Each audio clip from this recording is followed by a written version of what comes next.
when you thought it was over. Better keep goals on different types of more. Keep your focus, feet below. Your hoe is an enemy, and so keep yourself cautious. Never see me strike like that. Y'all never ever been hit like that. I'm built like that, Hakeem like that. I'll never ever lose, I've been like that. I was born to be at the pinnacle. I can't go back down, gotta win it all. Let everybody know I'm invincible. I'm not afraid, baby. Live for you, no matter what. I won't back down. I'm not afraid. I'm here and I ain't going nowhere till I reach the finish line. Won't give up, no, I will keep on fighting, winning right here by your side.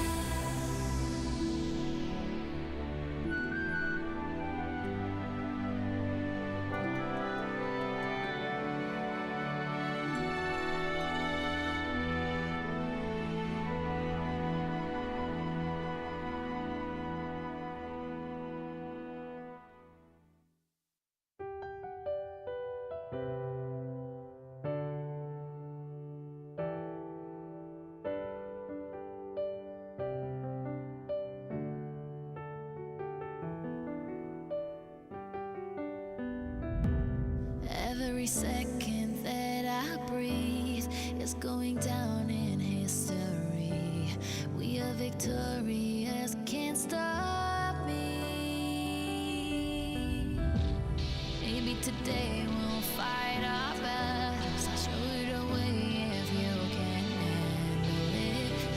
You follow me.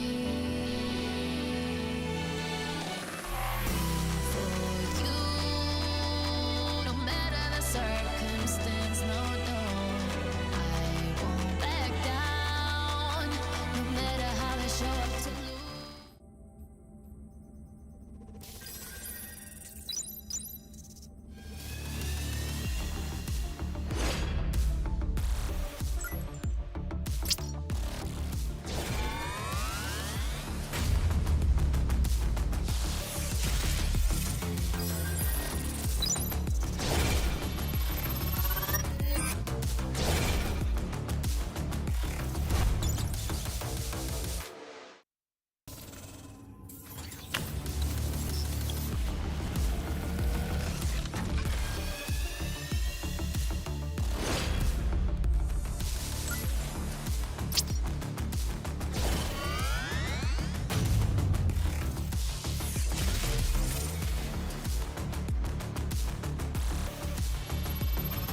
racing experience. Wow, racing maps await you. The new racing template is online. Create your racetrack gameplay.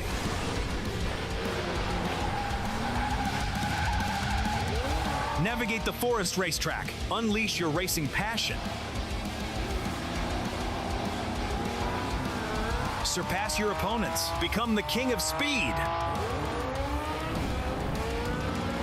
Unlimited speed. Ignite your passion for speed.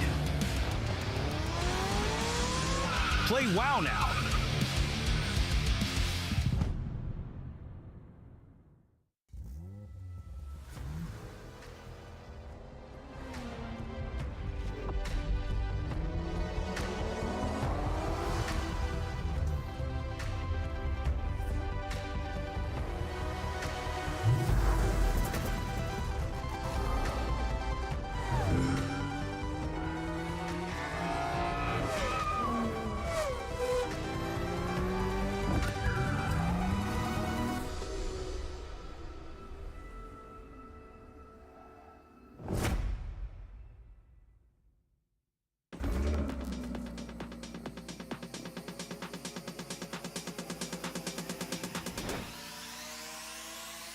Stay focused.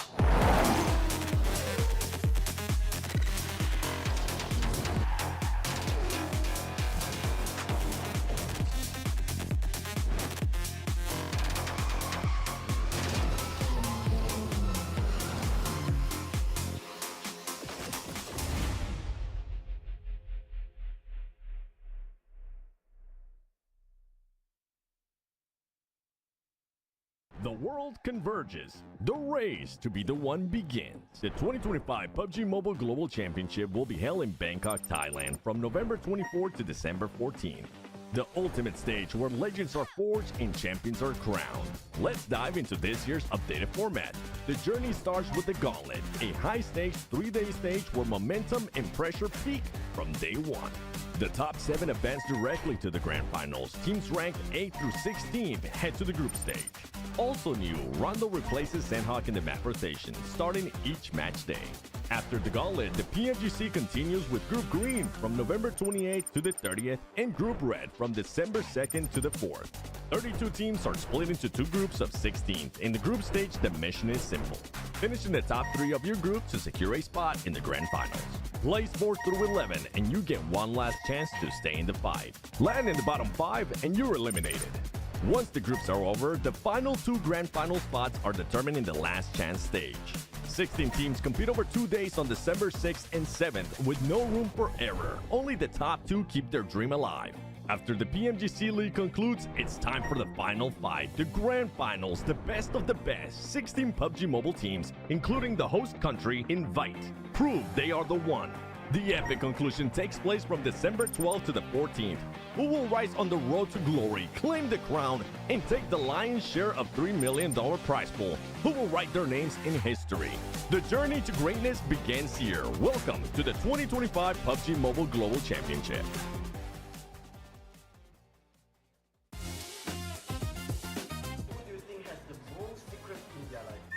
I think he has a wife and a kid and he doesn't want to tell us. Maybe. Who always die first but blame someone else? What was the question again? Who always die first but blame someone else? Oh yeah, it's me. Who has the best end but the worst decision making? Yeah, it's definitely him. Worst decision making. Who panics the fastest in a messy fight? Yeah. I don't think any of us. Yeah. I'll say this. Why? Explain yourself. If someone is gonna need himself in a fight, it's one of these two. Explain why me. Because you don't do anything. Who never listens to the IGL but still survive somehow? I mean, it's good, no? Sometimes it's good. Who talk the most during game, even unnecessary things? Not unnecessary things. I only talk necessary things. Right? Who complains the most? This Both guy. of them. Yeah, Come on. both of them. No. actually, I used to think I complain the most, but he's more than me. There's a lot to complain, so. Take the longest to wake up in the morning. He doesn't even wake up in the morning. The most during the team meal. One of these two. No, this guy, bro. This guy. This guy is a beast, man. If you have food left over, you just give it to him. Who is the most hygiene person? I would say him. He always put his cream, hand cream for the games. Oh, hand cream is just so my hand's smooth. Who usually gets distracted in life or in play? Distracted?ครับ His girlfriend always distracting. He doesn't miss one game each stream. Bye bye, see you next time. Thank you for watching.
Onları çok vurduk grup aşamasında. Biz olmadığımız için bence çıkma ihtimalleri çok yüksek.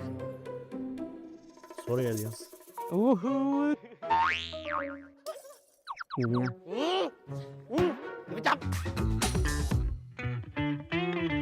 Merhabalar, ben Reworked Karadan Saylas. Ben de Reklam Kare Esports'tan Loxy. ครับผมโมเมนต์จากทีมเอียรีนาครับผมเทอร์นี่เคครับจากเอียรีนาครับ Hepiniz hoş geldiniz. Bugün PMGC Last Chance Prediction yapacağız. Evet, ilk takımımız Wolves Esports. Umarım iyi yaparlar. Sevdiğim insanlar var orada. Bence 5'e koy ya. 5-6. หมูกว่า10 Team Flash. Bence ilk iki potansiyelleri çok yüksek. Ben 3'e koyacağım onları. Ya da 4'e koyacağım. My friend IC ilk ikiye gireceklerini ben düşünüyorum ama çok fazla güçlü takımlar. Ben onları 6'ya koymak istiyorum. I see ไม่ระหว่างนี่ระหว่างไม่ชัวร์เอ้ยผมย้ายลูกพี่กูดีกว่า Weibo. Bence aralarında en iyisi o. Ben çıkacaklarına inanıyorum. O yüzden 1'e koyuyorum. Oho, what for gaming? เอ้าเฮ้ยว่ะทุกคนเนี่ยของจริงคิงเอาไว้เลข2ดิเอาไว้ตรงกลางสิไม่อย่างนี้อ๋อโอเค Genji. Sadece Satan'ı biliyorum oradan. 8'e koyuyorum. เจนจี12ไหมอุ้ยแชมป์นะมีสน Influence Rage. Bence onlar da iyi. Onlar da ya çıkarlar ya da 3. falan alırlar bence. Evet. อัน F Wolves gene ve Brezilya takımı. Brezilya'nın eğimi bence çok iyi. Ama Brezilya'nın en iyisi değiller. Archer. Bence grup aşamasında iyi oynadılar. Alter Ego. Saçmalama. Ben buraya koyacağım. Ben çıkacaklarına inanıyorum ama dediğim gibi yine çok fazla kendini kanıtlamış ve çok iyi takım olduğu için 9'a koyuyorum ben. อะไรเฮ้ยนี่เลยโอ้โห DG. En son bir tane Myanmar takımını oralara koyunca ne olduğunu biliyor musun? Ya koyacak bir yer yok, o yüzden buraya.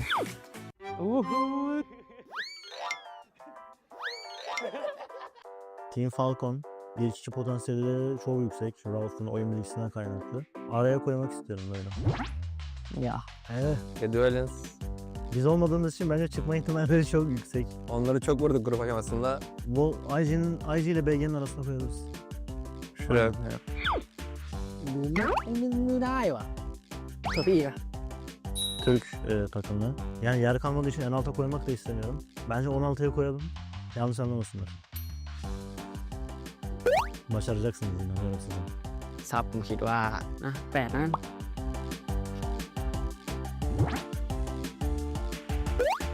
Bence 2'ye kimi koyalım biliyor musun? Bence Falcon 2'ye çekelim. Hayır bak şöyle yapalım. Ver bana koyun. INF'nin yakınına koyun dedi. Soru geliyor. สามทีมเพราะว่าโค้ชบอกอันนี้มีผลไม่รู้ยังไม่ได้ดู อันนี้ให้เสื้อไว้ อันนี้เพื่อนรัก Bizim sıralamamız bu şekilde. Umarım herhangi bir takım bizi şaşırtmaz. Şaşırsa da herhangi bir şey değişmez bizim için. ก็อย่าลืมไป พิทิชั่นกันด้วยนะครับ เพื่อรับของรางวัลนะครับผม Görüşmek üzere. บ๊ายบาย บ๊ายบายพี่จี บ๊ายบาย บ๊ายบาย Miru Desamjen. Миний дэлхийн аврал болоод хүрээдэг үү заа юу?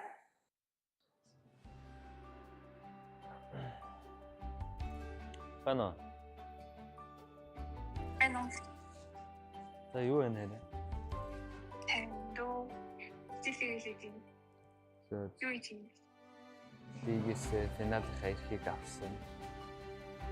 Тийм үү. Бис Монday. Авраг авч ирлээ авлаа. Бис Monday. Баяр хүргэе. Баярлалаа. Я 3 удаа яг ногоон бүрэлдэхүүн орсон. Дараагийн тэмцээний хизээ хэрэг. Финал нь 12-наас 14-ний хооронд. Miru Desamjen. Миний дэлхийн аврал болоод хүрээдэг үү заа юу? Ихтэй шүү заа. За хайртай шүү. Амжилт. За. Баяртай.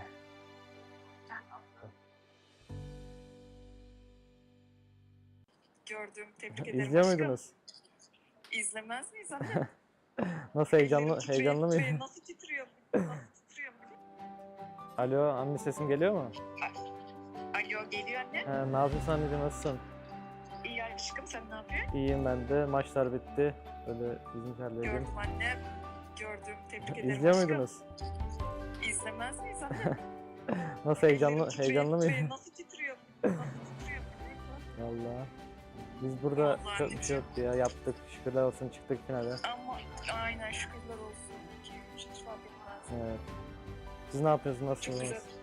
İyiyiz iyiyiz anca bilemiyorum gibiyiz. Ha, Oturuyoruz. iyi. Çok özledim sizi. Uzay'ı babamı abimi seni. Ben de seni çok özledim annem. Benim annem. Şeyler ne zaman başlıyor finaller? Finaller 12'sinde galiba. 12 sonunda galiba. Ha, o kaç gün sürecek? 3 gün mü? O da 3 gün evet. Ona hazırlanacağız önümüzdeki süreçte. Tamam annem. Tamam çok anneciğim. böyle gene böyle bir şekilde sakin oynayın. Tamam anneciğim. Var mı bir isteğin? Yok aşkım Tamam dikkat et anneciğim kendine. size çok dikkat edin. Çok seviyorum sizi. Tamam çok seviyorum ben de seni Hadi aşkım. Çok anneciğim. öpüyorum. Hadi dikkat edin görüşürüz. Tamam. Tamam görüşürüz Bay bebeğim. bay. Bay bay oğlum.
racing experience. Wow, racing maps await you. The new racing template is online. Create your racetrack gameplay.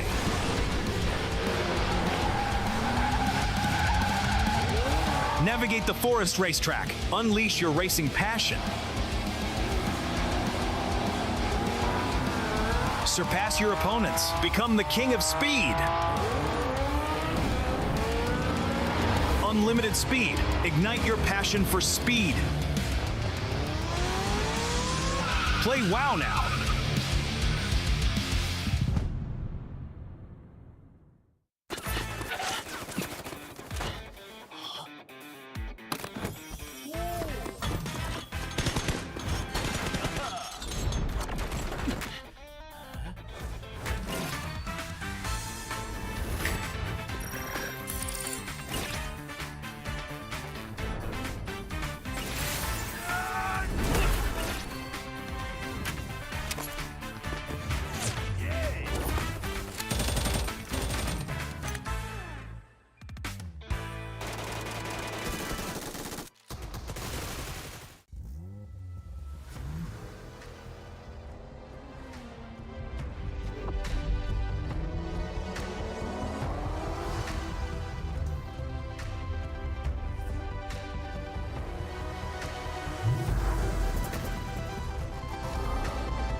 Siapa yang paling pintar ngendop di tempat-tempat yang aneh? Siapa yang mati duluan terus suka nyalain orang lain? Nih kadang ini kadang. Nih, dua nih. Siapa yang loopingnya lama, rotasinya juga telat? Banyak. Siapa yang paling disiplin ketika di screen? Gak ada disiplin, gak ada. Siapa tukang nge-clutch di tim? Semua. Siapa yang ada aim jago tapi chemistry-nya jelek? Siapa ya? Siapa yang paling bawel di tim? Ya paling bacot sih dia sih. Paling bacot. Paling bacot dia. Siapa yang paling lucu? Paling lucu. Aduh. Oh ini paling lucu nih. Siapa yang kayak abang-abangan? Semua abang-abangan. Semua. Siapa yang paling kayak adik kecil gitu? Kayak orang yang harus menjaga terus. nih Krypton sama Moana berdua. Siapa yang suka ketawain orang lain? Semua ini ketawa di semua. Siapa yang tukang komplain? Paling dia lah. Rosemary. Siapa yang paling susah bangun tidur? Rosemary. Siapa yang makan paling banyak? Rian kayaknya deh. Moana, Rian nih, dua nih. Siapa yang paling bersih orangnya? Paling bersih. Paling bersih. Sumpah paling bersih. Siapa yang paling gampang dan distract? Siapa yang kadang anak-anak ada sih semua rata-rata. Tapi semuanya ada. Semua. Siapa yang paling banyak fans? Masih Rian. Itulah kita permainan kita tadi yang kalian udah tonton. Terima kasih banyak dan see you. Kita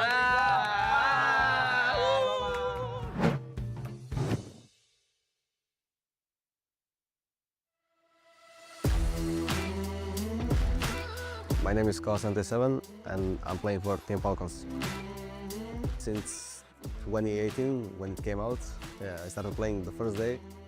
Maybe like a year after when the PMGC came out, so I practiced, I tried to get into a competitive team, but I was also like underage, so I couldn't play. To be honest, it's my mother the most, because she supports me and everything, and she watches more tournaments than I watch, and she knows more players than I do. So she always pushed me. At the start, like my parents were like, nah, finish the school, blah blah, but now they support and they watch even more than me and they follow the competitive more than me. Yeah, she would be mad and she would say, you know, you have to do this, you have to do that. How can you not kill this guy, blah blah. I think aim comes by like training, but the thing you cannot get like by training is mentality for sure. You just have to be strong in your mind. Like you need to understand that sometimes you need to lose, sometimes you're gonna win. Like most of the times you're gonna lose, but when you win, the wins are gonna come. You actually need to grind and you need to like give your life in this game so you can achieve something. When I joined the team, I had a little bit like problems with communications and this stuff, and they helped me fix it. To be honest, I feel ready, and I think team feel ready as well. Yeah, so the PMSL Europe was our first victory. We put in the hard work and everything, and we are really happy that we won it. Now we are hungry for the PMGC, and we hope we're gonna win it. I want to thank everyone who follows us and supports us.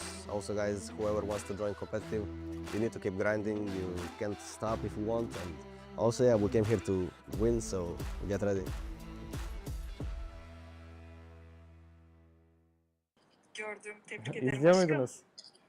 İzlemez miyiz anne? Nasıl heyecanlı Ellerim mıydı? titriyor, nasıl titriyor? Nasıl titriyor? Alo, anne sesim geliyor mu? Alo, geliyor anne. Ne yapıyorsun anneciğim, nasılsın? İyi aşkım, sen ne yapıyorsun? İyiyim ben de. Maçlar bitti. Böyle bizimkilerle Gördüm anne. Gördüm, tebrik ederim İzliyor aşkım. muydunuz? İzlemez miyiz anne? Nasıl heyecanlı Ellerim mıydı? titriyor, nasıl titriyor? Nasıl titriyor? Valla. Biz burada Vallahi çok bir şey yoktu ya. Yaptık. Şükürler olsun, çıktık finale. Ama aynen şükürler olsun. 2-3 hiç fark etmez. Evet. Siz ne yapıyorsunuz? Çok güzel. Nasılsınız? İyiyiz anca bir yanındayız, oturuyoruz. Çok özledim sizi. Uzayı babam, abimi, seni. Seni çok özledim annem. Canım annem. Şeyler ne zaman başlıyor, finaller? Finaller 12'sinde galiba. 12 sonunda galiba. O kaç gün sürecek? 3 gün mü? O da 3 gün, evet. Ona hazırlanacağız önümüzdeki süreçte. Tamam annem. Tamam Çok anneciğim. böyle bir şekilde sakin oynayın. Tamam anneciğim. Var mı bir isteğin? Yok aşkım, Tamam dikkat et anneciğim, kendine. size çok dikkat edin. Çok seviyorum sizi. Tamam, çok seviyorum ben de seni Hadi aşkım. Çok anneciğim. öpüyorum. Hadi dikkat edin, görüşürüz. Tamam görüşürüz Bay bebeğim. bay. Bay bay oğlum.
Tonight, every moment is a battle with fate.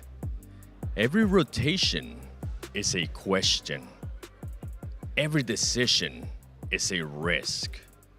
And every mistake, a dream fading away. It's not just 2 tickets to the grand finals.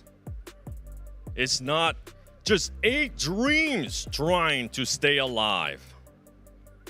It is 64 of the best players in the world fighting to reach the grand finals of the PUBG Mobile Global Championship. Only 2 will rise. 14 will fall. No resets, no lifelines, no second chances on the final day of Last Chance.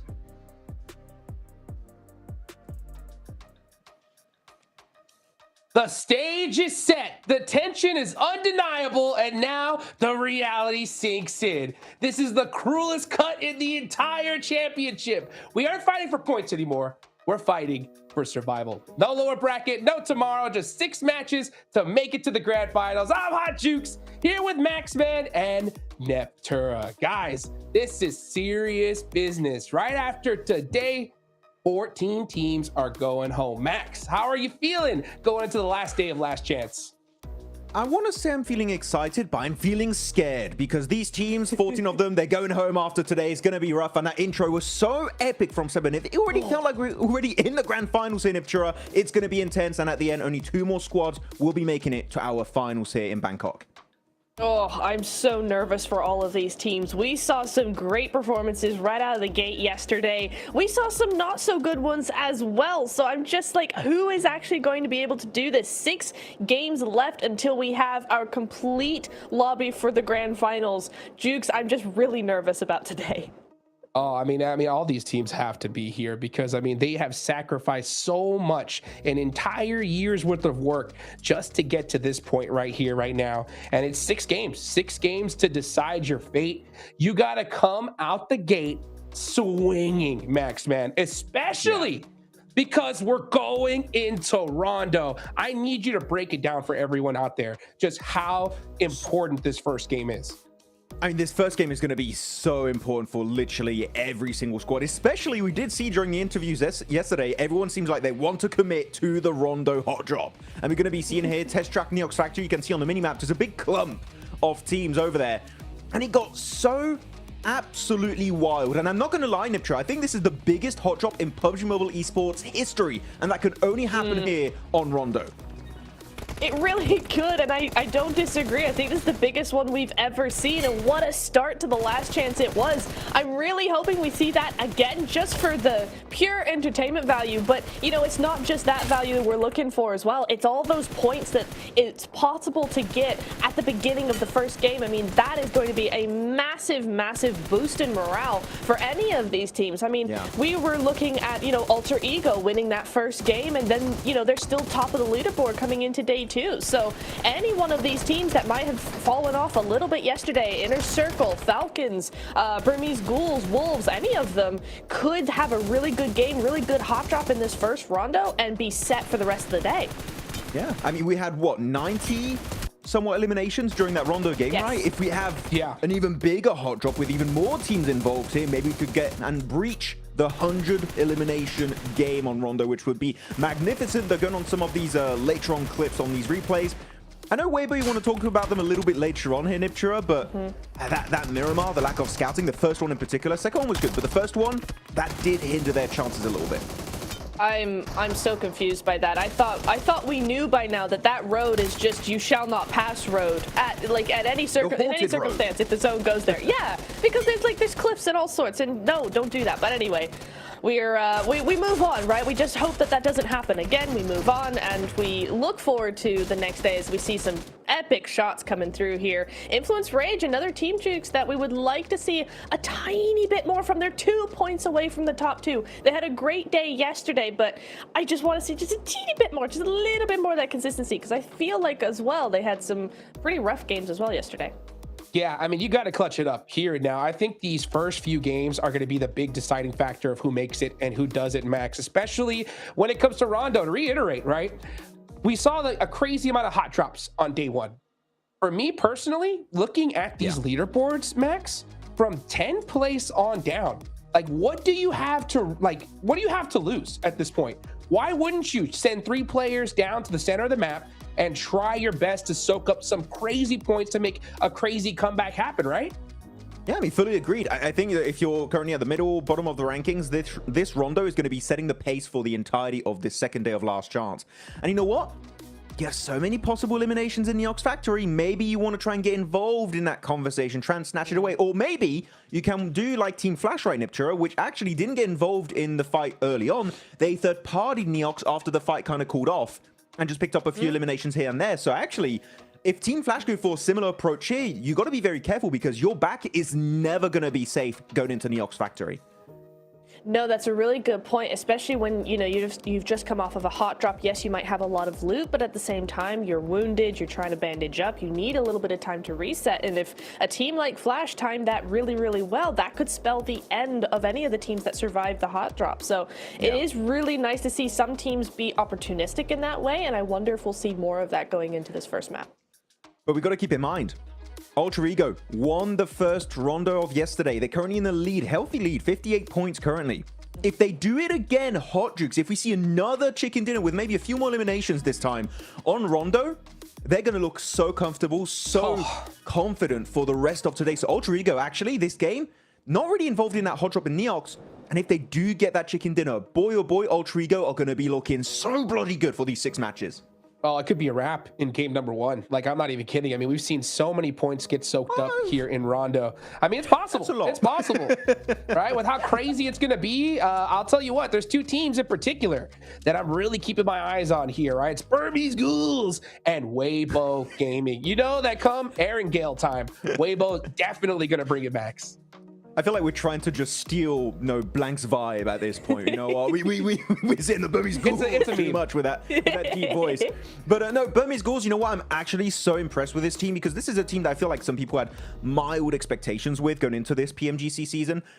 And I feel like Niptura, they've just been getting so much more confident as every single game happens. And you can really see on the Rango, as you already said right there, Hodgix, they're looking so powerful. So, hey, Burmese Ghouls, keeping the hopes of Myanmar alive once again and making it to the grand finals would be one hell of an achievement. It really would, and I feel like as well this is one of the good things of actually going through every single stage, right? Because if they had gone straight to finals, I don't think they would have done as well as if they can go through last chance and go to finals that way, because the confidence we've seen out of them growing and just then getting far more comfortable has been really, really nice. You know, put that up as upside of Weibo. I feel like actually this is the flip side, is Weibo have struggled having to go through all of the stages. I feel like, honestly, like we were talking about it, right? It's like, what is going on with them? Because they're super inconsistent, but when they have a good game, they have a really good game. They show us how smart they can really be. And I really honestly feel like it's a second guessing of the IGL, because the players can rally as long as he makes those decisions really quickly, but you can see where the decisions come really, really late, and even though the execution of those decisions is good, it's either the wrong decision or they just come way too late. So I really hope that Weibo are able to actually just kind of rally a little bit and get on with it and get those decisions done. Go with your gut. I know what the issue is with Weibo, guys. I've cracked the code. Is the fact that they only get second place. The Sook curse is real. They only get second place. Weibo, no, if they can get a win, Hot Jukes, they're qualifying. They need to break the curse right now in the last chance. Oh, let's see if they could do it. But you know what, guys? Before we get started, we got to give a big thank you, of course, to the Infinix GT30 series, the official gaming phone of PMGC 2025. Engineered for precision, performance, and victory. Empowering every gamer to hashtag be the one and hashtag outplay the rest on the global stage. Thank you, Infinix, everybody putting this together. It's been a long road to get here, and we only got 6 more matches left. And you know, we've been talking about it from the get-go here, how important these first few games is, Max, because if we see a couple teams create such a large point gap, it is going to demoralize this lobby towards these last few games entirely, right? So one thing I'm really looking forward to is seeing the adaptability of squads, right? I don't want to just see teams like play the normal game and hope for the best. I want to see them adjust their performance to try and get top 2, because it's top 2 or nothing, right? Yeah, exactly. I mean, actually, I'm really happy you bring up that topic about adaptability. One team that I want to see adapt a little bit more in a significant fashion is Loops. Great first day, right? Currently in 4th position.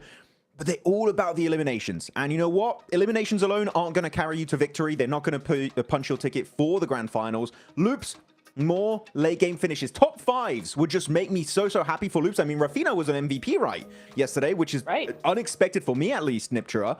So Loops, if we see them increase that survival time just a little bit more and keep fragging out the way they were doing in day 1, I think top 2 is definitely in the cards for this squad.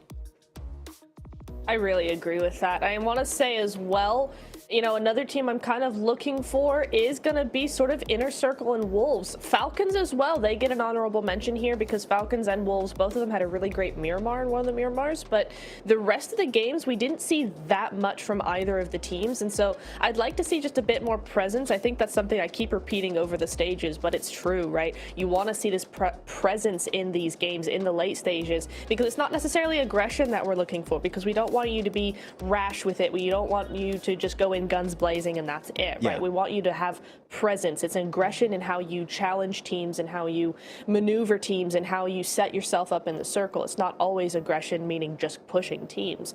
So for me, presence is a huge factor, and so far we haven't seen that much from Falcons, Wolves, or Inner Circle, which is crazy to say because Inner Circle, I feel, when they play very well, has some of the best presence we've seen globally. So for me to have to say, hey, Inner Circle, you need to step up the presence game here is really strange for me to say, but it's true, especially in this final day.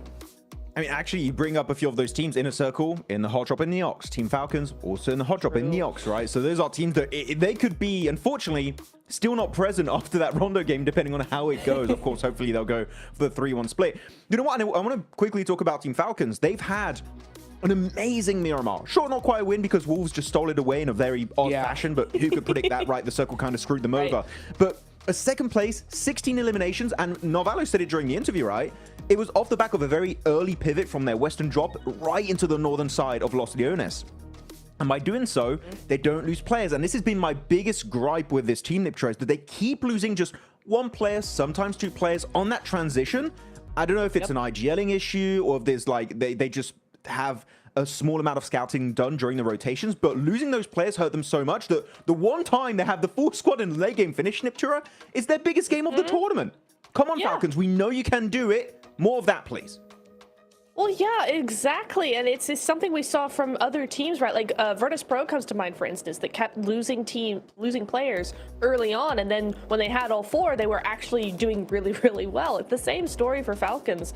And it would be really nice to maybe just adjust some of those rotations, or maybe don't go for those risky rotations. Maybe rotate a little bit more compactly, speedily, you know, go quickly to zone. I think if you hesitate a little too much in this lobby, it's got this weird balance of, you know, playing for position and also being very aggressive this lobby. It's very different from the group red that we saw, for instance. So I feel like maybe just having those quicker rotations and rotating a little bit more together would be much better for them.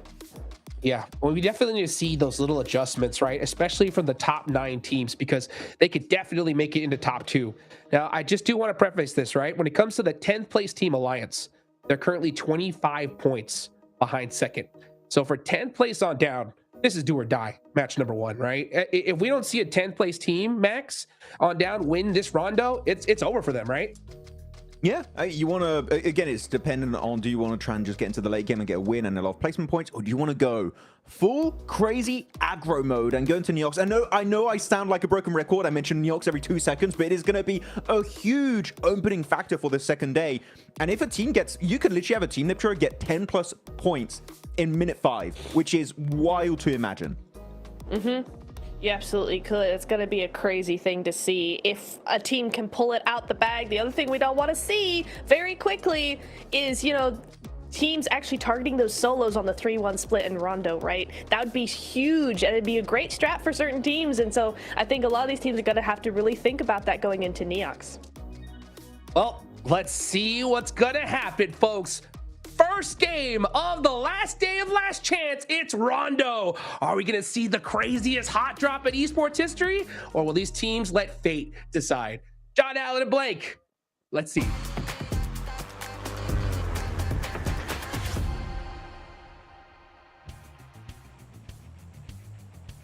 Oh, it's feeling toasty today. Hot Jukes over on the desk. Thank you so much for leading us in. Guys, the analyzing is done for now.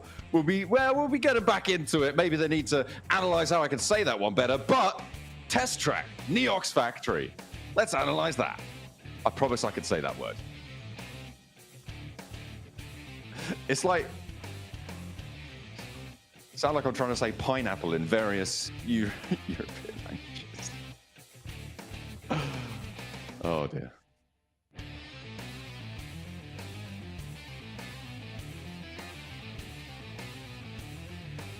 Oh, I think there you go. You were actually absolved of all of that. You're absolved of all of that. Yeah, you're absolved of all of that.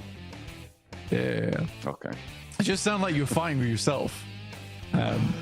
What happened there was basically like a small raccoon came to my room and just like wrapped himself around the mic. It was not my fault. Look, let's talk about the hot drop because it's happening right now.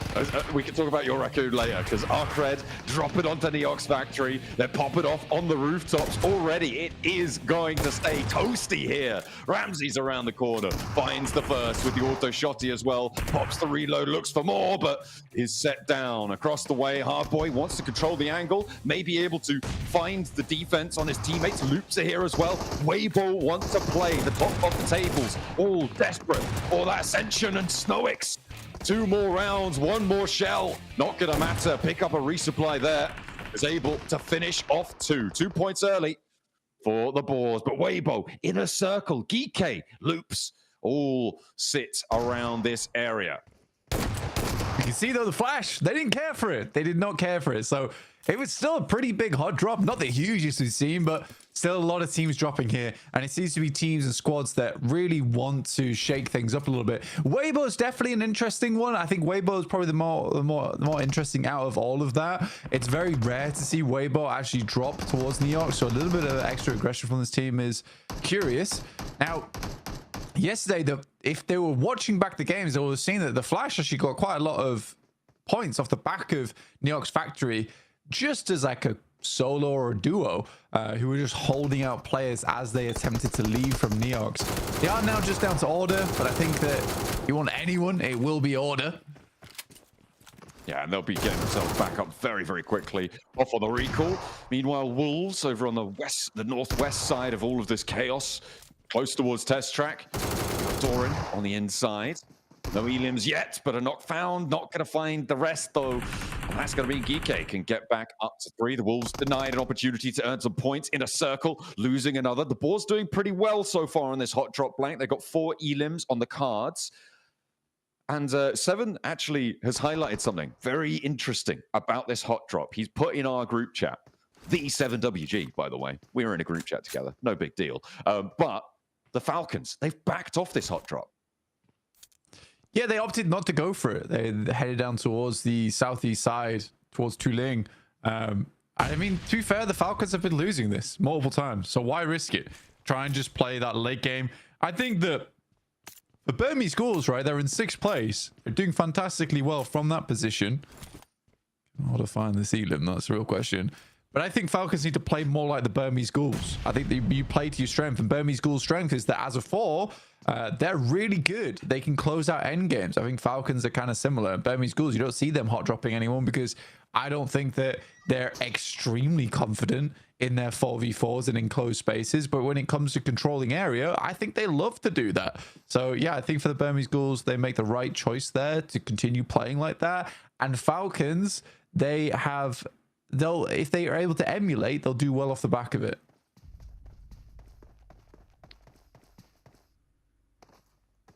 That will hopefully be able to see them a little bit closer. They had that massive game at the end of yesterday on their Miramar.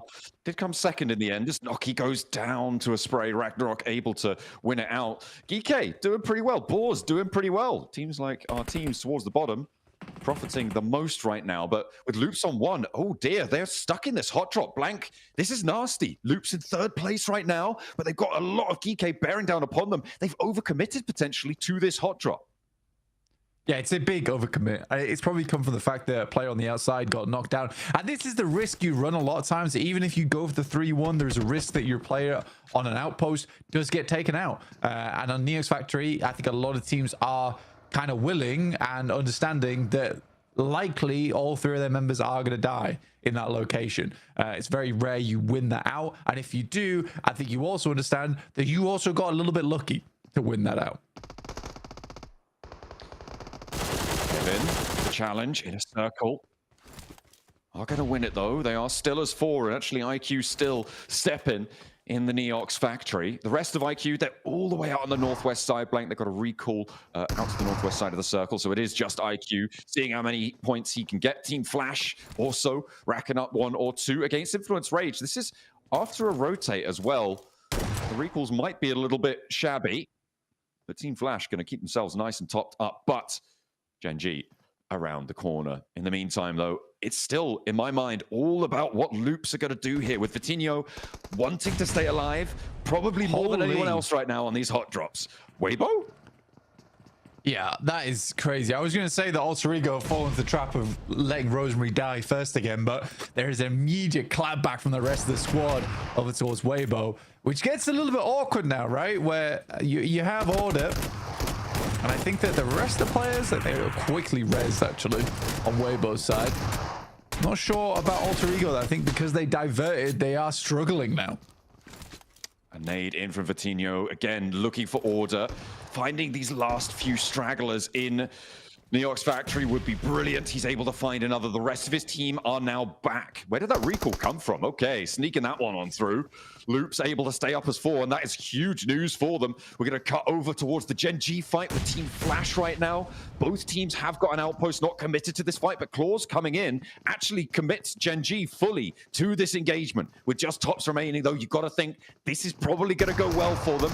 They may lose 1, they may lose 2, but they can't afford to do so. Tops hopping around on the pagoda, looking for the shots down the stairs. It's lined up, and it will be Tops going down. Flash with 1 on the outside. They're going to send out for those recalls. Bozo can see if he can catch a player lacking, maybe being a little bit lazy on the hold there. Rest of the Flash are going to get their players back in action. Already got a boatload of points. Taking down the majority of Influence Rage, not before they got that recall off. That's all the way towards the eastern side of the map, though, so a little bit of a longer rotate for Influence Rage because of that. I do think that the Flash would like to reclaim this position, and I think that the players are much closer than Gen G maybe assumes. They are back up for Team Flash. Correct. Staying as 4. Vitinho, we're back on board with him, and he's still got his teammates, but he wants to keep scrapping it out. He's on 4 elims already. Well, the team is on 4 elims already, and the nade should bring them up to 5. I don't think Geeke are going to be able to get this res. It's quite a long path, and the cross is treacherous. He's out in the open, though. Oh, just about makes the cross. Has to hit the deck right behind it, but crawls away. Doesn't quite connect to the cover. And a little bit overzealous on the run out there. A nice pickup for Geeke. There's a great fight going on, by the way. Is that the Flash actually do find the shots over towards Gen G, and Gen G were caught slacking there. In the meantime, the rest of Flash are also taking a fight with Papra Supermassive. So the Flash is putting up points left, right, and center, currently in 2nd place. So definitely trying to redeem themselves from their Group Red performance, because they did perform very well. I think that they slowed down quite a bit towards the end of that tournament, but I also do feel bad for them on that final game where Weibo essentially sees them, realizes that's their only hope, and they were suddenly injected with this warrior's will to take down the Flash. Ended up being E-Arena able to get ahead of both of them just because of how focused Weibo was on taking down the Flash. A team that's closest to getting eliminated right now is Papra Supermassive. With the circle shifting southwest, Kamikaze is trapped between Inner Circle and Boars. He is probably going to be able to make it out, but it's going to be dangerous on this northwestern edge. 1 player left, and he's darting out for a recall. In the meantime, Team Flash still hunting down. Zeus draws short. The momentum on the vehicle, not quite there. Loops, again, getting those recalls on board, but Kamikaze for Papra Supermassive yet to pull his team back to their full 4. Not too sure what he's diverting for. Maybe worried there's a player camping out on that recall, or wants to go for a different one, potentially on the western side. In the meantime, Zia still under pressure. Will go down. Sprays from Claws, and neither team can get away from one another right now on the northeast side. Yeah, definitely struggling. I mean, it's kind of a back and forth here where Gen G's able to catch the Flash, and then suddenly the Flash is able to catch Gen G. Both of them not quite respecting one another enough. Bose Doesn't quite find the first shot, so have to back off. There's a nice tag on the side of the car there. Will immediately go for the flush, and that's the correct play. Does limit the Flash's potential. There was also a shot down the hill, which leaves Zeus high and dry, and now Win needs to send out very quickly. If they can get ahead of this, though, they can get over towards Bamboo and actually pick themselves up the recall in front of Genji. But they got to be quick. That's what they're doing right now. Win is already on his way. Genji not quite close enough to stop it. EK, they've got 6 elims so far, Blank. As the recalls do come through for Papara Supermassive. They were branching out to the recall just northwest of Yaotin. And they will play in there rather than playing up from the northwest side. I suppose you know there's a lot of teams around the area. You want to rotate further south. Why not do it as one? Save the damage from the blue zone for the rest of your roster. Playing on that side. Circle. On your screens, you could see there's the recalls for Team Flash on the northeast side. And Genji do need to be careful on their step-in. Will not be free of danger for them. We'll see where we're going to go. A little bit closer to Stadium. Alliance in the middle. Alter Ego. Control. A recall beacon inside the zone. That is a pretty powerful spot. It's great for Alter Ego, and it's going to be great for picking up stragglers as well. There isn't all that many in this squad at the moment. We have 64 players, which I know, very surprising considering the amount of limbs we've seen go through on our screens. Weibo is rotating off towards the western side of this ridgeline. Fair enough to them. And the Burmese ghouls once again taking advantage of this big old stone pillar. Just seems to be like a lot of teams are starting to realize how strong these things are. Very good at isolating sightlines. You can also wrap around it multiple times. Only trouble is that sometimes you open up sightlines from other squads, but it can be a very fantastic team fight tool. Looks like they are backing off. Godspeed does have an anchor off towards the eastern side of the circle. It is in the fields. To be fair, I've not really talked about this too much, but we are heading over towards the fields, by the way. We still have Stadium in play over on that north side, which has a recall beacon right in the center of it. It's a bit awkward to get in there to get that done as a solo. But right now, yeah, I think the fields are such a tremendously awkward area to play. Alter Ego is attempting to contain more than, I think it's 2 compounds right now. I believe it's 2 compounds that are holding around the recall beacon. So they have the majority of control. This could be a great game for Alter Ego. I mean, and what a time to have it as well with the top 2 spots so hotly contested. Remember, there's only 6 matches to play today. Getting a massive dent in your tally would be brilliant. That is what teams will be looking for. Big matches here. And for a lot of teams towards the bottom, right? Obviously, with Alter Ego being a center point, we're talking about them. But for a lot of teams towards the bottom, this is the last chance to come up big in a match and jump up to even give yourself an opportunity to chase towards the top 2 spots. I mean, for Geeke, 6 elims at the start. It's great, but they need to get, 20 pointers here in order to jump back into competition. It's just not happening in my eyes, though. It's really not. And on the east side, they're going to have a tough time pushing past both Burmese ghouls and Team Flash. I think my biggest issue right now is that the Flash has 6 elims, Alter Ego has 4, and a strong spot. And the Flash, I feel like they're not slowing down, they're not stopping. They're starting to cut ahead. Even the teams that I think would be chasing is like Weibo, for instance, and they've got that strong position over towards the western side. Great shots from Flash again. Bose takes down Kevin. Geeke kind of backed off that position on the northeast side now. Definitely struggling. Even Burmese Ghouls getting involved over towards Geeke. But yeah, I think the Flash is just getting ahead. And as our Alter Ego, I think Alter Ego maybe even gets the chicken dinner in this game. In which case, it becomes so difficult. Because even the teams that are down towards the bottom looking to chase upwards, they're not in the best spot to do it.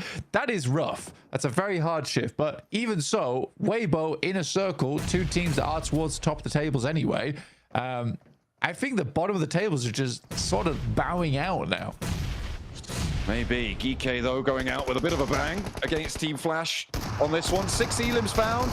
Pretty decent stuff from the hot drop and giving Team Flash a run for their money. Actually getting an elim there. Team Flash not going to be able to get a recall on this one. Rotating over to Stadium feels like a bad move. And playing on as 3, not great. But 9 elims, Blank. And you can't say fairer than that.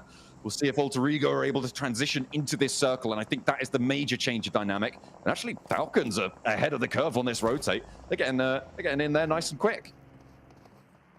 Oh, maybe into the wrong place, though. Yeah, I mean, you're attempting to just kind of get ahead of the curve here.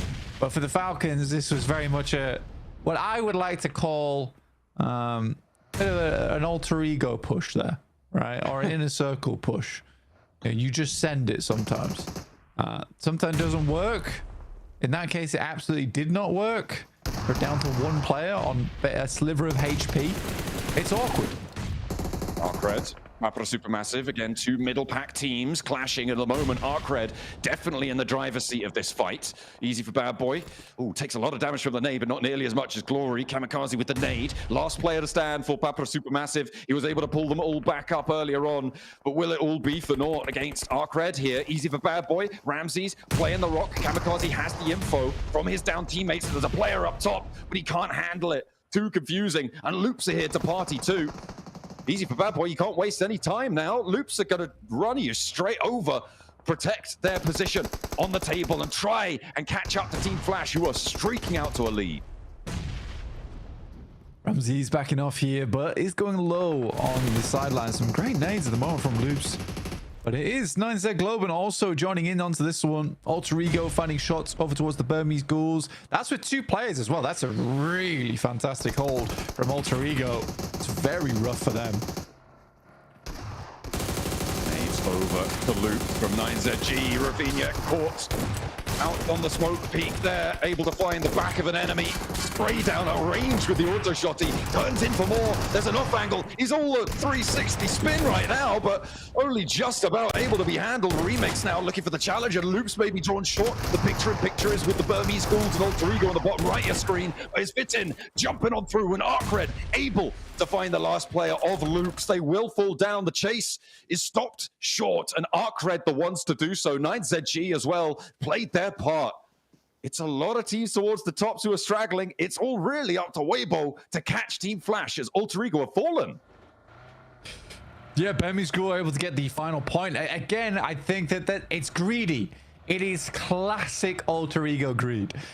They send a 2-2 split. They leave two behind over towards that building, hoping to catch players coming in. They send two up front to try and challenge for Weibo's position. It was too much. It was way too much for Rondo as well. It's likely by the time you get in towards this end of the game, it's going to be four-man squads. You're not going up against two-man squads like you would in Erangel. It's four-man squads that will be coming in. There aren't really stragglers at this stage of the game. They're usually cut out around stage 3, stage 4. When you get to this point, it's the survivors of the lobby that are coming through to battle you out. So I think for Alter Ego, there was two options there. There was option one, which was to fully send it over towards Weibo, try and control that eastern side position, knowing they're likely having a split over towards the west, or you hold all four over towards the building on the east. They did neither. Again, it is happening too frequently now that I'd like to see. I think we've complained about it so many times. Even Alter Ego know it exists, know it's a problem. Why is it still happening? And they still get 8 points on the match though, Blank, and that may be enough to just keep them ticking over. The question is, how far can Weibo go? Because they are in command right now. A center position on this circle, controlling a lot of the open area in a circle with that chance as well on the western side with a decent chunk of it. I don't think Burmese Ghouls make it out.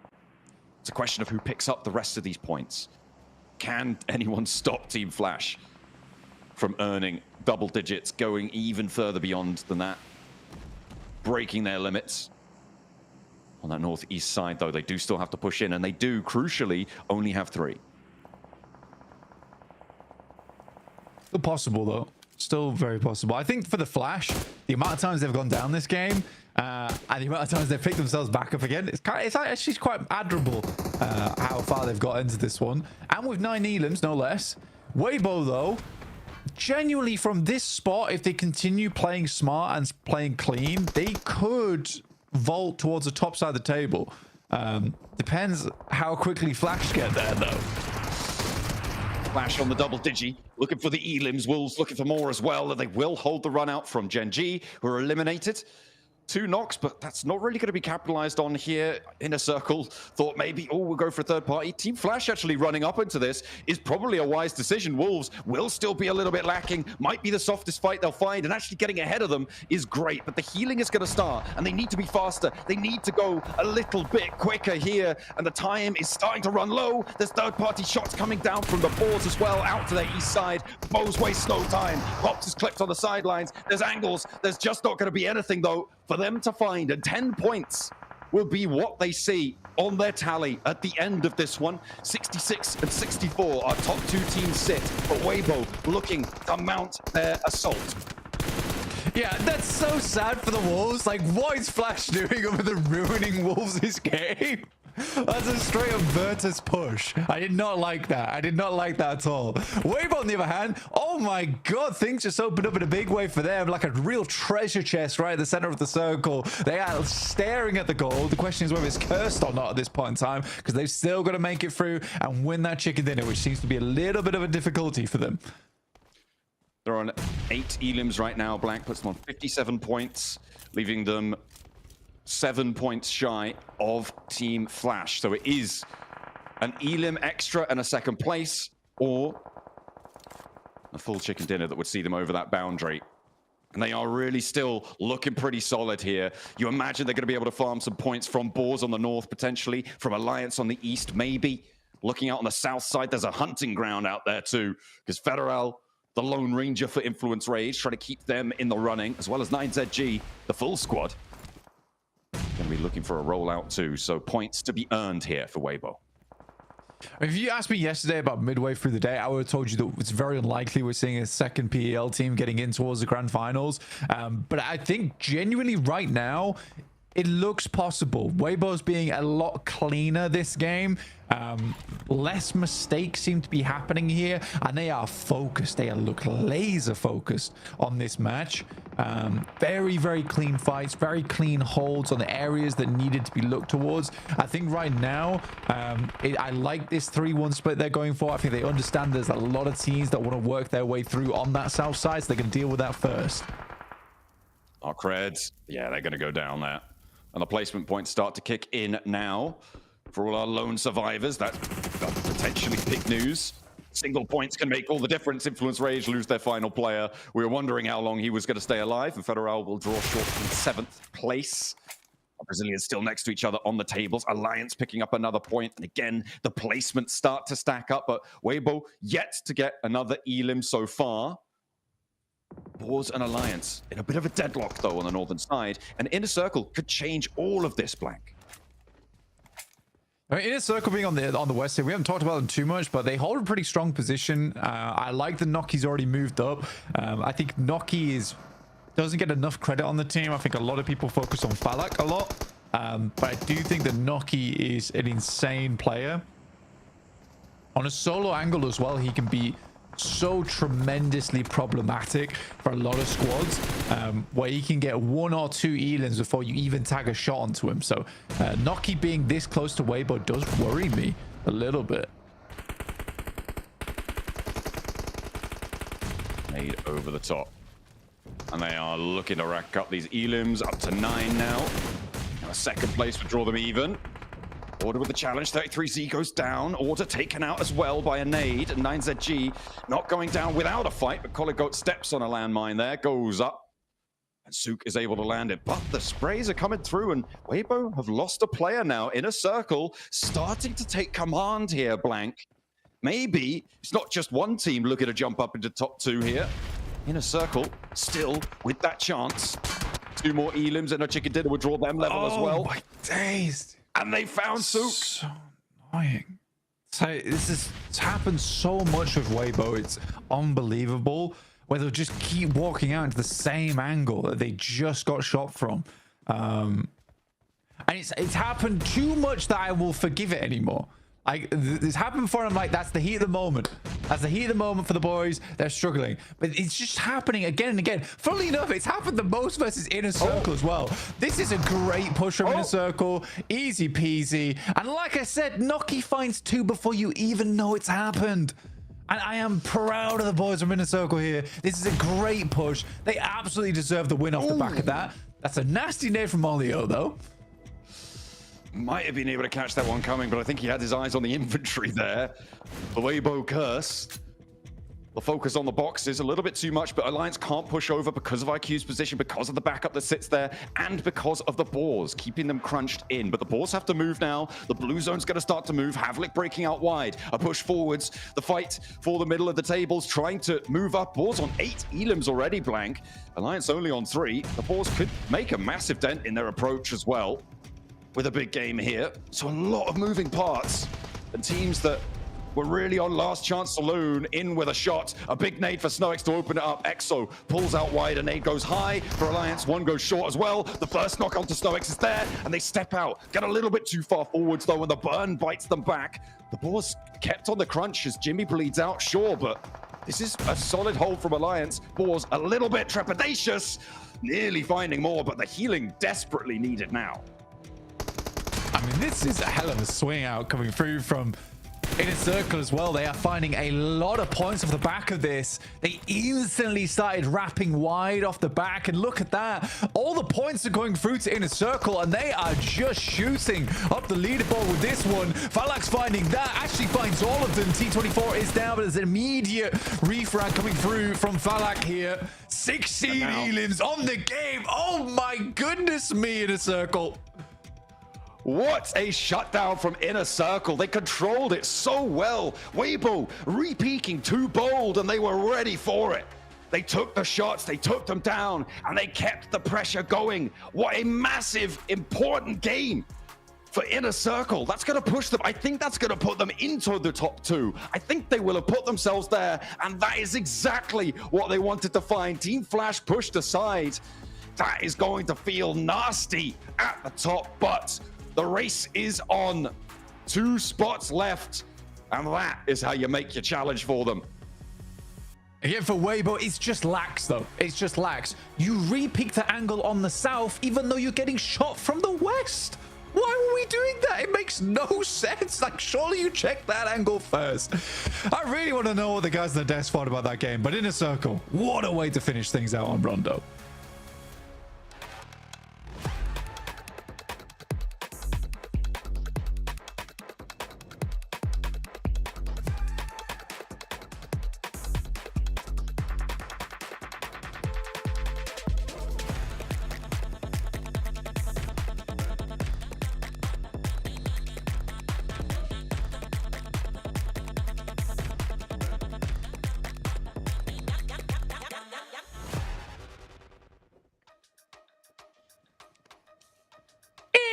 Circle, are you kidding me? 17 elimination chicken dinner off the rip.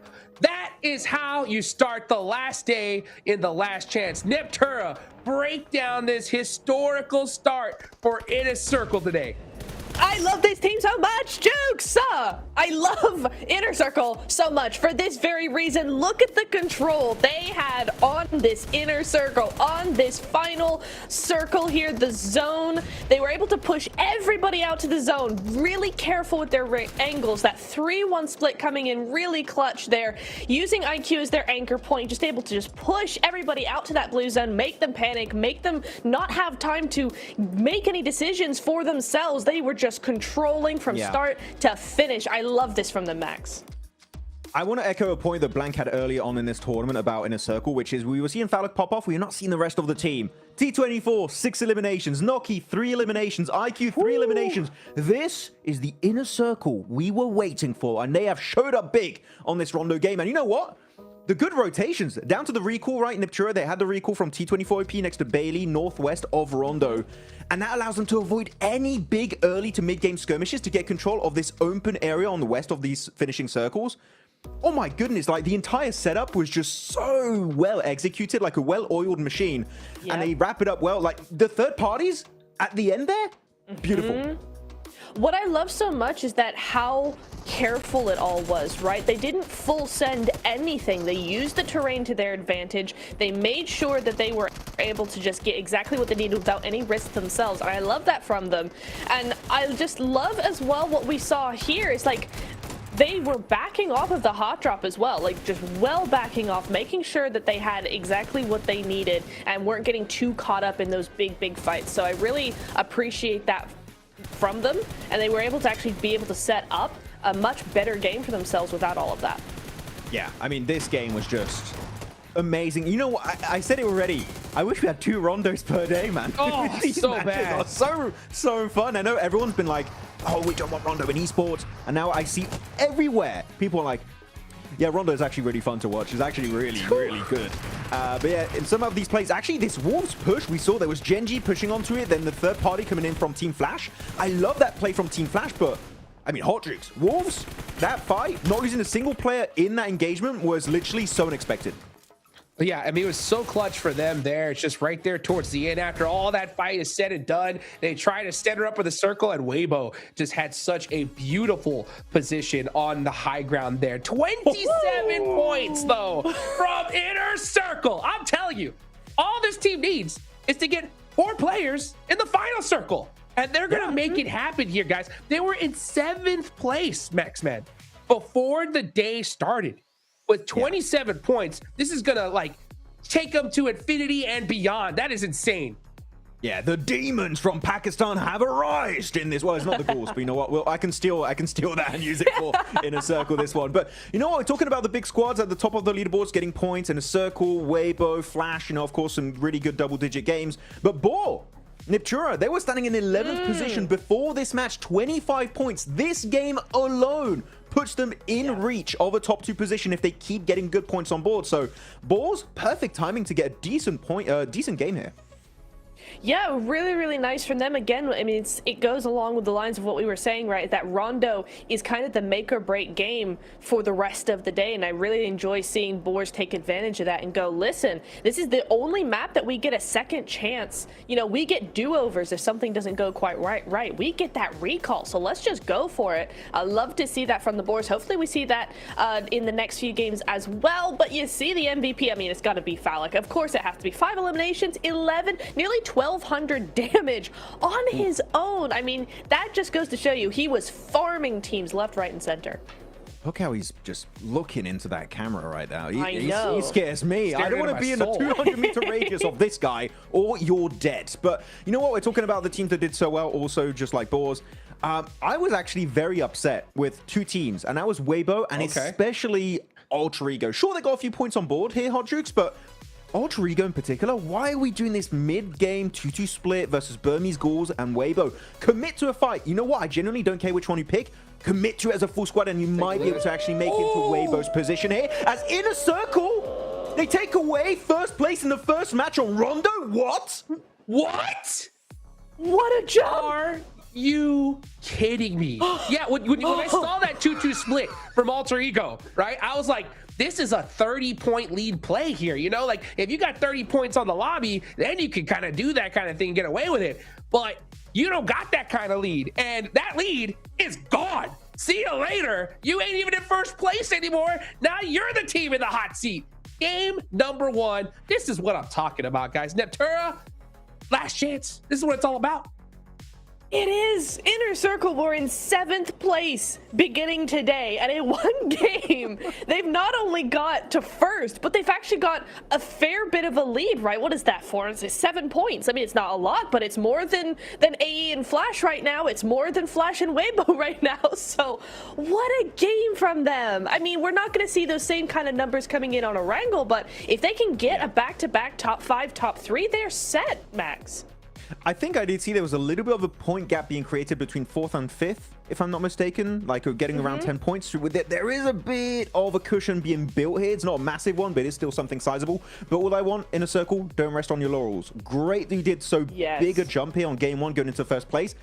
You're not comfortable still. We need to see, of course, a follow-up going into the Erangel matches, where Erangel for them yesterday, Niptura, they didn't get too many points on board. They got like a very low elim 3rd place with, actually, was it? No. Oh, yeah, it was the 3rd place, but it was still 10 elimination. Actually, I got that number wrong. An extra 0 there, so quite impactful. But it's going to be tough because, look, Flash getting so many points too. Weibo getting a ton of points. Alter Ego able to at least get into the mid-game stage. Erangel is going to be do or die for some of these squads. No, it is absolutely Weibo as well with that, right? They did get to the top 4 and they did get a lot of eliminations. It's just that they faltered in the last bit. But again, that kind of performance is something we want to see coming into those next games. So Weibo is still a threat here for sure. Neptune, I have a question for you. Okay. Yes, sir. When it comes to Inner Circle here, okay, the strategy, obviously, with how behind they were, right, was go aggressive, get a ton of eliminations, win the game, right? They did exactly that for game number 1. Now they're in the lead, okay? Going into Erangel, though, what do you feel would be the best bet for Inner Circle here? Do you stay aggressive? Do you try to soak up some more points and kind of segue? Or now that you got a little bit of lead, just try to stretch to that end game and conserve and get some points? What would you do in the situation? Honestly, I would ask them to just play exactly how they played that Rondo, because they kept to themselves. They weren't over aggressive. They were very careful. They made the decisions they made and they stuck to them. And then those angles coming out in the end game, the timing of the end game was so on point that they cannot go wrong if they just continue to do that. So just do the exact same thing would be my advice. For Weibo in particular, I said I was also a little bit unhappy about their game. They just delayed their fight versus 90 Globen, and then Inner Circle were just able to make that push and third party it. Weibo, I want to see them be a little bit more proactive with when they pick their fights, and if they do that, I think here they could have got easily maybe even a second place, but they were just not quite quick enough, Hot Jukes, to take away that podium position. Oh, you better be quick on your feet here because there's only 5 more matches left to go. Let's get into the first Erangel of the last day of Last Chance. Let's go ahead and take it on over to our casters, John Allen and Blake.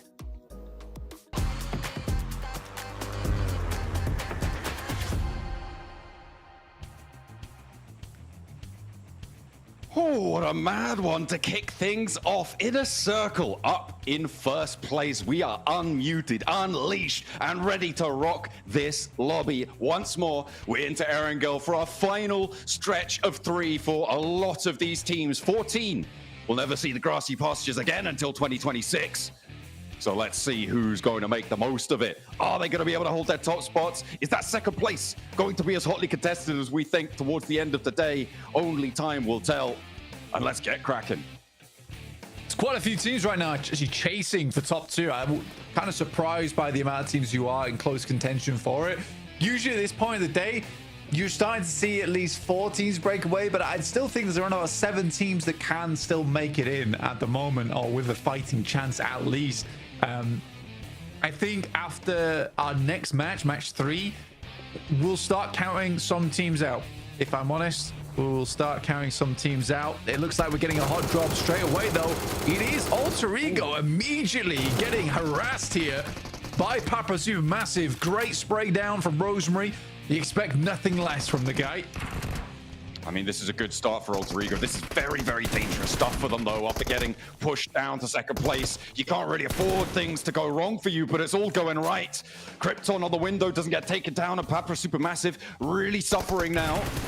As the hop in for Krypton, he's on the chase, he's looking for more, putting pressure on. Rosemary has fallen. You do not want to let this one get flushed away. 2 players go down as well. Snake keeping things under control, but Papa Supermassive losing their players. Alter Ego fighting for their second place. Up 3 elims and now just 1 player on the rooftops. Kamikaze, was that with the bow that he got a double knock? Does he think he's Sook? What's going on here? Kamikaze, put that one back. You're not in Weibo. I know. He's going to drop down, though. He's going to go for the rest of the fight. The spray down with the UMP. He's hopping in. He's up for the window. Snape controls it. Snape explodes at his feet, but it's not going to do the damage. And he will find it. Papa Supermassive fall and Alter Ego cling on. I mean, they made the right play there. Full reset, or at least attempted to. 1 player holding. Alter Ego with 4 points there. Very much needed points, but I guess a bit of a heart attack moment for them there as they dropped over towards hospital. Didn't expect to be receiving injuries in the operating room, but there you go. That's how it all breaks down here on Erangel. Sometimes it's quite violent. But we do have a northwest circle over towards Ruins, which is unoccupied at the moment. Papa Supermassive, they might have just stamped their ticket out. We do have an interview coming up very shortly, and I believe that it will be with IQ from Inner Circle to get a little bit of an insight into what's going on over on that squad and how they're feeling after that massive win. Welcome to a quick report with the 7WG. I'm here joined by Falak from Inner Circle, putting up 1100 damage, and with that performance, pushing yourself up to first place. I want to know, you guys made an adjustment in Rondo in regards to the solo player with the 3-1 split. You made sure T24 went further away. What led to that decision? We just went to Nuke so we can take some kills, and even if we die, T24 will just recall us and we will loot and belly and just rotate. And then zone favored us, and it was a very good match for us. That's it. I mean, I wouldn't say Zone just favored you. You guys, the timing was great, especially with WBG. As I mentioned earlier, you're in first place. What can you do to keep this momentum going and maintain yourself within the top 2? We are very confident now. We will just try to play good and continue this momentum so we can qualify for grand finals.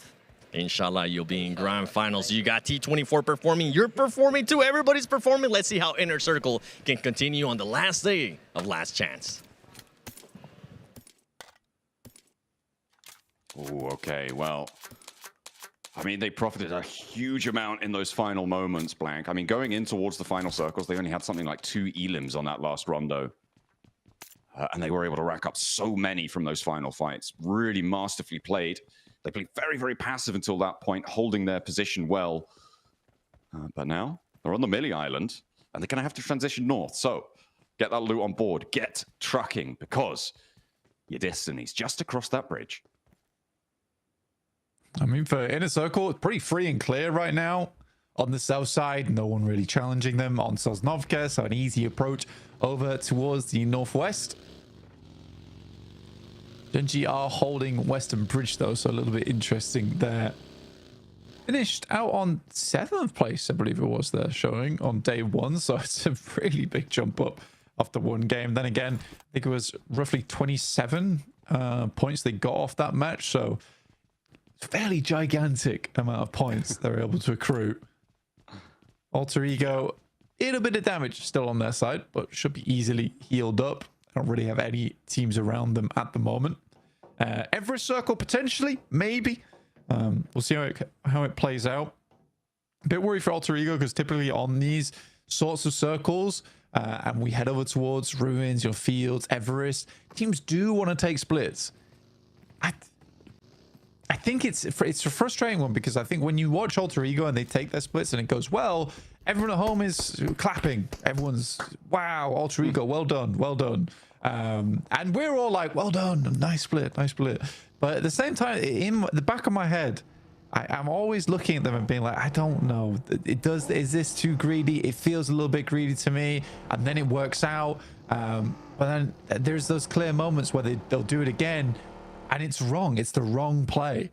I think that because they are so good at the game, they can make some of these splits work out. I worry if they do make it in top 2, go to the grand finals, those splits are going to get punished so much, John. I mean, just getting there in the first place already is going to be a monumental achievement, right? In the grand finals, the minimum prize you can earn is $25,000 in that 16th place. And if you get through from last chance, you're earning 10 or 9,500, depending on if you're first or second. So already you're nearly tripling your money, not to mention what you will have earned from Gauntlet, from group stage as well. So having a good time just getting there. But you're right, getting further in, that's even more money, right? Because the jumps do start to get pretty big. Obviously, that grand prize of $500,000 for first place in those grand finals. But we'll see. We'll see if that's something that is being purely utilized for this lobby as well, right? It could be a case of, well, we know we can't do it later, but in order to maximize this opportunity, because you need top 2, right? We're going to go for it and see what we can get done. I see right now Inner Circle looking to take eyes over towards Gen.G, who are guarding them out, which feels pretty cruel for Gen.G. They should be getting a move on, all things considered, towards this circle. But IQ completely knows what's going on here. You know, I think Gen.G can sit here for quite a while, honestly. I don't think there's any reason for them to push out over towards the north side. They're in the circle. They may as well hold. I think for Inner Circle right now is more of a case of trying to pick up as many meds as possible, because I think they're going to be in the blue for a little bit of time. Honestly, if I was them, I'd probably just shift over towards the eastern side and try and make that rotate. I can't imagine that's too difficult. For the Boars, they're probably not looking to hold on the eastern bridge, and I don't think they saw a lot of shoots down towards Sosnovka anyway. So yeah, I think this is definitely the right choice for them to try and shift over towards the eastern side. For Gen G, don't give them anything. And with that circle, yeah, the decision to push east makes all the more sense, because now Gen G can sit here forever. Ooh, okay, yeah, that's definitely going to help that decision out. You're right. But the Boars, maybe? No, they're not going to be guarding that bridge, surely. In a circle. Oh, hang on a minute. They've turned around. Blank. They're moving back west. In the meantime, though, everybody who moved over to the Gatka fields is moving back down towards the south, to the hills to the southwest of Pachinki, to the mouth of Quarry on that southwest side. Beg your pardon. Getting a little bit choked up. No, I'm not. We're going down to the ridge that sits on the south of it, just north of Gen G as well. And the buildings that sit all in between. It is a little bit messy. They're going to go for it. Blank, they did turn around. Noki, then straight through the blockade. He's going to get taken down. That is a bad feeling. Decisions being a little bit uncertain on the south side. And Gen G, well, they stayed confident in theirs. It's stage 2, guys. You don't need to make that play. It's just a categorically bad maneuver. Like, what's the upside here? Do you get it? You get one player across. You don't get shot out. You shouldn't. You also have to get all 3 of your players across. You get one player across, it's free. You can get a compound on the south side. You try and take that one on the south side of the fields. You could have got that anyway just by shifting over towards the east side. Now that Gen G sees a player is down from in a circle, they're like, oh, we're free and clear. They're going to eastern bridge. Now we can make our move. So now that's taken. This crossing over towards the east would have been fine. In fact, it was closer to you. I think there's some very weird mistakes happening right now in Last Chance. Some really weird mistakes, and it's annoying me. It is annoying me. Well, I mean, maybe it's the nerves. Maybe it's the knowledge that you have to go big to stay up in towards the top 2, right? For inner circle, maybe they thought, oh, you can't. Don't give them any excuses. No. There's no excuses for that. No excuses. No excuses. Okay. Whoa. Okay, fair enough. Okay, right. I take it all back. They're so bad. I agree with you, Blank. You know that you said that they were so bad. You know, I just yes, I did, and I'm stunned by that. They're in first place. You don't need to go big right now. You just need to get casual points. Oh dear. Is there any other teams you'd like to unload on about? No, but that was a bad play. I've not seen any of the bad plays that I need to unload upon right now. Well, I can't wait for the next one. I think that's going to be great fun. Weibo on the western side, they were denied that chicken dinner. They wouldn't have been to the top 2 anyway. As you'll see, they were in 63 points there, which would have been one behind, of course, Team Flash on 64. But again, they are back in that. They are back still, rather, in that conversation. It's a question of getting through Influence Rage because teams still looking to keep this one rolling. The south side a little bit harder to play now. Teams moving into the hills south of Gatka. I mean, that's kind of the major feature. The hills that stretch down to the southwest of Pachinki, some of the buildings there, trying to find those compounds. It's going to be difficult. Some of the chopsticks may be occupied in just a moment too. It's a rough circle for everyone. It's a very, very rough circle for everyone. I like Alliance's move, nice and early. Over towards the center. Weibo able to find themselves a knock over there towards 90 Globen. That's over towards the western side of the circle right now. I think if Weibo can control this, they'll do absolutely fine. They have a lot of options going over towards that eastern side. Kind of like Alter Ego's rotate. They managed to wrap all the way down and then back up again through the fields. This is actually a nice play from Alter Ego. I like that a lot. All right, we'll have to wait and see if it's going to pay off for them. Inner circle, actually, by the way, slamming in from the east side, get past Boars, Team Flash, Gen G, and now they're onto the hill in the center of this one. So even with 3 players, they still managed to find themselves a pretty solid spot here, all things considered, playing up on the ridge lines that overlook the fields to the southwest of Pachinki, to the north of Ferry Pier. Wolves finding Arc Red. This is on a roll. Hang on a minute. Is that a solo roll up? And he's able to control it. Alliance are helping out a lot as well. I think, okay, yeah. So Arc Red looking to crash onto the Alliance position. And Igor was able to pull a point out of them. They're looking for more. Alliance still have the crossfire sight lines. And Arc Red, I mean, third partying just not enough here in last chance stages. They are having a tough time of it. Arcrade's a good team. Arcrade is a good team. I'll stand by that they are a good team. I think that in terms of playmaking potential, they don't have it. I think that it's almost funny because a lot of the big moments from Arcade have come off the back of another team trying to make a play and then them ruining that play by being quick. They are very opportunistic. I think that's a really good quality in any team, to be able to quickly analyze and identify where there is value to be found on the map. But what Arcade don't do is they don't make plays. They don't make plays very often. And I think that could change. But I think the future is very bright for that team. And Uzbekistan coming into the region in a big way now, I think that they have a bright future ahead of them. Honestly, just getting to the last chance here, I do think they've got a bright future ahead of them. They need to solve some of their problems, be a little bit more proactive in the circle. But other than that, I think that their gun skill is good. I think their opportunity making is good. I'd like to see some improvements elsewhere, but I think the future does look good. I think that's the takeaway that you could probably look at for quite a few teams in this lobby as well. As we said before, you know, we'll criticize a lot of the plays that these teams make, but they're trying to make them against the best teams in the world. So sometimes it's just not going to work out, not going to go your way. And even getting to this point is a monumental achievement for everybody here. They are deserving of all the reverence that they are receiving, I'm sure. At least I hope, from their fans, from their home team, support as well. Alter Ego diverting one of the players that remains from 90 Globen. They are a little bit split and really down on their luck right now, having a very tough time. The circle shift west, and Alter Ego have the middle spot again. And for 90 Globen, it's sort of interesting. I think they were in the...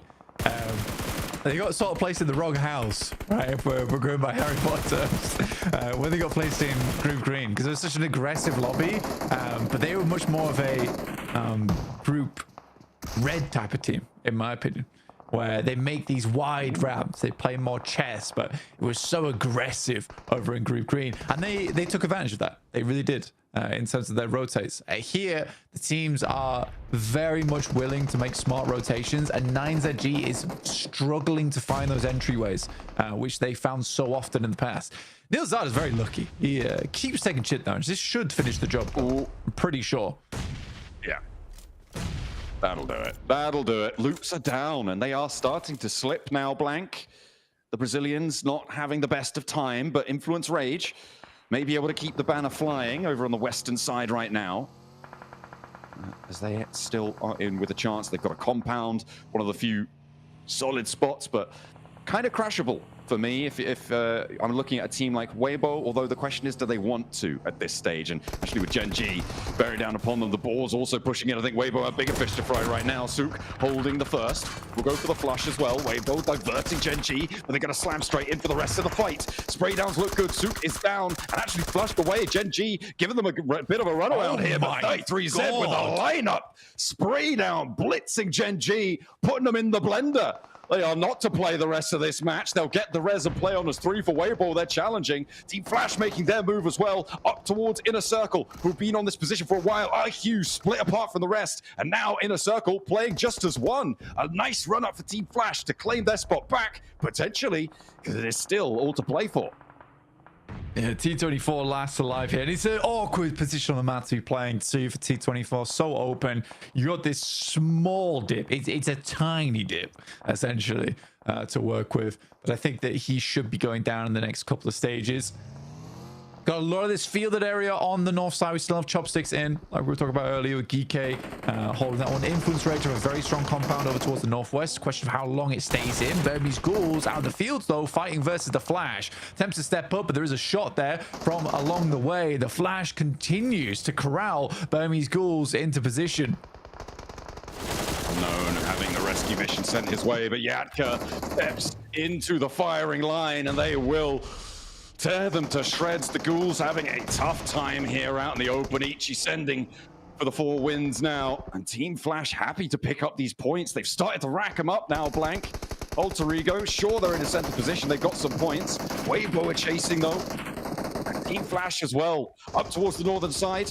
And it's going to be both of the two teams on the outside there having to move. Team Flash and Weibo are chasing squads, looking to move things aside. As at the moment, Inner Circle going to have a real tough time of it. T24, I mean, he's being spotted. He's being shot at. Krypton looking to take him out now.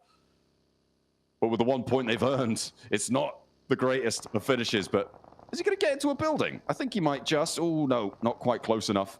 Which one? To go a little bit further afield. Yeah. He's going to have Arcred to contend with. I thought that was empty. I'm blind completely. I didn't realize Arcred was sat on top of the roof. Yeah, no, absolutely not. Absolutely not. I think T24, like I said, is going to go down the next couple of stages. Very difficult to play the solo from this position. There really isn't many areas to play. And honestly, by this point in time, you even have these shacks, which are usually designated for like one player. Teams are wanting them. Teams are wanting them. Boar's looking a lot better than recently. I think a lot of weight's off their shoulders, which is allowing them to play at a much higher potential, funnily enough. So kind of letting them go, you know, a little bit off the leash. And this is, again, a team that we were really not expecting a lot from. I've given them a lot of flack over the course of this one, but they have found some cheeky little engagements. I mean, they're not a qualifying team. I think it's still safe to say, but they've exceeded my expectations. And for that, I'm happy. Let's see if they can go toe-to-toe with Team Flash, though. Win does get flushed away, so Team Flash now on 2 players alive, and SnowX is on the swivel. Maybe they're going to exceed my expectations once more, because Team Flash having a bit of a nightmare here. Just the 1 player left standing, and Bose is on low HP as well. Really struggling from up on high, needs to connect, look for the spray downs. Alter Ego not getting stuck in either. They're busy fending off the southwest edge from Influence Rage. In the meantime, Weibo as well, suffering against Alliance. I mean, Weibo just crashed Alliance. Kind of respect this maneuver from them, to be honest. This is so much more aggressive than we've seen Weibo in the past. They're up to 7 elims on this game. And I think they're really feeling themselves here. After that last match, they made a couple of mistakes, but I think that they are having a big batter moment right now. They're looking for the home run, try and get themselves in towards top 2. As soon as you make that maneuver, you could have played a lot slower, just like Inner Circle, but they don't. They make this weird maneuver on the Western Bridge. I did not like it at all. But for Weibo, I respect it. I really do respect it. With 3 players alive, 7 elims as well. Let's hope they don't overpeak their angles again. That's the last player from the Burmese Ghouls going down. That yesterday, games looked pretty good for them. Influence Rage trying to move through Alter Ego. Alva able to find one. No, they're going to take Alva down, but Influence Rage get torn apart by Krypton on the inside. Law finally able to hit the drop shot, and actually it's now down to just Snape. The knocks are coming through thick and fast, and Law will be able to pick up these flushes. Alter Ego put down to Size. Will be playing on us too. The Boars are going to rock in from the eastern side as Team Flash, I believe they're eliminated on the eastern side. And the Molotov in from Law might just burn Alter Ego out of position, cause some problems, and Geek are here to play the revenge of the bottom of the tables. Yeah, everyone wants points on this one. Alva crawling over towards his teammate, but that nade is on target. Kevin will take him down. At least Alter Ego were able to get some points this game. We weren't able to quite track their rotation perfectly because we were more concerned over towards Weibo, who have now removed Alliance from that position, playing as a 3 in one of the big buildings available. Geek, though, continues strong. I think, again, a lot of our teams towards the bottom of the lobby, the weights are off. You know, we've dropped them like Rock Lee, and we are just going for it because it does feel like you have a little to lose now. Looks like Weibo have called in a favor of the circle to keep them in on the southeast side here. Other teams are going to have to move in towards the Falcons from the northeast edge. They're closest to it, but the Wolves are really making their lives hard. With Doran still across the way, that's going to control them for a while, but he's on the far side of the circle, likely going to have to move. Arcred unwillingly sharing this compound with Weibo. And Water does get rezzed. Another nade on in. Maybe that's just the smoke. Maybe a Molotov, actually. No, okay, it does pop some damage there. Didn't quite see the cook on that. Order getting the healing on board. Arcred can't really afford to step too close to this one. Yeah, I think it was a sticky bomb that you sent in there. Ah, okay, that makes more sense. But 8 elims for Weibo. Again, if they are able to push further, I think that does sit them over towards first place, John. If they can get like a 3rd or a 2nd. Alter Ego did push very far in this game with their 8 elims. That's me. SnowX just runs them all down. SnowX is kind of insane. And we haven't had much good to say about the Boars, but SnowX is just a ridiculously good player.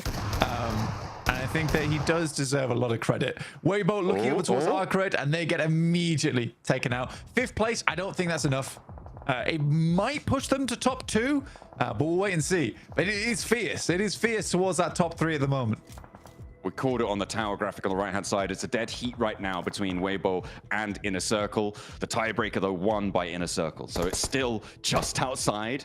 But currently, it's a 3-way tie, including Alter Ego, actually, with 74 points. 1st, 2nd, and 3rd right now. Team Flash, obviously drawing short. Burmese Ghouls out of the running. At the moment, the next closest team is the Wolves to try and jump on up. And they're quite a hefty chunk behind. The Falcons just behind them as well. Arcred and Geeke further still. Koa lands a shot over towards Doran. The Falcons have been trying to move forwards for a while now. They have managed to get into the next circle. The Wolves are struggling to find these shots because Coops is down next. If the Falcons, you're starting to... I'd start throwing smokes and start rotating over. You've got 2 knocks there. Now's the time to push. Clear out the Wolves. Slight delay on this one, in my opinion, but a great shot from Narvalo from the front line there. That should be the Wolves done. It should be going down, but they've got a little bit of tenacity still in them.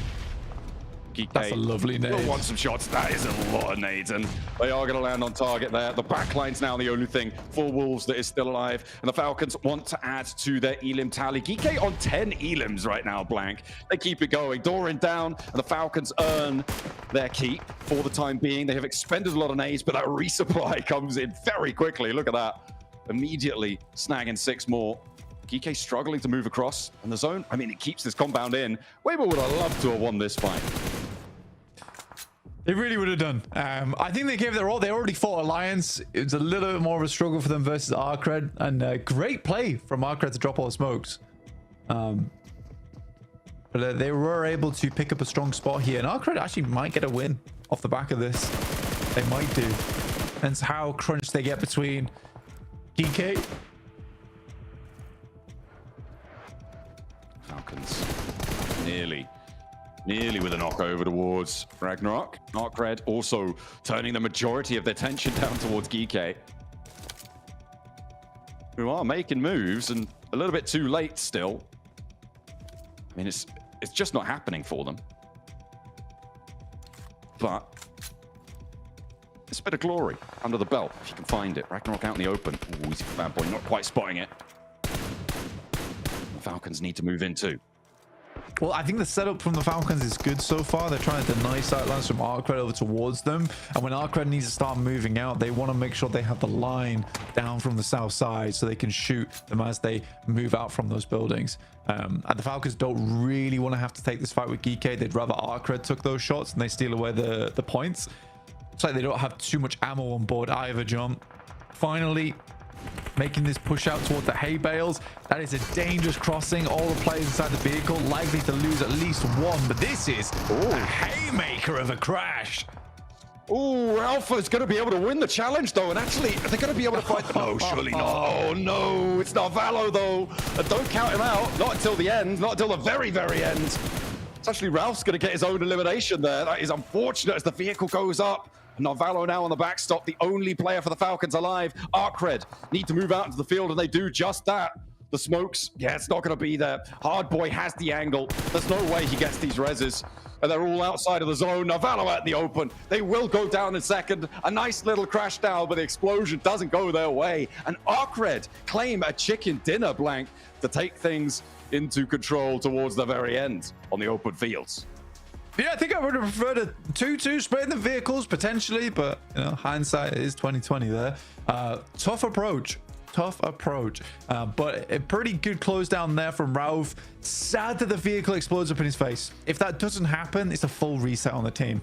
It really is an unfortunate moment for him. He had to start running away a lot sooner. And again, it is just these tiny little micro maneuvers which are losing teams games. I think that you can't really blame Ralph too much there. I think that's the best we've seen him in a clutch all last chance. But it's a case of, oh, I've got to win this fight. And then you're not really thinking in the back of your head, I've got to get away from the vehicle. Yeah, it's really, really tough, especially when Arc Red are still taking shots out. You're more concerned about your teammates. The Falcons, I mean, it was a good try. It was a good try, but they just couldn't quite cut the mustard this time around. Second place still might keep them in competition. The top spots did draw short, a 74-point dead heat over on the top.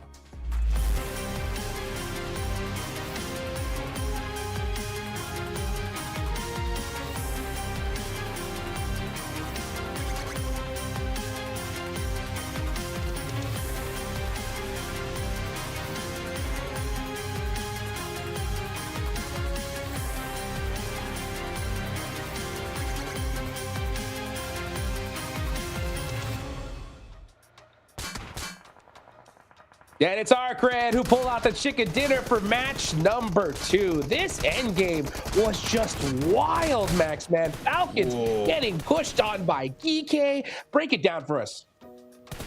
I mean, it just got a bit messy, really. I don't know what to add onto this. I get the idea of Falcons trying to go onto that fight to take the ankles away from DK. The thing is, you're not even in a great position in the circle itself if you win that fight. And the rotations early game were great, and they're keeping 4 players alive until the very late game, that was one of the big points of improvement I wanted to see coming out from this team. But that late game push, I think going for Geeky here, Niptura, was maybe not the right option. I think there was another fight that you're thinking they could have taken earlier on this match. Yeah, I think that the way they played this, going for Geeky was the only way they could have played it. However, I want to go back ever so slightly and go, when Arcred were fighting Weibo and Alliance, I think Falcons should have third-partied that. That would have been a completely better option, because then you have actual control of that compound, and then you're the one in control of the zone. You're the one in control of Geeky as well, who had the field. So for me, I would have much preferred a full send onto a third-party position on that compound. Yeah, I mean, especially the thing is, because you do not fight Arcred in that compound, guess what? Bad boy, he can play the roof angle, which, you know, in a field finish, when you have that high ground elevation, you can't escape the Eye of Sauron in this lobby, and Bad Boy just got so much free information and even some off angles at the end around the trees west of the circle. So Arcred, Uzbekistan, looking really good, starting off the day in 13th position. I wonder how high that's going to push them here, Hot Jukes. Yeah, it's going to definitely push them up a little bit. They've still got a long road left to go here. And the trial is only going to get tougher, because as we start dwindling down here in the last day, teams are going to be just that much more desperate. This hot drop, though, Max, man. Did we see this hot drop coming? I mean, hospital of all places? Yeah, he was trying to be Sook. And he's trying, though, talking about a bad play there. In a circle. They knew Genji were there. They scouted them. And they still send it. I mean, good on Genji, because I feel like that was a good idea to defend it, because you're clearing your back while trying to transition in the later stage of the game. But in a circle, why delay that Eastern Bridge rotate? That one did confuse me quite a bit. I think they were trying to pull a bluff and kind of go, listen, Genji definitely not going to be here. The zone's pushing them away now, and unfortunately that was just wrong, right? But yeah, they should have taken the Eastern Bridge. We saw it with the Eastern Bridge. We saw them do that in the end, and they survived a lot longer for it. So yeah, that would have been the better play, just to go for that and full send that. But you know, again, just at least they only lose one, right? And they get further ahead in the game. So hopefully not too much of a bad game for them here. So looking at this final fight, we did have SnowX popping off. I think he got a double nade at one point. A great play on that southern edge fight. But unfortunately, he does get overwhelmed at the end. But yes, SnowX, the French. Always happy to see the French perform. We got Narvalo. Yes. And of course, now we do have SnowX on board for the Boars. They also did have a decent amount of points on Rondo. So that also could push them up significantly in the rankings, as we have the map recap here, seeing some of our top 4 team rotating around the battlegrounds. And you can see, based on where the circle went, Pachinki, Falcons, they don't drop too far away. They go right into Chopsticks, and they have an easy transition point. But they love this 2-2 split, Niptura. I swear they've done it for like the past 2 years now. They love this.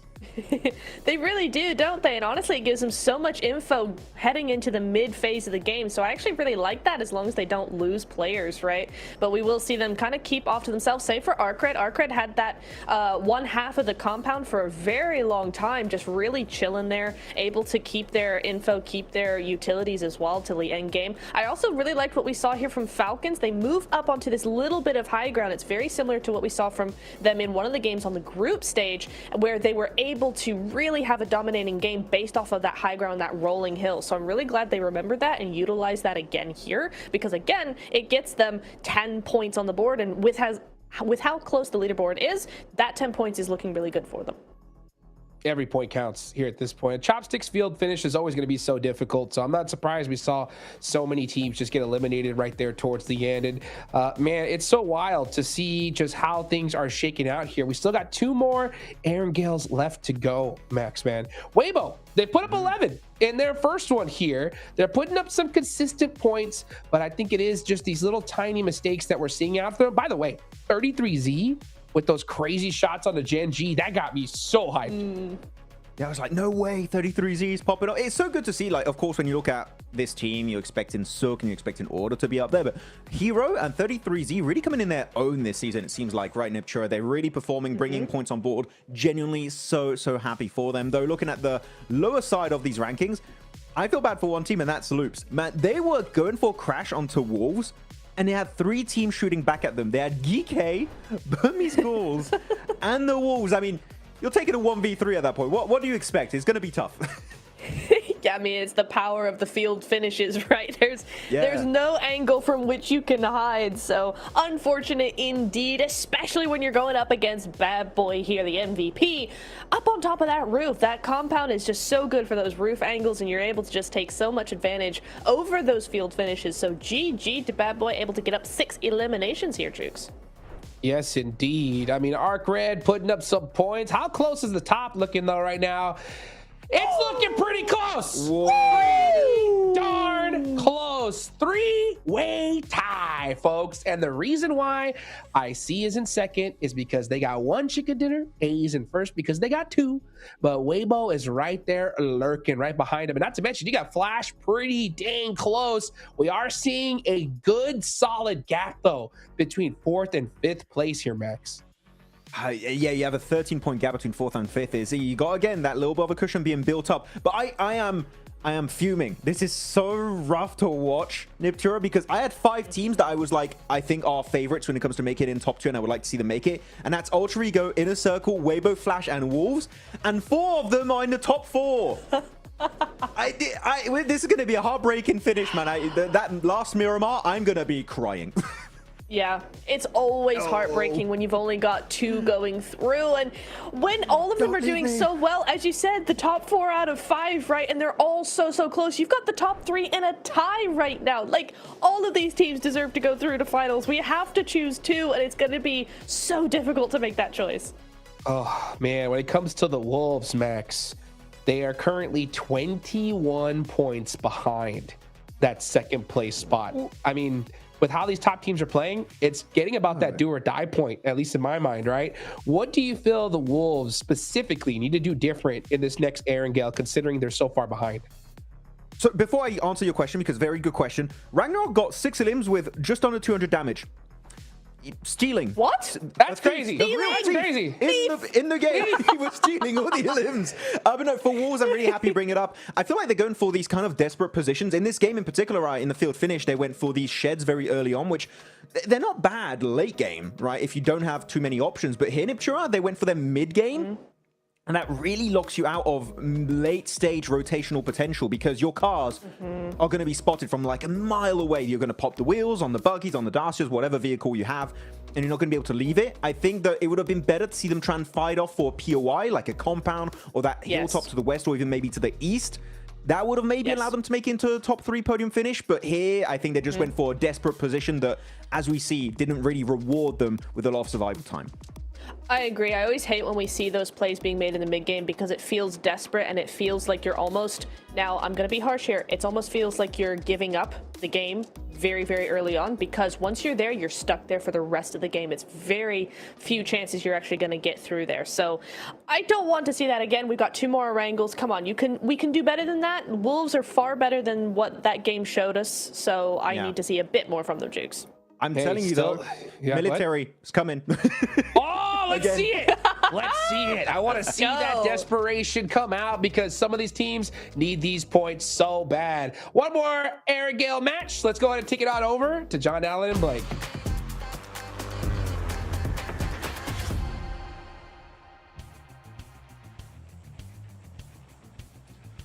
Oh, we're getting close. Oh, we're getting so close. 9 out of 12 matches. This is our 9th. Will it be lucky number 9 for one of our teams? Looking to break that tie at the top spots, the top 3, looking to try and make some division between them, try and open a lead. The plane path on the west side here. Maybe we'll see some vehicle hot drops, teams looking to break out towards the east, but we're going in again. This is our second Erangel today and our penultimate Erangel of the last chance stage.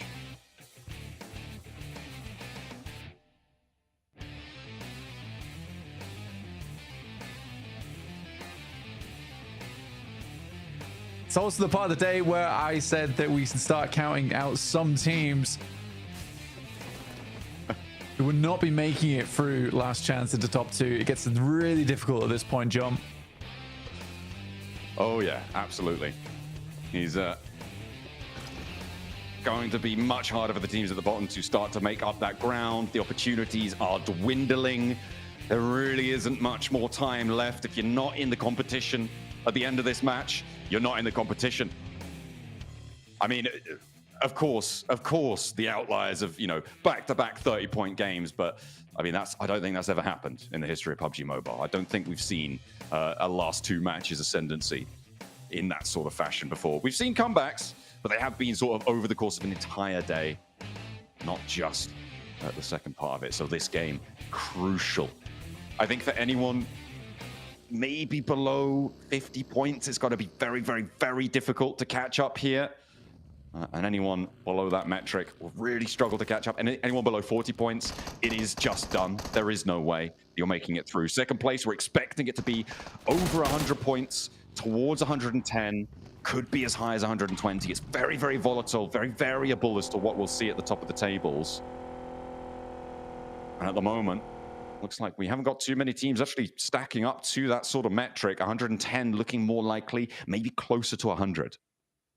Yeah, essentially on this match, like if you are around the 45-point mark, you're looking for a chicken dinner, or to be honest with you, what you're looking for is 55 to 60 points. And that might give you a chance to catch up, right?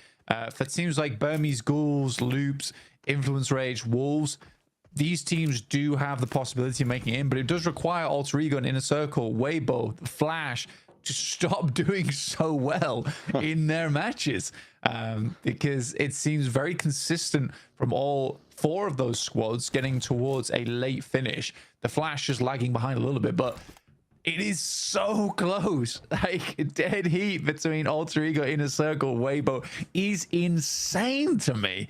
All 3 teams with 74 points. I can't remember which group it was, but we had another group where it might have been Group Red, where it was 3 teams on the same points towards the top side and winning out on tiebreakers. Just insanely close this tournament so far. I feel like a broken record as well, because every single PMGC we get, I'm like, this is the most competitive PMGC we have seen. It seems like we've topped it again. Hey, you know, we just keep getting better, strength to strength, you know. It was very, very close. Yeah, back in Group Red, it was 137 in third place to 136 and 136 for both Team Flash and Weibo Gaming, who right now are on 3rd and 4th place right now as well, which has got to feel like a terrible little flashback. And if you want to see Flash back, then they are going to need to break that tiebreaker. Some bad omens. Some bad omens for some of our squads at the moment. Weibo starting at Severny, likely going to be a swing over the south side of Stalbert. I'll pick those positions on the east side of the circle. In a circle, yeah, you'd hope it was an eastern bridge. Snake down immediately, and Rosemary going to test his metal here, but there is some great shots from Neil Zada off in the distance. Vitin will find Rosemary. Now, Krypton has a lot to do here. I like that pre-fire. Oh. Not able to keep things under control. Gonna abandon Rosemary, let him fall back instead. Alva's in for the backup. The nade goes long. And it might just be a Reservoir here. Ratto Boy wants to stop it, but the bounce on the container. Rosemary is looking pretty Reservoir. Neilzada trying to launch a nade. Ratto Boy, Vitin, both trying to find it. Geeke are here. Hang on a minute. A third party coming through from the northern shore, all the way from the backlines. And that should allow Alter Ego to maybe repair the decimating damage that's been sent their way already. Alva desperately picking people up. Neilzada very exposed, wants to slow it down, but overexposed to Krypton.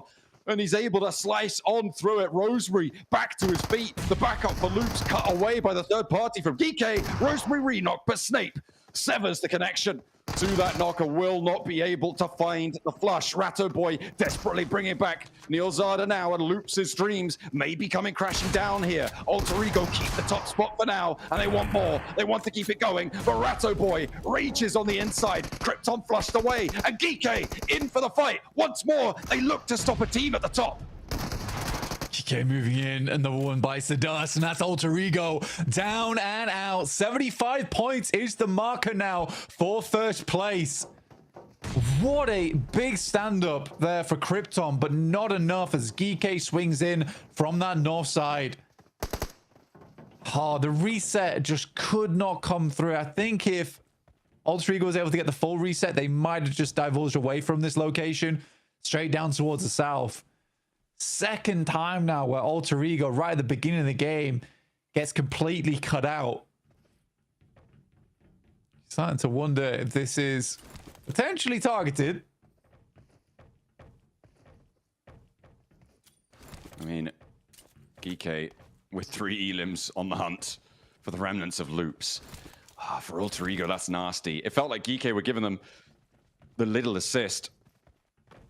I wonder if Papara Supermassive are aware of this. I mean, starting up towards Zaki, by the way, for Papara Supermassive, they may have heard some of this fighting. But the quiet should spook them now. They'll have seen a squad wipe come on through on their elim feed. They should be aware that this is popping off. I think getting to the circle might be a little bit more of a firm beckon for Papara Supermassive. As we hop over to the east side, though, Arcred very central. Team Flash on quite a big split, lining the east side of the Yasnaya fields right now. And trying to hold out as much as they can. Weibo a little bit further out east towards that mansion split area. I think it's a reasonable split coming through from the Flash. I think they can contain a lot of this area for the time being. A lot of safe buildings to work with as well. Especially this one here for Tops. The wall around it keeps him pretty fortified. Should have off angles from his team as well to help if anything goes down. But you'd hope that they would regroup soon. They have got a lot of loot on board starting in Yasnaya. They had a ton of time to grab smokes, nades, everything they might want towards an end game. Weibo do make that cross on South Stalbert. Nico though finding Geeke. Geeke kind of an annoying squad right now for a lot of teams, I imagine. Coming out of nowhere. Also, I will say though, for Geeke, I really did like that rap, right? Where they saw over towards Loops. They did a lot of damage towards Loops. They were like, okay, that team is in a struggle bus city. So let's wrap over towards the other side and try and take down the other team that seems to be taking a lot of damage, trying to get the reset. So it was a smart move. Hard southeast shift. Goodness me. Ooh. So we're over towards Lumberyard. Boars do have an outpost already set up there, so good foresight on that one from them, trying to take as much area as possible from where they were playing. Foresight might not be enough, though. You need to go for the 5, 6, 7 site in the end. Redox spotted out in the open. A very wide split for the Falcons. They were hedging their bets on this one, but they do get spotted with one of their players. They'll play on as 3, trying to make their way down south with the rest of them. Team Flash, I mean, picking up a point for Team Flash is good. Every single point matters. And I mean, this is what we were talking about, right? With points denials also being so important. We've seen several be denied over the course of the games here in Last Chance and over the course of the tournament in general. And it would break a tiebreaker like this, right? It would put Weibo above Inner Circle or vice versa in scenarios like this, which is exactly why we talk about it being such a viable strategy in these really, really close scenarios. I'm surprised by Weibo's approach on this one. They actually send hard down towards the southeast. Towards the dead trees. Pick up the compounds that sit around there as well. Bit of a gamble from Weibo trying to get further into this match. Now Valo gets spun out. We'll have to reverse that bad boy across the grass. Arcred may just chase him down. That's Falcons down towards, I think that's 3 players. I think 1 player is very low, or it is just down to... Yeah, just down to 3 players now. So they lost Redox. Yeah, on that rotate down from the south side after playing that large split. Arcred not wanted to stretch out too far, and I think that's probably sensible, given the circle right now. Teams will crunch in around them, and if they get embroiled in a fight for too long, it will get third-partied. Yeah, you want to hold on to the prison spot, especially on the high ground as well. It's a very nice position from Arcred. Maybe they could have got something done there. Like I say, quick flex out, but I think the high percentage play is just to stay there. For the Boars, who are currently at 47 points, they do have a real chance to get up towards the middle of the pack and potentially hunt down some of our top teams. With Alter Ego already out, it gives slightly more time, right? We add a little bit more to that stopwatch for some of our squads trying to move through towards the top side of the lobby. Ray is just spinning out of control. Hitting with the Beyblade. Trying to make it work. GK on this northwest side. Of course, losing one of their players earlier on to Papara Supermassive. They are still on this north side. Next circle. We're going up towards the prison. Oh, a big feature of the circle. That prison ridgeline that Arcred hold is a break point for teams moving up towards the north, for Alliance, for Wolves, for Inner Circle, Gen G, Weibo as well. It's going to filter teams left and right of it. And I would not be surprised to see a couple of teams trying to put themselves in shackles and send on in there. Well, that's a last-ditch scenario, right? If you are a solo or a duo, maybe you play prison, but it does become sort of unplayable area. You don't want to end up in there unless you're in zone 7-8 and it is on top of prison directly. For Weibo, very quick approach back over towards Lipovka, scouting out that area, trying to control the ridge on the western side. I think they understand that they can't get the majority of the area there. So they're just going to sit this one out, it seems, over on the coast. The GK sending in here early is interesting, in my opinion. Big dogs in the prison yard.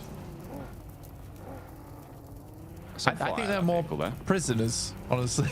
just prisoners. Oh yeah, big dog in the prison yard. Little minuscule terrier on the outside right now. I mean, you rock up there, you're going to have problems, but are you going to rock up there? Well, Loops seem to be scouting it. They go in as well. Loops are going in too. Loops are going in with Gike. They're going for the lock-in. And Loops in a really important position, although to be fair, Loops are 2, so that's kind of more excusable. Yeah, like I said, as a duo, it makes sense. For Gike as a 3, I just don't really get it. Yeah, I think Gike is just maybe unconfident in their capability to fight out for position around him and they just want to survive. Just fair enough. There's a lot of riding on this game. But for Gike with 38 points, feels unlikely. Maybe they're just wanting to get, 10 points on this match, just keep pumping those numbers. But again, that is hoping that teams towards the top aren't doing well, which right now they wouldn't be wrong.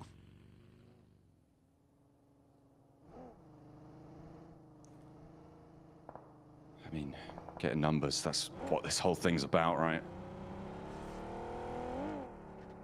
Getting those. You really want a 1 or a 2 next to your name at the end of this one. Those are the only numbers that matter, really. In the end of the day, Wolves playing on the southwest side, close to Alliance. The Wolves, a little bit of a fall off today, but still just about in with a chance. Really at the bottom rung, though, of that ladder, looking to try and climb up on 53 points. It is big games they need for the rest of today to jump up and compete. Unless Alter Ego keep going down with single-point games, if Inner Circle and Weibo do the same, maybe they don't need quite as much, but the next circle will pop in as well. If we go to a prison finish blank, I feel like I'd absolutely love that, but it would be terrifying for our players. IZ Globan rocking up to Burmese Ghouls. We are closing in on it. Ooh. Don't enjoy prison finishes personally, but could be the way forward. I mean, Arcred do have sightlines down towards it, but again, it's this massive glut of teams down towards the southwest. You all have to journey up there soonish. That is a slight slope they'll have to make their way through. So likely the Alliance, Wolves, Falcons, Inner Circle, in fact, will all need to battle off against one another shortly.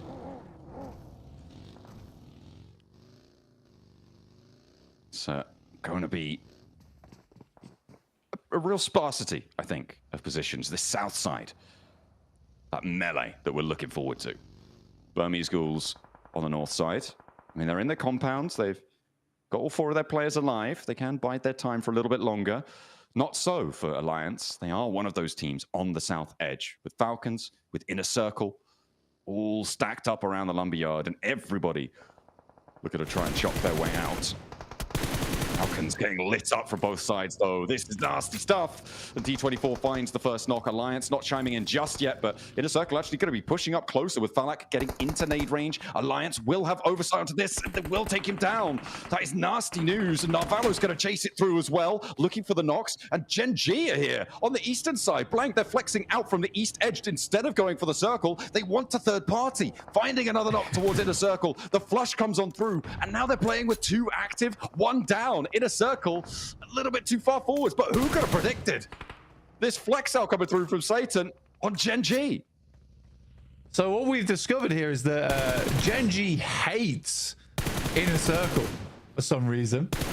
Not entirely sure why, but they keep running into them, causing a lot of problems right now for Inner Circle, down to just IQ, leader of the squad, trying to figure out how to make this work, how to get some more points in the game. And suddenly Weibo is in a far better spot than anyone else, similarly with the Flash.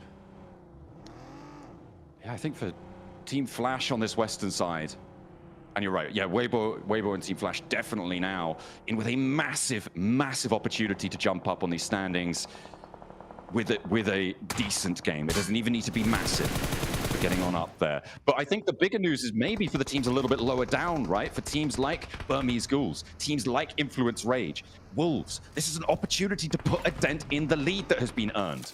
If teams start to fall at the top, that is when the middle pack can rise. The rotates starting to come on through. And IQ, I mean, he'd like to go into prison at this point, potentially, but it seems to be a little bit overcrowded. Yeah, I think there's quite a few. It is ridiculous the amount of teams that are currently playing in prison. You really don't expect this at this stage of the game, especially with the circle starting to move a little bit further over towards that eastern edge. I want to see some more from the Wolves, though, here out on that southwest side. Can they take down Alliance? Can they deal with the Flash? We'll have to wait and see. Oof. Team Flash, knock onto Lil Boy. That's not going to be super resable.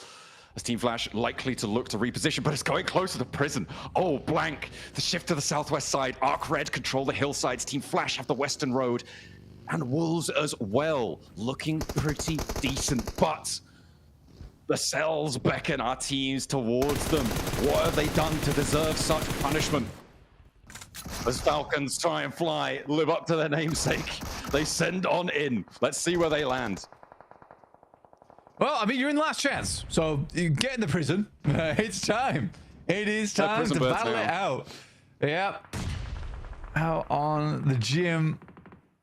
Pump some iron. Pump those points. Hopefully. But 8 nades being cooked off in the distance there, by the way. Good nade from Koa. Starts things off strong up towards Ragnarok. GK. Challenge on the inside. Koa with the pump action, but he turns the wrong corner. 2 players to face. It's not going to work, but the nade. The answer from Ralph. The IGL. The man of the hour now. Holding down his corner and hops into the cell block. Really wants these points. He's charging forwards for them. Wants to stop the res as well. He knows this is the best situation he's going to get. It's the best 1v1 he'll find. Goes in. Wrong corner, my friend. You missed the guy actually in there. Ralph, you're floundering now. And 2 players on the stairs. They're going to take a chunk out of you. You need to be more careful than that.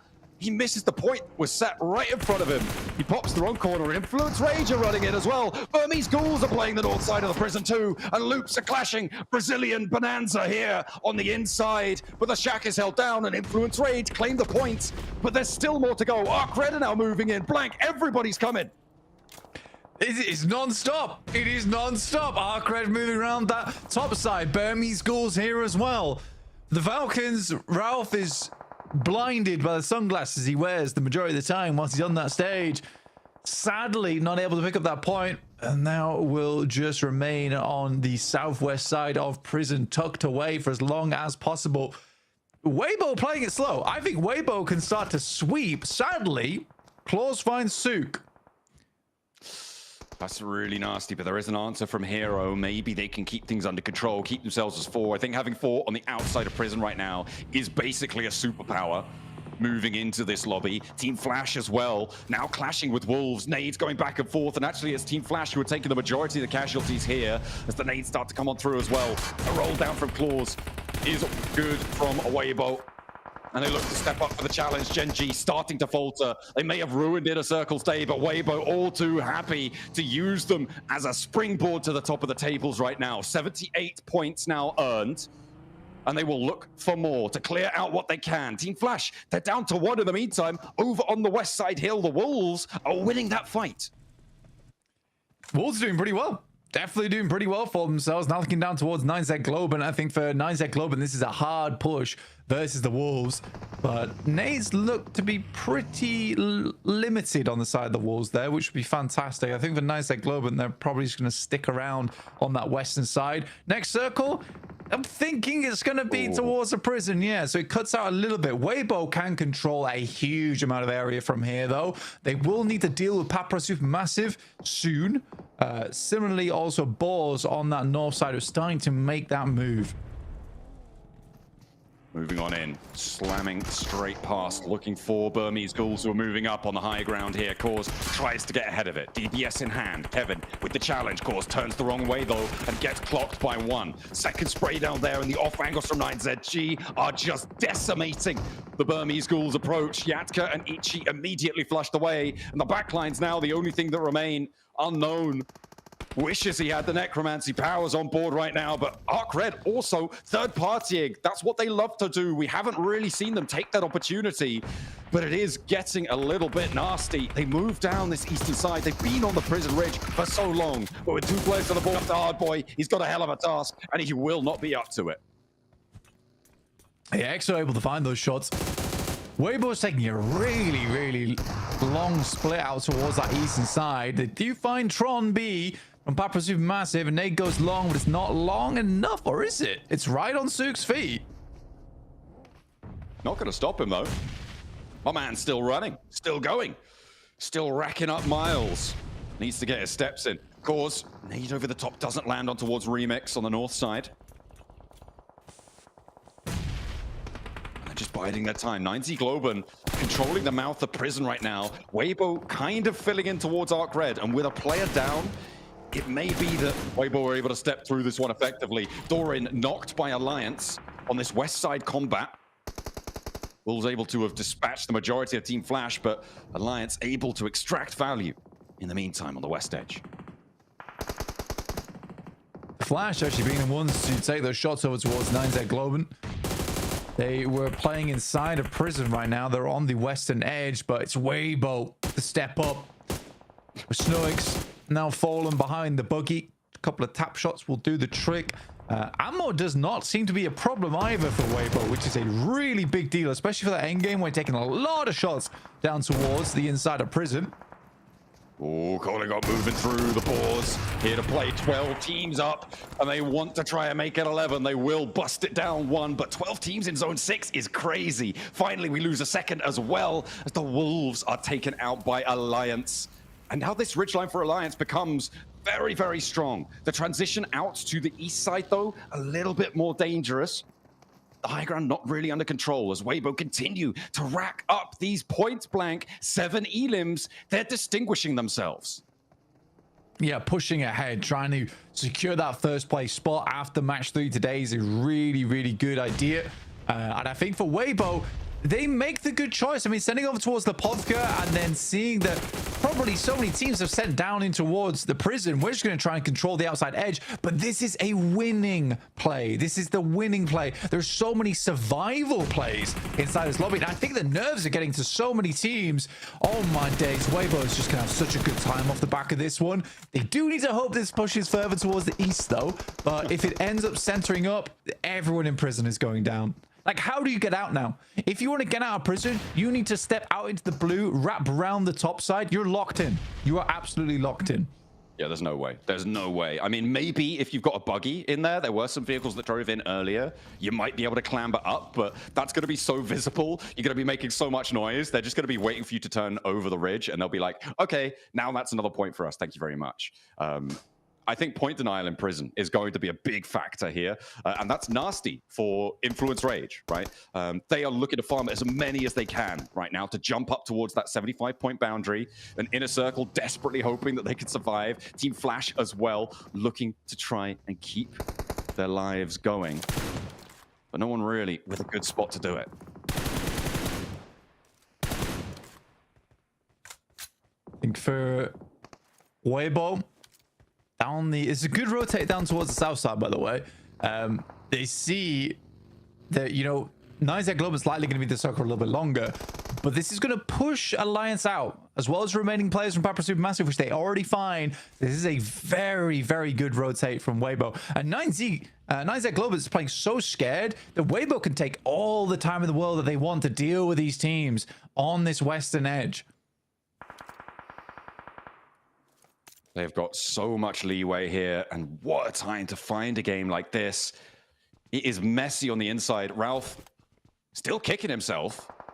For well, maybe not, because he didn't realize, but missing the Elim on towards Geekay. But now he has to move. He has to get across. And 3 players from Geekay, they know he's here. They're just waiting for him to step out, and that's not even to mention ArcRed, who have the high ground as well over this position. IQ has moved in. Oh, hang on a minute. Alliance are chiming in from that high ground as well, over towards Geekay. Ralph now.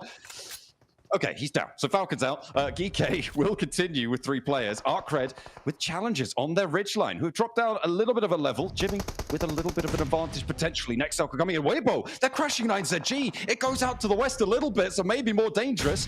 But 9Z Global now on the cards for Weibo. A bit of a wild crash out, but it seems like it's going to work out for them. A 1-4 trade, though. They're getting torn apart a little bit, going too low for my liking. And another knock. 2 of them are down against 9Z Global. That's where Order really needs to step up. If he can keep his team up at 4, it's a huge deal. Nade flies towards the position. Now 33C is going to get a move on over towards that north side to help his team. Sook's probably going to bleed now, and he's running down. But it's not happening. It is not happening. A little bit greedy on this 3-1 split. I think that Weibo needs to back off a little bit sooner. And it's going to be a reset here for 9Z Globen. In the meantime, Alliance moving through on the hilltop, moving through ArcRed's defense. They've been on this ridge for a long time. ArcRed with only 3 elims. Alliance have been purloining them away, pilfering them as they go. Weibo getting run down. I mean, they went for that crash. They crashed into 9Z Globen, and they didn't need to. You said they could bide their time, and it's all come down around their ears, but they are still in first place for now. We'll see how much further they can go. ArcRed getting pushed aside. Alliance want to be in the conversation again. And moving through on this side, Weibo now officially down to 1 player. It's sort of where you just hope for the commits here from the teams a little bit more. But again, I think that this is the one instance where I can sort of excuse it, where they do just want the high value play. They went for the 3-1. It's not bad. They just lose the fight. Olio wants to clear this one out. A scrap in the prison yard is still going. It's the lawman to stand for Influence Rage. Trying to keep all the prisoners in check. Gets a nade over towards Ragnarok as well. In the meantime, Diego flushed away. Geekay proving to be troublesome, taking down his 2 teammates there. The next zone closes dead central. Blank, I think it's just up on the high ground ridgelines, if I'm not mistaken. It is pretty close, though. A little evil severance on that circle. And there's 2 fights that matter. The top and the bottom. Influence Rage getting far into this match is huge. And in a circle. Sneaky. IQ spotted. I think that's Geekay. Yeah, he's done for. No, hang on a minute. It's Alliance from the high ground. If 33Z, basically he needs a top 3. It'd be hard to do though, especially from his position. He's getting pushed in. And he's down now. So Weibo go out in 6. So not a whole lot of placement points found. So it doesn't shove them further of the tables than they quite like. 9Z Globen though, 10 elims, but in 14. Alliance though, 10 elims in 9th on 51 points, getting the placement points already. It's going to put them within striking distance, but their move off of this hilltop is dangerous. It's dastardly. Law is swept aside in the prison, and Geeke going to try and hide underneath this one. There's a potential for it to actually close with the overhang. Alliance are getting pushed aside now. In 3rd place, they'll get a lot of points and they may be able to make a little bit of a bid for freedom. This was the last game that teams had a chance to make it up, and maybe Alliance have done enough. 9Z Globen wanting to find Geeke, but is it central for them? No, I don't think so. Geeke may be looking to deny the points, but for 9Z Globen, I mean, it is still too little too late, right? Right? Yeah, right? maybe. I don't think 9Z. I personally don't think 9Z Globen's getting another big game. Personally, SAFG should be going down next. Should be. I don't think they have 2 more nades to work with. They're trying to isolate the angle. I think it's tough though. Needs to step out in the blue spot. Taking damage. The burst on the top. They're going. He's going over the top. No way. Geeke. What are they doing? They had the center of the circle. Blank. 9Z Globen lemming themselves off the edge. And Geeke, I mean, they're all smiles. They sent it into the prison early. Blank, you hated the play. But it was a prison win coming out for Geeke. Why did they do that? This is the team that took down Weibo, by the way. Who do they think they are? Stop it. Misbehaving. 9Z Globen, I mean, hang your heads in shame. That's right. You should be unhappy with that. Yeah, that was something. That was definitely something. Really, just can we pay some respects to that team, please? That was, yeah, I don't even want to talk about it. There's been so many weird maneuvers throughout Last Chance. I'm more in my mind. Well played, Geeke. Incredible shots from the UMP. Well done. I mean, crazy. Geeke went in early to the prison. They never had to leave. They were able to take a chicken dinner. I don't even know. Desk, tell me something to keep me sane.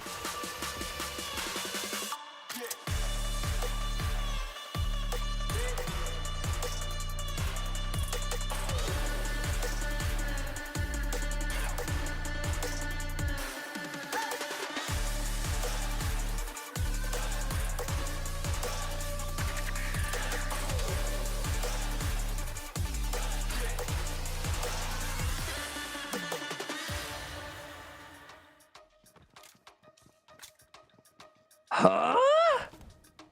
What's going on here, guys? What is going on here? First of all, prison finish. Awesome. Now, 9Z, I saw this play. All right. I was like, all right, cool. They get Kevin. Maybe they jump down, try to get the last elimination. And then we just saw them fly off the top rope and 2nd place finish.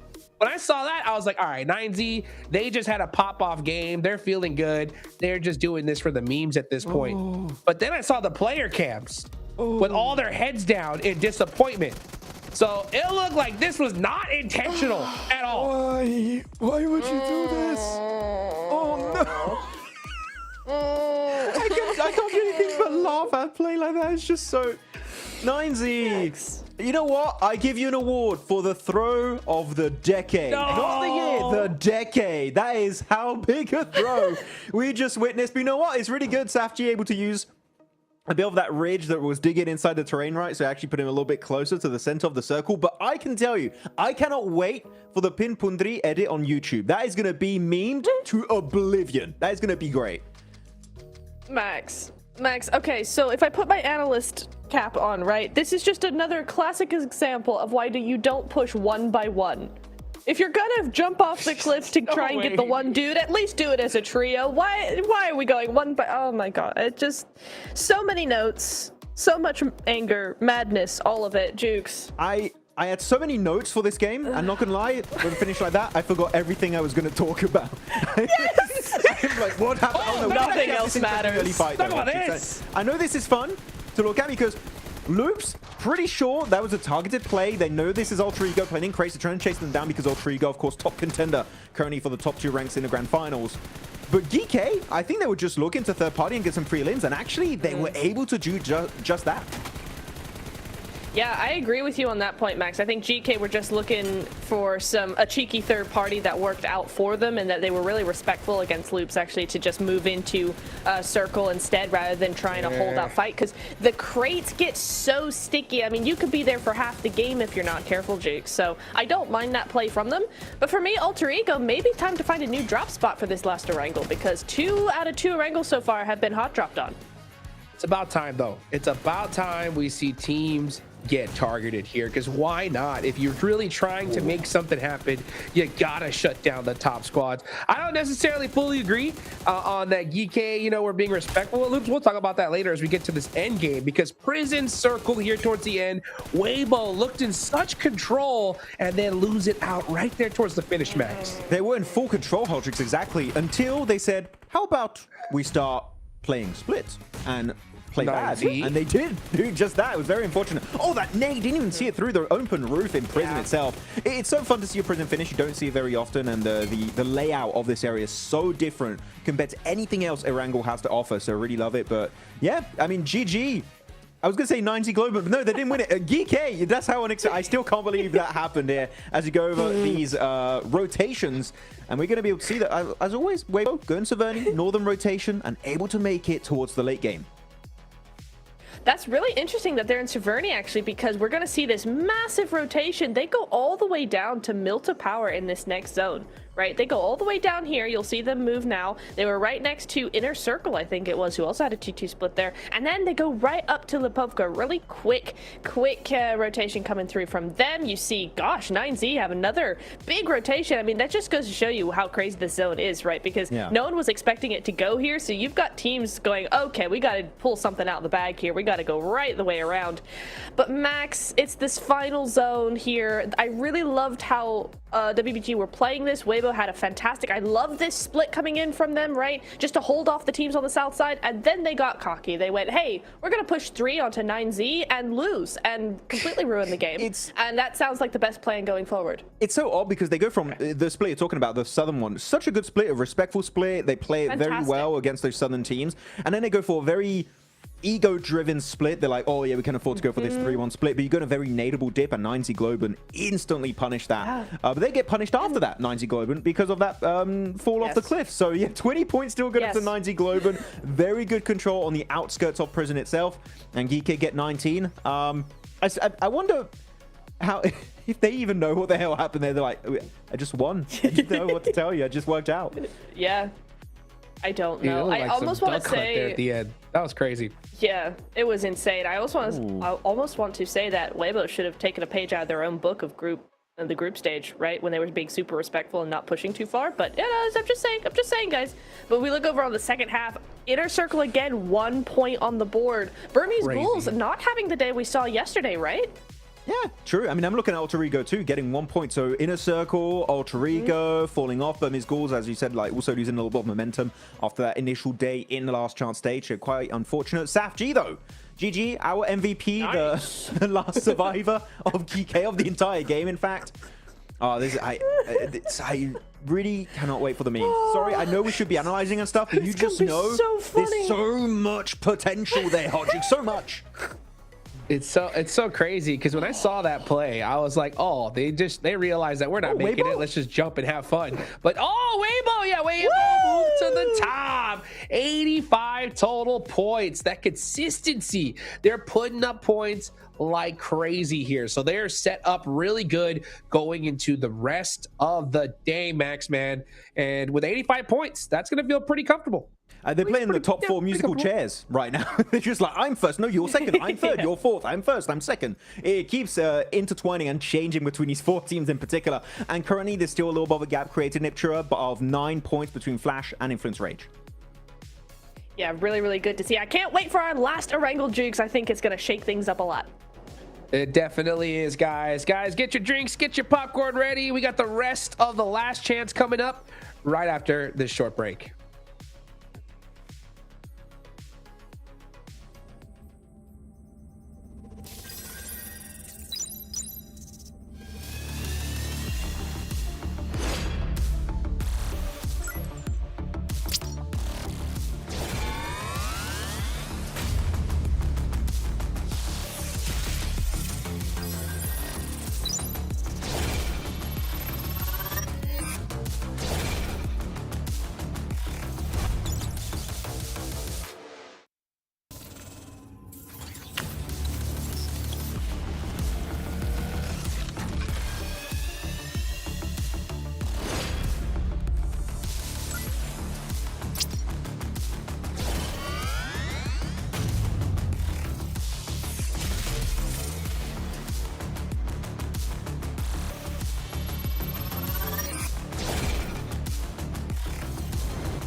Нэр хүүхдээ санаж байна. Миний хэд дэлхийн авраг болоод хүрээдэг гэж заа юу?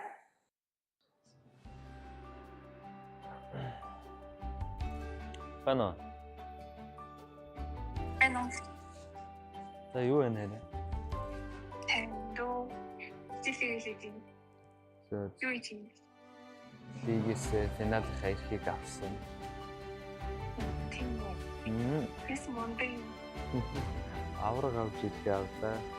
Тэгээд баяр хүргэе. баярлалаа. Тэгээ 3 удаа яг ногоон бүрэлдэхүүн орлоо.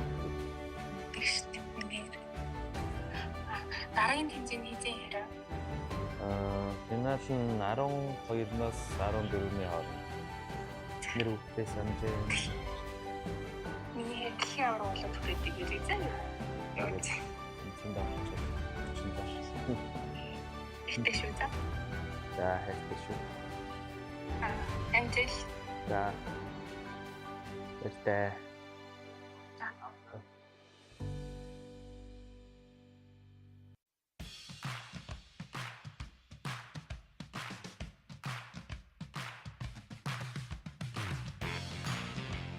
Three matches remain until we find out the final two teams that are going to be joining the rest of the squads in grand finals of the 2025 PMGC.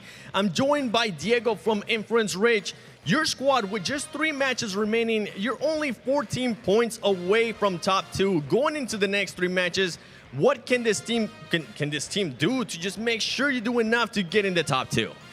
Então, indo para essas últimas 3 partidas, vocês estão ali com 14 pontos de diferença para o segundo lugar. E o que vocês vão adotar para essas últimas partidas? Questão de estratégia? Acho que não tem muito que mudar de estratégia, só ajeitar nossa teamfight, porque pecamos em 2 quedas sobre teamfight. Porém, é continuar fazendo nosso jogo com uma boa mentalidade e é isso. Foco em passar para a grande final. We're gonna maintain the same strategy, but we're gonna try to get more team fights, to be better in the team fights. I think that's what sliding us down a little bit is the team fights, but we're gonna be strong for the next 3 games.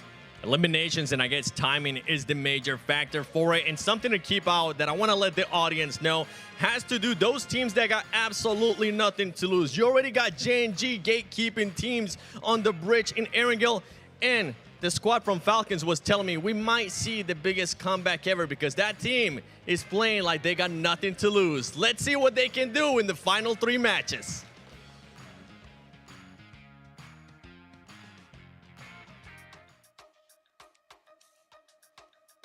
That's right. Nothing to lose, man. There's a lot of teams here that need to pull something out big if they want to make it into that top 2. Now, looking at the leaderboards, guys, we got quite a few squads that are in that 50-point range, right? And we'll talk about that in a second because we got to give some love, of course, to the Infinix GT30 series, the official gaming phone of PMGC 2025. Engineered for precision, performance, and victory, empowering every gamer to hashtag be the one and outplay the rest on the global stage. So big thank you to Infinix. We got the last 3 games to go, last Erangel, Max. So actually, I got a question for both of y'all, right? I would like both of you guys to pick a 50-point team, all right? Which team do you feel has the potential to make that push back towards the top 2? Right? And what do they need to do in order to get there? Max, I'll start with you. Oh, I'm going to go Wolves Esports. I think that Wolves Esports have been looking really good in the past. Not the best day for them, unfortunately. The main issue we saw on Narangarai is not going for these big game-winning positions, just trying to survive, and unfortunately kind of shuts down their later stage potential to rotate. And in this case, 90 kind of did what I was hoping Wolves would do that previous game, which is just leave that western cliff because it was going east of prison, and unfortunately they don't do that and they get caught in the midst of that rotation. So I think Wolves can make it if they do that one adaptation in their next 3 matches of the day. Oh, that's interesting. I think they need to up that aggression. No.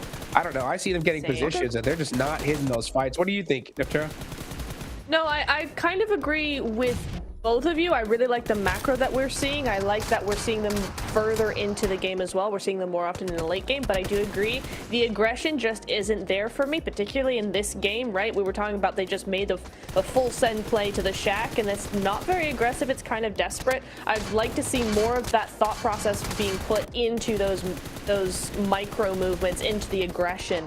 So for me, yeah, Wolves could definitely do it if they make those changes. So I kind of agree with both of you on that front. For me, though, if I had to pick a team, I'm going to go with the Burmese Ghouls because for me, they've been such a great team. They've been such a confident team like we've been talking about, right? We saw such a different side to them yesterday, but today they've been so quiet. It's like they're in the Gauntlet or the group stage rather all over again. Like it's like day 1 for them, and I really hope that we can see them come back and come back stronger the way we've seen them before, because when they play like they did yesterday, they're a really good team, but they're just not being the team that we saw yesterday today, and I need to see that from them again. I fully agree. I think all that confidence we've seen them build up throughout the course of this PMGC 2025 season has just kind of fizzled out today. It's very odd to see. We're not seeing that confidence anymore in these games, and they could still bring it back. There's some hope there, but unfortunately, when you lose that steam, the Burmese Ghouls don't stand up to me as a squad that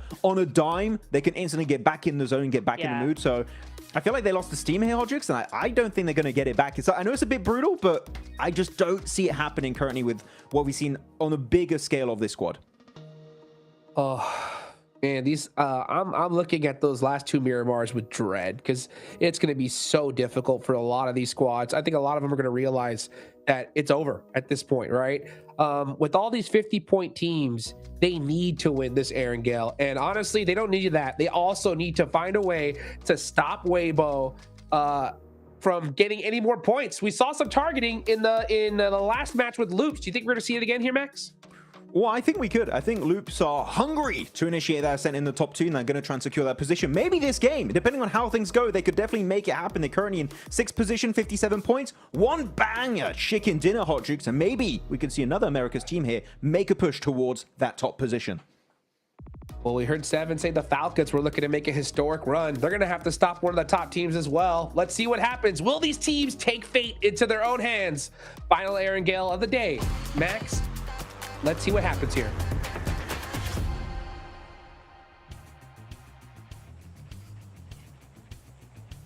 Man, the nerves are getting to people now. 9Z Globe would throw themselves from the top of a cliff and crash down at the feet of Geeky. Two teams who, frankly, don't really have a chance to jump up towards the top spots. So those final moments, not inconsequential, but certainly aren't going to affect those top 2 spots right now. Weibo able to establish a little bit of a lead, but again, it seems like maybe it's getting to them too.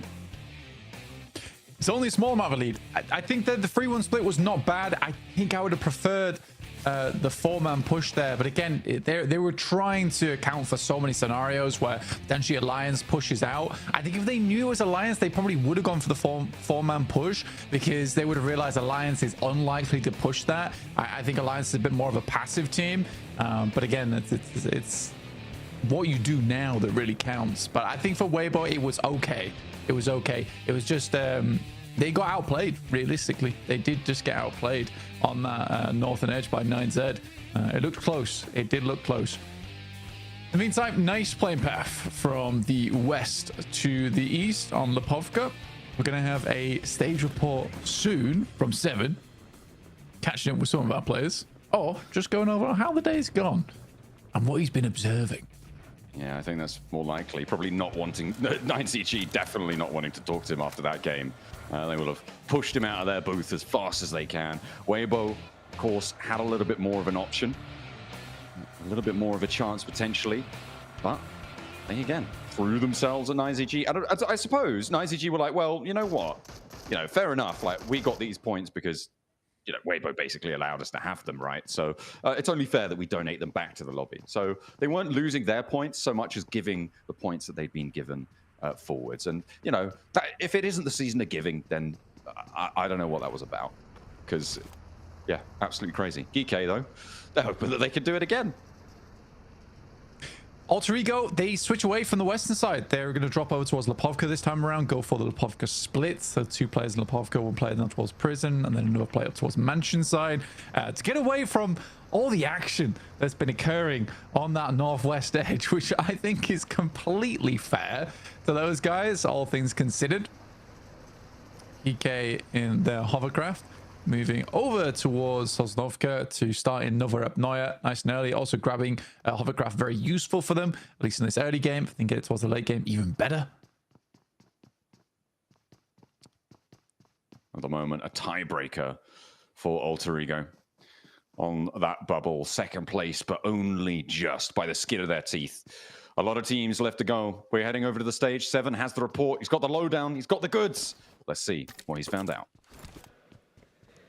Welcome to a quick report with the 7WG. I heard the devs wondering what happened between Alter Ego and Loops. Wondering if Alter Ego was maybe hot dropping them or if Loops was hot dropping them. It turned out to be just something with the rotations that they were doing.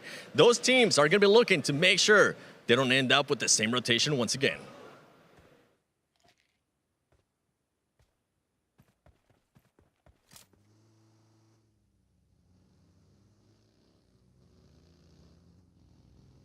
There we go. A little bit of info on the team's rotations there coming through from Seven. Fantastic stuff. Getting that lowdown. The inside scoop coming on through. Beautiful stuff. Maybe more context, and that's a good thing. Yeah, I mean, context is always nice, and I mean, it does make sense here. With Alter Ego moving over towards that eastern side, they have definitely ensured that that doesn't happen again, purely because they're nowhere near Loops here in the future. Loops didn't really change all that much, to be honest. I think it's more an Alter Ego here to make that change, which is fair enough. For Loops, they can keep barreling it down in South George. For Alter Ego, it makes all the more of a difference considering they are in that top 2 right now. I wouldn't personally want to leave it up to chance, and neither does Alter Ego. But the circle does head over towards our western side. It cuts in a little bit of Sosnovka. There's always that world where it could head down there. Highly doubt it, though. In the meantime, most teams will be preparing for a Fields finish or over towards Quarry side in Primorsk. So you're getting a lot of these wide splits in areas where it's sort of feasible to do so. There's a lot of little compounds here and there that are available to be picked up that you can sit in and at least have some oversight of what happens around you in the circle. Getting that scouting done early, very important. Curious to see how Inner Circle deals with this. Because GK are on their eastern side now. They are not alone in Sosnovka. See how quickly GK does want to leave if they want to gatekeep on that side. Inner Circle, honestly, I am curious. I don't know what they're going to go for. It's always a gamble. It's always a risk. They're on 54 points now, blank.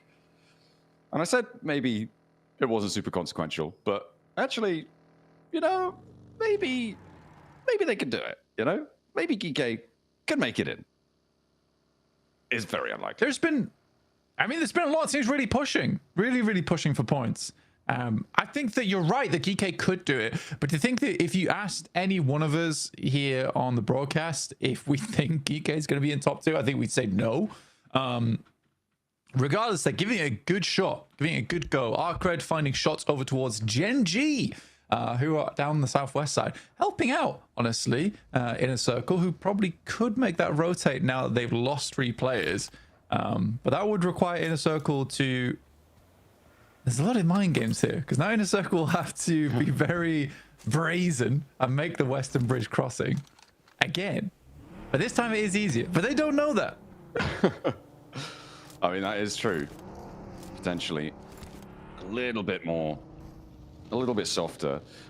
Looking at the record so far today, the first 2 matches, right? It feels like more than 2 matches, to be honest. I feel like I've aged about 5 years after watching those last 2 matches. But GK, they're feeling pretty youthful right now because they got 3rd place and 12 elims, followed by obviously the chicken dinner that we saw, and they got 9 elims for it.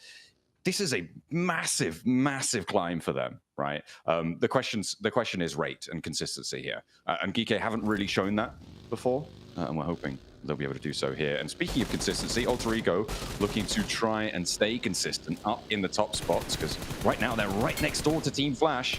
They want to do their best to keep them at bay. So we see Gen G losing players there as they go on the replays. I think that we also have to consider that we've had some pretty weirdo circles today. Yeah. True. Where it's not always super determined where and who's going to come out on top there. Does require you to have some very high skill. I think a lot of our strong teams have made it towards those end circles regardless, because they have good rotates. They're able to fight Alpha's position as well. Alter Ego very close to the flash now. Rosemary steps out. That should be a knock, and it is. Ooh, very quick on the flash as well. Looking for that shutdown immediately. Doesn't quite get it, but the bleed out ticks down, and that will do the job, do the task. Supermassive across the way. The spray is good. Either way, it goes to the Alter Ego tally. And they are now distinctly in 2nd place. It's not a tiebreaker anymore, blank, by 1 point against Inner Circle, who have yet to leave the military island. Yeah, sorry, I was taken aback. It was like showing Rosemary, it was just a completely different dude on our screen. I was like, I don't think that's what Rosemary looks like. But yeah, we are getting our 2nd circle on board now, which does head over towards Pachinki. Falcons, do your best, do your worst. They're already 2-2 split. Look at that big split right now, a kilometer between them. And they're going to want to regroup onto these hills or at least figure something out, because that is a nasty rotate needed for them. They flexed out, tried to hedge their bets again. Geeke, they're leaving. They're on the hovercraft fleet, and they've actually got quite a few going on. I think there was at least 2, probably 3 moving across. And Geeke can transition as a little bit of a bulldozer into the south side of this circle, potentially. Maybe coming into conflict with the Boars. Falcons have the roll-up sent their way, and Alter Ego here to play. Papa Supermassive as well are stepping to. Redox burns the door frame. Krypton doesn't connect. Will finally land the spray down. It felt like one of those shots should have done it, but Krypton gets knocked to the burn, and he's not down just yet. Alva, now the last to stand. All of a sudden, it's the Burmese Ghouls to play too. 3 down here. They get 1. Opens the door, crawls inside. I'll talk about it later, but I think for Alter Ego, they do need a big old reset on this one. Redox is out. Should be able to get the rest of the reses through fairly safely. That is a lot of teams in Pachinki. That's a lot of teams that all decided right now is the time to be in Pachinki. For the Falcons, oh man, I wish they'd regrouped earlier. And also, I think the Falcons too, they do this annoying thing on a Pachinki finish like this, or like at least a initial Pachinki zone. They'll play on like the western edge of Pachinki rather than just playing inside of it. Yeah. Oh well. Might not even have that opportunity this time, kind of on the lock-in right now. They have managed to put 3 players on that western edge, but the center area a little bit more dangerous. You don't quite have the info with Redox going down. You assume it's going to be a little bit packed in there. Kamikaze for Papa Supermassive. They crashed in similar time to Alter Ego. Didn't want a third party on that north side. Might have been a real soft target for them, but with the Burmese Ghouls there as well chiming in, maybe too dangerous for Papa Supermassive's liking. They will play this east border of Pachinki instead, playing in the Storm Drain and seeing what they can find. That wasn't the knock there. That's Kamikaze going down though to Glory. Nearly getting across, will be there, and there's the rescue, the pickup. Tron B able to find Glory 22 as well. So that will slow Arc Red from going on in. The res on Kamikaze needs to come in now. Tron B, good shots from him to recover that for Papa Supermassive. It's a lot of teams in Pachinki. It's kind of weird the way the circles are panning out here in Last Chance. I was like, we're going for the big play. We don't want to play edge. We want center. We want big point. Please. Oh yeah, give them big point, see what they can do. Geeke, they're going back and forth with Boars right now, but the Boars are still as 4. That bleed out though, it's looking pretty deadly. The circle does keep Pachinki in, Blank, but the West Hills may be a little bit more favorable. I'm looking at inner circle right now, and they are in a circle for sure.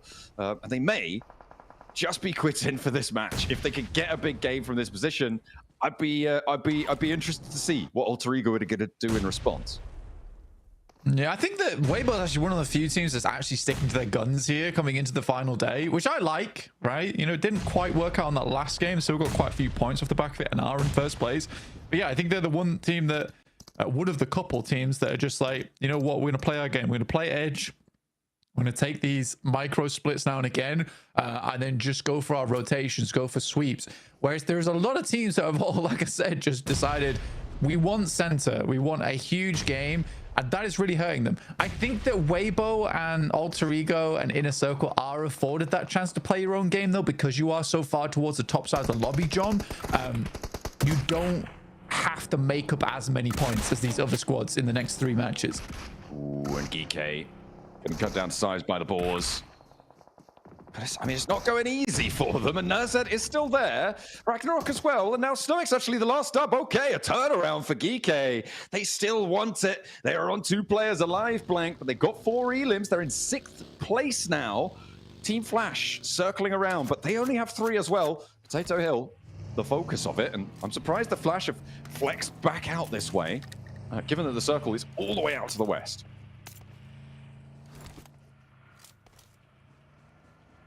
Goodness me.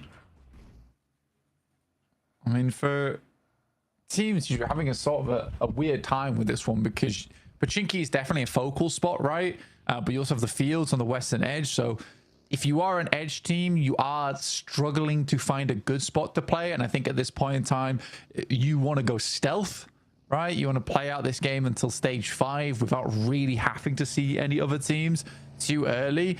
Wait until you can start sweeping a little bit more safely. I do think that for Falcons, although yes, that did not go well for them. They lost one player right off the rip.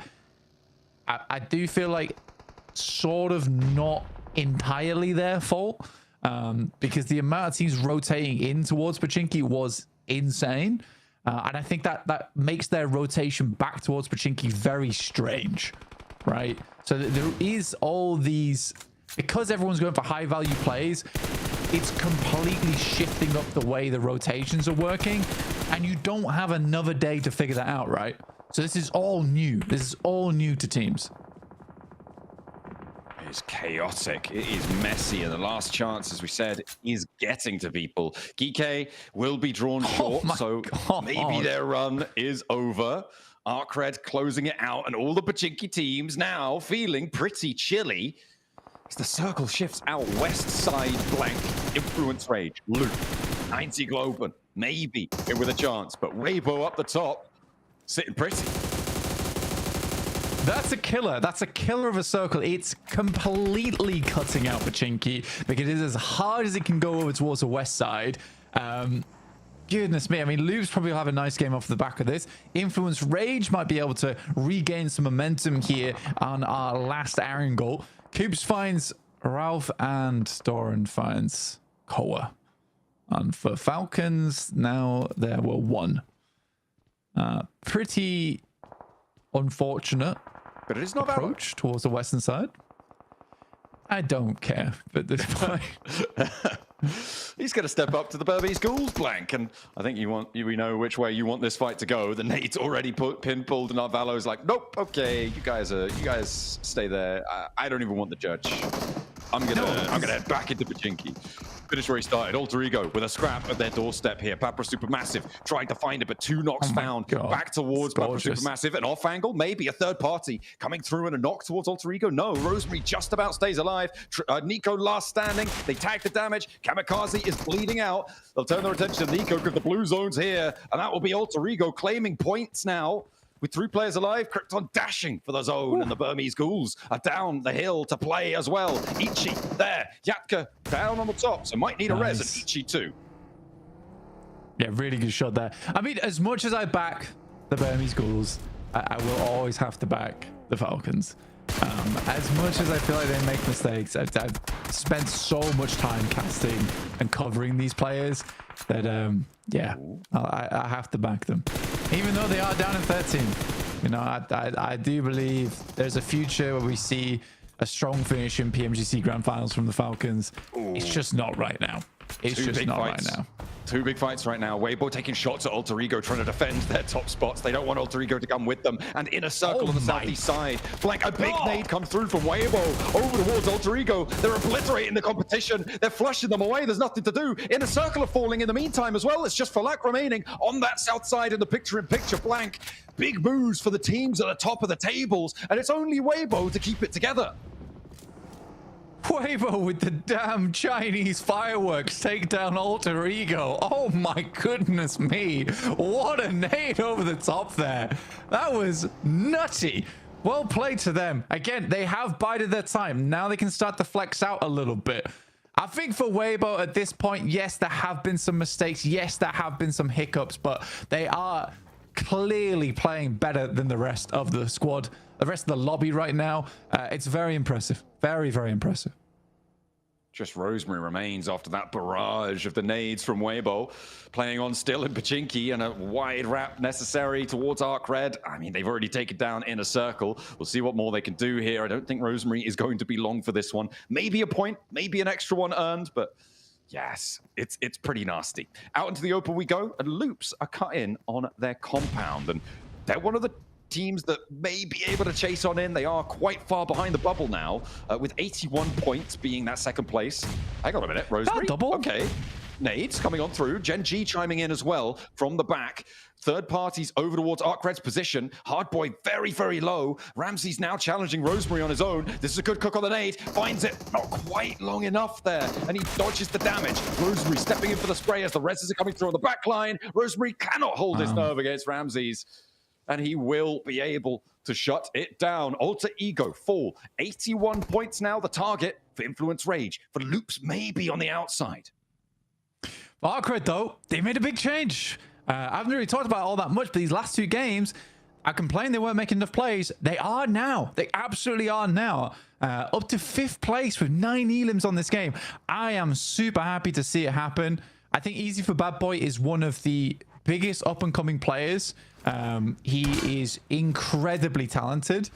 But for Arcred, it is a big change in pace, big change in performance. Very happy to see it for this team.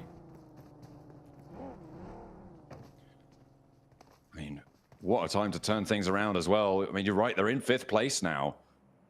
19 points behind the bubble, so not this match probably, but maybe in the future. I mean, if second place keeps dropping like this. Burmese Ghouls making the cross. Weibo are backfilling on this as well, so they need to make this fight work fast, but Godspeed's already down. The Wolves are holding strong for now, really not giving any quarter. The Wolves just about in this zone means that this building is prime real estate. As Godspeed's fallen, but Yatka and Unknown are still here, and Weibo not actually getting fully stuck in. A nade in, doesn't quite... Oh, hang on a minute, it's still going. Still one at Igor's feet, is he no? No, it's not going to connect. He's around the corner, and now Sook starts to strike. Burmese Ghouls should be falling. They will go down and out. Weibo will get 3 points. Wolves pick up to their 4th elimination as well. And now they have to fend off against Weibo Gaming. For Wolves, a very clean fight there. No one really lost any HP. Burmese Ghouls were the only ones to fall. Sook's going to make a wrap out to the side. He's a little bit slow. Might just get to his team before he gets knocked, but doesn't even fall there, which is great news. A little bit of tag on there from the Wolves, up to 4 elims, but it is Hero to go down, and it's Loops taking some massive shots at distance. You can see that just spraying through the smoke. That's very surprising. They've got Alliance as well right behind them, so Vina dedicated to the tailing of Weibo on the far hillside, but they're holding for now. They're all very low. Oh, and Coop steps forwards. He's doing so much. I don't even know where all those knocks came from, Blank, but either way, 88 points now, no chicken dinner. The top 2 have drawn to a close. Arcred, 11 eliminations on the southeast side. Influence Rage with nothing right now. That was not Coop's attack. It was all Rafina. Wait, what? That was crazy. He's just tapping through the smoke. He was knocking them left, right, and center. And he was just spraying across. That was incredibly on target. Like I said, it was like playing battleships there for Loops. And finally, they do sink Weibo. And because Weibo doesn't have a big game here, it's still all up for grabs. If they did get a strong game on this match with Alter Ego and Inner Circle out, that could have been them securing their position to the top 1. Very sad. Very, very sad for them. Nades over Loops. They might have sunk a Weibo ship, but the Alliance trying to roll on in. Ooh, a team nade on the run out. I mean, it's a team molly. And another one. Ooh, Alliance absolutely have this fight in hand right now. Loops looking like a different team. But the Wolves, they're moving on in. They're on the hunt. As a pack they go. Igor, Coops first in, and now Batten and Doran raging on through. Luke's not going to be able to control it on the back lines. The nades are here though, and the bounce out is going to connect over on towards Doran. The Wolves send straight into the wall. The Molotovs to burn, and they've used a lot of nades over towards Loops. Really not going to go for the resupply. That goes long, but it connects onto Batten. Doran is bleeding, and Coops is low. Where's the last player for the Wolves? They send all the way over the circle, and they're getting sent dizzy. The Wolves go down to 2 players. The Fangs blunted on that push. Nice nade over towards Ratto Boy, but just not quite on target. Needs to get through to the other building. Coop's now sending in, I believe it's a smoke there to try and cover off the door. Alliance also finding a lot of shots here, but the Wolves just can't quite find the value. They might get 1 elim off the back of this. Stepping forwards, they're trying to get this crawlback covered off, so he knows he's going to go for the peak. Jimmy takes the window, moves out to try and control the ground. Healing needing to happen as well. You don't really have time for the res right now. The Wolves are going to hop in. The blue zone is pushing. Jimmy needs to be more on this push, but the Wolves slow down. They allow that one. The sticky on in, looking to try and get that flush. It's going to push them out of the way. Igor's so low, but he steps forwards. Not sure if he has any more healing to be putting on board, but has to step back to start to enact it. Yeah, it's such a disgusting amount of chip damage that the Wolves are taking, and I don't even know where it's coming from. In the meantime, Influence Rage chilling on the east side. They are happy as can be. He backs him off. The Wolves push slightly further forward. Nova sightline's quite on this yet, but you can hear the tags inside the building. Getting close. Ooh. Ah, that's where they were coming from. Look at 90 Globan's layout. They've got 4 players here, Blank. They are doing quite a bit, it has to be said, from this angle. We'll see what more they can find as Arc Red do go down. They have up on 65 points, though, Blank. That is a real jump up from their start of the day.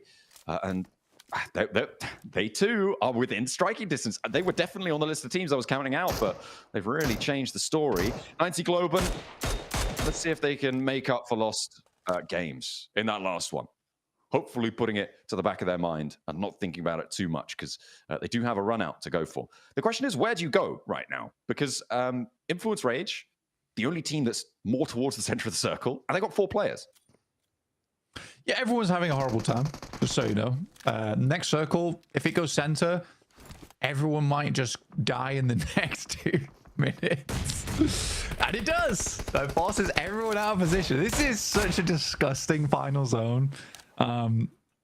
Yeah, it doesn't favor anyone. For Influence Rage, they wish they went over towards the northeast side. A team in 6th place looking to chase would have been huge for them. For the Flash, this is all about placement points. Getting over towards top 4 would be fantastic to place them further in contention for that top 2. But this is so closely fought, and it's been so closely fought for so long.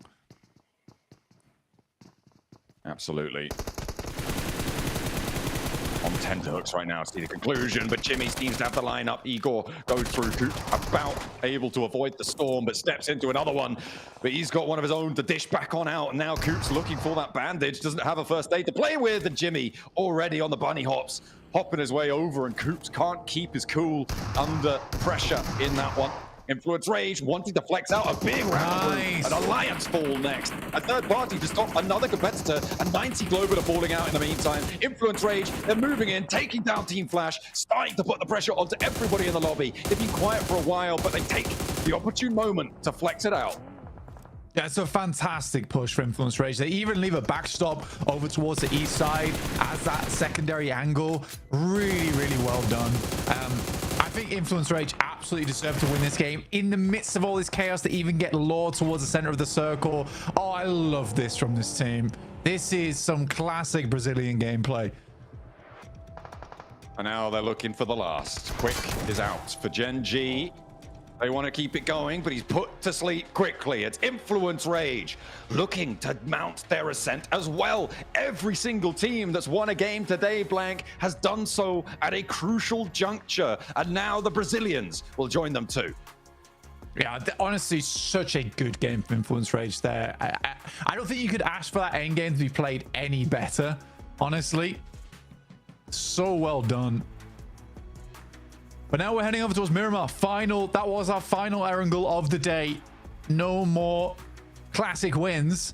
But to be fair, a lot of those circles were really brutal, especially that last one. And I think for Influence Rage, they see the circle and they understand we need to make a play for gold right now. And like I said, everyone was going to go down the next 2 minutes. It was sooner than that. Well, let's head back over to the desk to break it down. Every Erangel is done. We're over to Miramar next. What have you guys got to say?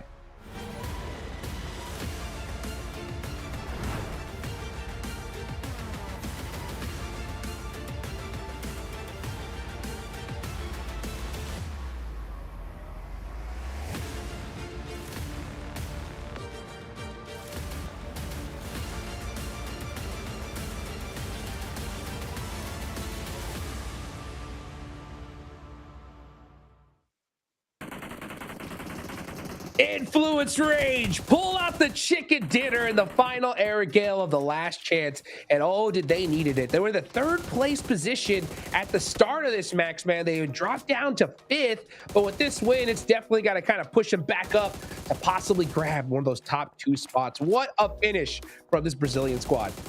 I mean, what a game. So controlling, so decisive, so snappy, especially going for the right fights at the right time, as Blank said at the end of that game. This is classic Brazilian gameplay. How aggro they were was actually crazy in this game. And look, even the stragglers at the end are like, yeah, we're just going to push it. We want those eliminations. Do you think you're going to be allowed to deny that point to the blue zone? Hell no. You're now house. And this is going to be our point to get. 2-2-2 split across Law, Lil Boy, and Federal. Jago not getting much as he goes out earlier in this game. But regardless, wait, zero down. No, wait, is this correct? Wait, is this correct? No. Is this no? Wait, no knockouts. Wait, guys, wait. I hold don't on. think. I do not believe this. If this is I do real, not this believe. is mad. Yeah. I mean, yeah, no, that can't be right. That can't be right. Okay, we're gonna They move got that past in at the that end real too. quick. So this is different. Yeah. Yeah, Actually, no, it wasn't a knock. It was an instant elimination. Oh no, maybe they did get 0 knocks because that was an instant. They didn't go the knock. It went right into a finish because it was the final player. Maybe they did get 0 knocks there. That makes sense actually because it was instant every time. The final player of Alliance was Jimmy. So that tracks. The 0 damage though taken is crazy. The 0 damage taken is crazy. It also tracks out with the amount of damage that they delivered, right? Because there's like less than 200 for most of them, so that does make sense that they were picking off knocks that were already down. So okay, interesting, cool. I mean, that's a fantastic win coming out of them. I want to say specifically that the push over onto Alliance was fantastic because that gave them 2 compounds now to use as a springboard against the rest of the lobby. Oh, what a nade coming in from Weibo. But I'm really happy with how Influence Rage actually used that. Yeah, I mean, I want to pay attention to this in particular. How were loops? I want to say it's a mix of skill and luck. How did he hit those shots through the smokes at that kind of range? Just is beyond me. I have no clue how that worked out. And you know what? Fair to Wolves, super willing to third party, right? And I'm sure like they go for the third party, they eliminate all of Weibo, then they wrap behind Alliance, start to make that entry point onto Alliance and Loops combined. Wolves, I think, are feeling how desperate they have to be to make that climb. And you know what? So far, it paid off getting 8 points on this game. Yes, that's great stuff coming in there. It's actually Jukes. Wait, hang on. Sorry. There's 8 points for Gen.G, Alliance, and Wolves. Alliance and Wolves both need those points and are very close to each other. So that's going to be an interesting thing going into Miramar here, where they're getting those. They're kind of tying up here.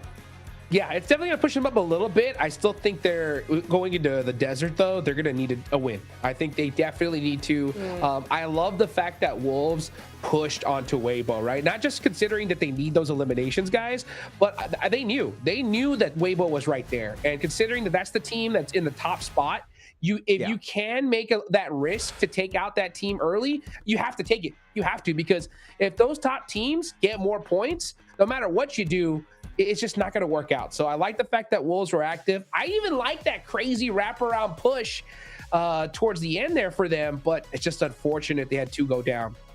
Yeah, it was a little bit rough. Still a really good attempt, though. Looking at Arcrid, they got 11 eliminations, 1 placement point, going absolutely ham in the mid-game section of this match, and actually able to completely outplay Inner Circle. I'm looking at Inner Circle. Yeah. 2 points. I was looking at their position this game. In my opinion, massive throw from Inner Circle. You have one of the best positions this entire game on Pachinki Hill. And they go for this 2-2 split, putting 2 players away from Pachinki Hill, which reduces the defense you set up in that position, and Arcrid just completely demolish you on that fight. I think Inner Circle were just not setting themselves up for success. Compared to Federal, that definitely was set up for success this game. And finally, you know what? He was benched for a little bit, Hiniptura, but he's back and swinging hard with that MVP award for this match.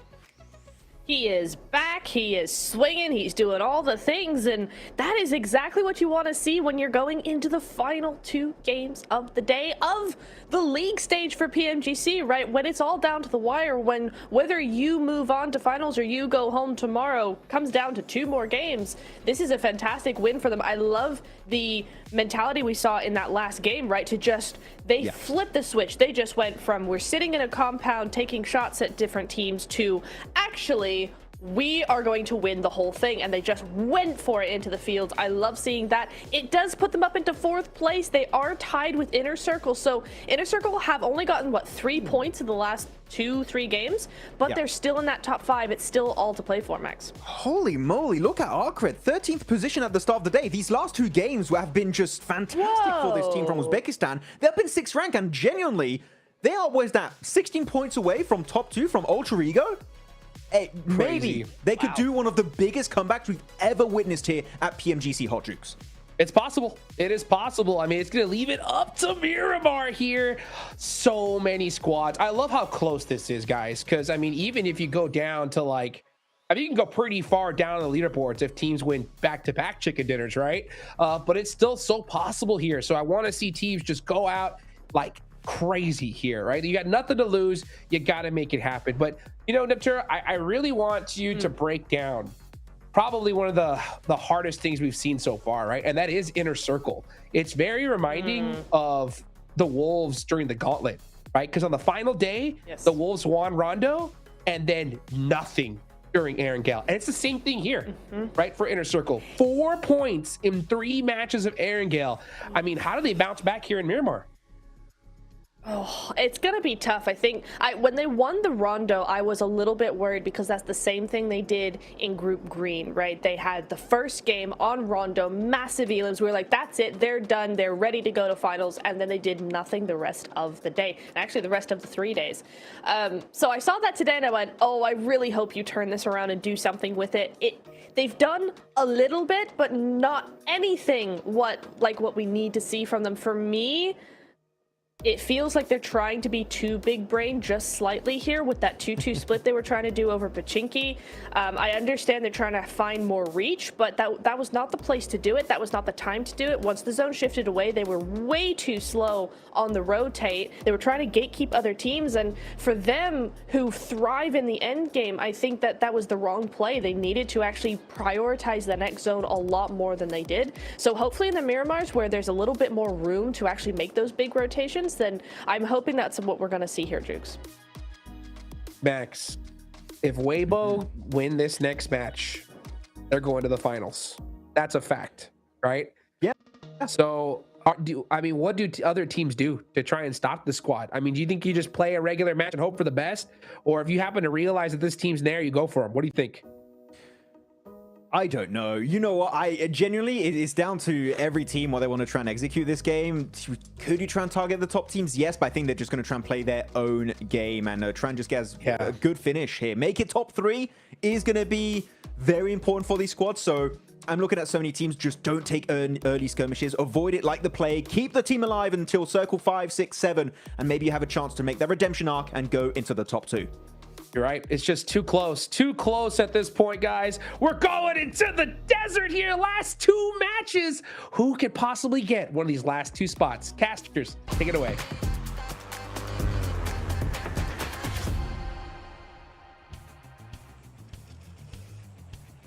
Oh, it's so close. It is just so close. Right down to the wire for all of these teams. Their feet stumbling over the rocks of Erangel, around the prison, into the chaotic fields to the west of Pachinki. And now we find ourselves in Miramar. We always knew it was going to be here, but the standings, they are certainly one for the ages. The top 2 spots at this point blank really could be anyone. Well, not anyone. There's top performance here. Narvalo and Redux from Falcons. Obviously, the Falcons having some of their best performances here on Miramar so far. Very controlling positions they've had. But yeah, very close. Very, very close towards the top of the table. I don't think we're going to have a clear winner at this rate. It's going to be a case of few points here and there ahead to getting towards that top 1, top 2. And I think that even top first and second place is going to be very close together. It does seem that way. It does seem that way at the moment. I mean, we were talking about it, you know, getting over 100. You're starting to get in the conversation. Getting over 110, you're feeling okay. Over 120, you're feeling very safe. But those numbers are slipping down and down as time goes on, Blank, with only 2 maps left to play. And we've still got, you know, maybe 20 points or so still to add towards those tallies. It's really not looking like we... I wouldn't be too surprised if we don't even break the century. I think that that's definitely a possibility moving forwards. I think 88 points, 12 points in 2 matches, it may just not happen. Heading over towards the northwest side here. Overall, Alter Ego has had some good splits on this map. But again, it's that agreed that they need to really rein in a little bit. Team like Smaug at the moment. Flash only 1 point behind on 80. Influence Rage on 77, tied with Inner Circle. Goodness me. I mean, I'd be happy if Weibo, Alter Ego, The Flash, Influence Rage, or Inner Circle got into the top 2. No matter which one of those teams get in, I'd be very pleased to see them in the grand finals. I think they all deserve it at this point. All of them so close towards the top. Just a little bit sad. I think I'm most sad about some of these squads not making it through in the Gauntlet. And we could have had a very ridiculous lobby going through in towards the grand finals. I think no matter what, we kind of do have a pretty ridiculous lobby going in towards the grand finals. It's just a question of who will make up those last 2 spots.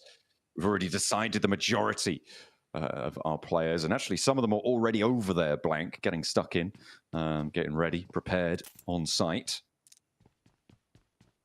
They'll have time to settle in, which would be nice for them, but it is very much more unrested here at the last chance stage.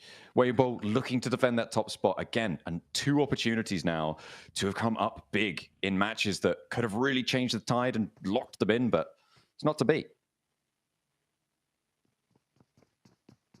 In the circle, starting in Picado. Not a bad approach to the north side of the map around El Pozo. Falcons get to start early there. They do enjoy this spot. The Wolves in Monte Nuevo as well also have a good run out towards this position. Alter Ego and Weibo a little bit further out, and they have to deal with that wall of squads around Power Grid, San Martin, as well Hacienda. So a little bit more difficult to rotate through there, but still possible. Still very, very possible. We'll wait and see, though. I think that, again, this next 5 minutes probably going to be very quiet, very slow, methodical on the rotates.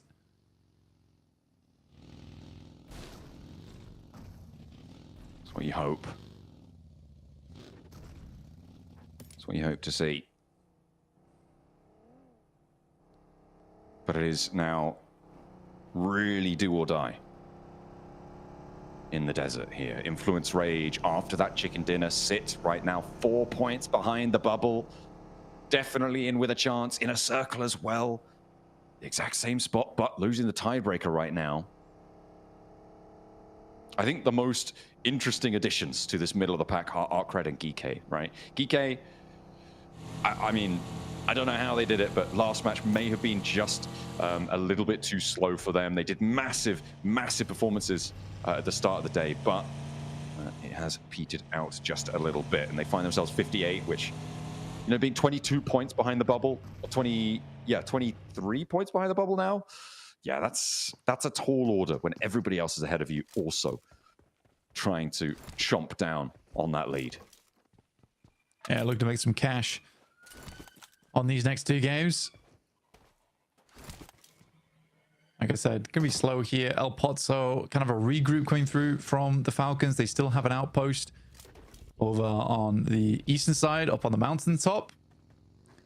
They are sort of on a 3-1 split. I think IQ knows, though. You can see here on our screens.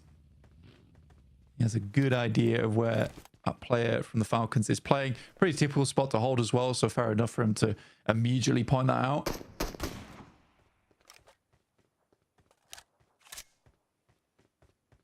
Novalo on the high ground. already out to the east side. A little bit split from the rest of the team, and let's hope that they don't maintain too much of a split for too long, Blank, but I mean, the Falcons should be done. There's no real chance of them making it their way on in, but they are top performers here on Miramar, and that is mostly because of their one massive game on Miramar. That only comes from the stats from yesterday, and we saw what they could do with the high ground. Will it go to the high ground again? I mean, it's not impossible. Oh, Redox, he might not be going to the high ground, though. He tried. He tried his very best. Skating it down the hill. Fair enough. Yeah, we're definitely just waiting for the first circle here, because this first circle, or second circle, I mean, but this first circle can contain so many players. It's really not a big deal for a lot of our squads. It's unlikely we'll see initial skirmishes. It really depends how aggressive teams want to get. It looks like for Alter Ego, that's very. They're going to try and chase this one down. Dammy trying to heal up, trying to get a little bit of healing on board before the fight comes to him. Alva's here. They will not give him the time to do so. He steps out, not even going to take any damage in response. Has to step back in. The rest of Gen G are taking shots out towards them, but it's too late to save Dammy. You're not going to be able to recover that one, and first blood is drawn. And it is on our second place bubble team. They get that point. They're now one further point ahead, and as we know, single points make the difference. I can make all the difference. If the Wolves, one additional point was awarded from yesterday, but they're not quite there yet to make that additional point count. So we will wait and see. In the circle down towards that south side, you can see here, you have a little bit of a wide split on. It's not quite as ridiculous as some of the splits we've seen. But they are trying to control a lot of space on the south side of El Pozo. And we got 20 seconds now before we see the first zone shift. And this could be quite diabolical, right? Could head over towards El Pozo. Oh my god, Alter Ego is just not stopping. And they're going for Influence Rage as well, Blank. The team in fourth place right now. The nade over is good, though. And they may be delivering them points when it matters the most to not allow them to come on through. The circle shifts out to the east side, Blank, out towards San Martin, and Weibo Gaming sit right in the middle of it. But the nades keep on coming. And Alter Ego and Influence Rage may just tear each other apart here. You've got Gen G on the south side and Alliance on the north. Both teams could have access to this location and get a third party stuck in. Alter Ego being extremely aggressive. I think I like this decision from them. They just leave. They just leave. There's no reason to stay here anymore. They'll play on us 3. For them, they understand that right now, probably 6 to 8 points is what they're looking for, right? Anything lower than that is going to hurt their chances. In a circle, move over towards the Burmese ghouls. Yakker with a nade inside the building, switches to the S12K, looks for the big spray down, but not quite finding any value just yet. He's going to step out into the open, and Geek here in the hills around it. Falak spots him as he bounces the nade off the backboard, and Noki able to slam dunk it. The alley-oop coming through from inner circle to be able to find the first. Over onto the Burmese ghouls, who have rocked up on the north side of things, and no knock sent back towards inner circle. They're actually only sent towards Geek up on the hills to the south. So nice news for, again, team 5th place now, neck and neck still with Influence Rage. Team Flash, though, looking to join the fighting as well as Geek clash with them on the south edge. It is still going, and every team in the top 5 is getting aggressive. They're getting stuck in. They're absolutely getting stuck in. Flash with 2 limbs is really big news for them. Push them a little bit closer. Geek, Kevin, fast left here, alongside with Nerzed. Shots do come through, but the angles are all over the place. Rosemary gets knocked by Geek. The Flash is still helping.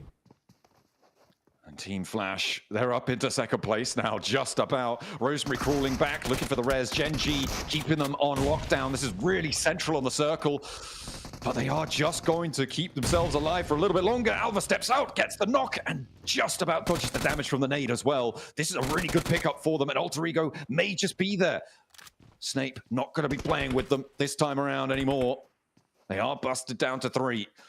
And Quick sits across the road. I don't think you can go for that cross. I don't think you want to go for that cross. Oh, not entirely. Nades are still coming through from Satan up on high, though. And Quick looking to find those jump outs if an nade gets a little bit too close. Wonder how Gen G is going to play this. Yeah, for Alter Ego, they've got very aggressive in this game. I think they want to close things out here and now from the way that they're playing. They just want a big match, and it is that a little bit of impatience. I can understand it for a lot of our squads. You know, you want to get ahead as quickly as possible. I mean, you need it, right? But everybody's doing the same thing. Maybe just trying to batten down the hatches would be a good idea. The Falcons still on a 1 kilometer split at this stage on the position that they hold is crazy. Redox finds himself in a wild spot. Papa Supermassive of the Wolves now going back and forth. The knock onto Coops, Rezable for the next about 50 seconds. After that, it's going to get a lot tougher. So the Wolves need to make sure that that's coming on through. I think they are picking them back up. Get that healing through. Papa Supermassive still under threat. The spray down onto Nico doesn't connect, but it does a little bit of damage. He's looking for more and shuffling around, looking for the healing as well. Igor not quite able to find the angle. The healing comes through, but is it going to be enough? The blue zone's still here, and Coops is back in the fight. This is such an uncomfortable delay now for the Wolves. Molotov is in, cuts him to the corner, but the pin's put back in there. I really don't think he should have done that. The nade doesn't do any damage. I think whilst that Molotov was forcing him into the corner, that's where you send the nade in. Yeah, this fight's taking way too long. No nades for Nico. Dropping the smoke, just trying to stall this one out. Make it not worth it anymore, but the Wolves are pursuing their prey doggedly. They are just so set on getting this one. They do still have a little bit of time here. Maybe to play around with us. Red and Balls are clashing in the meantime. Igor stepping up, but they're just getting sprayed down. They're getting tagged back, and Baton actually falls to the spray. Papa Supermassive, it's not been possible to hold this, and he finds the second. Wolves, no! The Coops is going down as well. Kamikaze does get knocked in response, but they've lost half of their players. They stay far too long, and Papa Supermassive will punish. It's so uncommitted there from Baton. I think he should have just kept pushing his teammate. If he gets knocked upstairs, that's way better than getting knocked as he's running away from the solo player. And you got to trust in your teammate to refrag that, right? I think the mistake comes that they just don't trust in one another there. Wolves will suffer because of it. Again, this is such a long journey they have to make. I think Wolves won't get a good game off of this one, and that might have just killed their run. May well have done. A lot of casualties being felt across the board. Geeky are down to 1. Papa Supermassive now down to 1, as we've just saw. Well, pretty much as Kamikaze will bleed out. Gen G on 2. But the Wolves and Arc Red going down so low is the big news here. Arc Red, again, not able to jump up. And the fact that Team Flash are on 3 Elims, Alter Ego on 2, both of them in this next circle, along with Weibo, that is a terrifying prospect for the teams looking to chase. But maybe Influence Rage on the north side towards Crater Fields can change that. Yeah, I think it really is coming down to this top 5 now, especially as we get in towards our next game. It's going to be this top 5 battling it out for first and second place. I think we are just losing too many squads around the middle of the pack there. Wolves likely to go down a little bit sooner. Oh my goodness me. Okay, Redux. Go off, I suppose.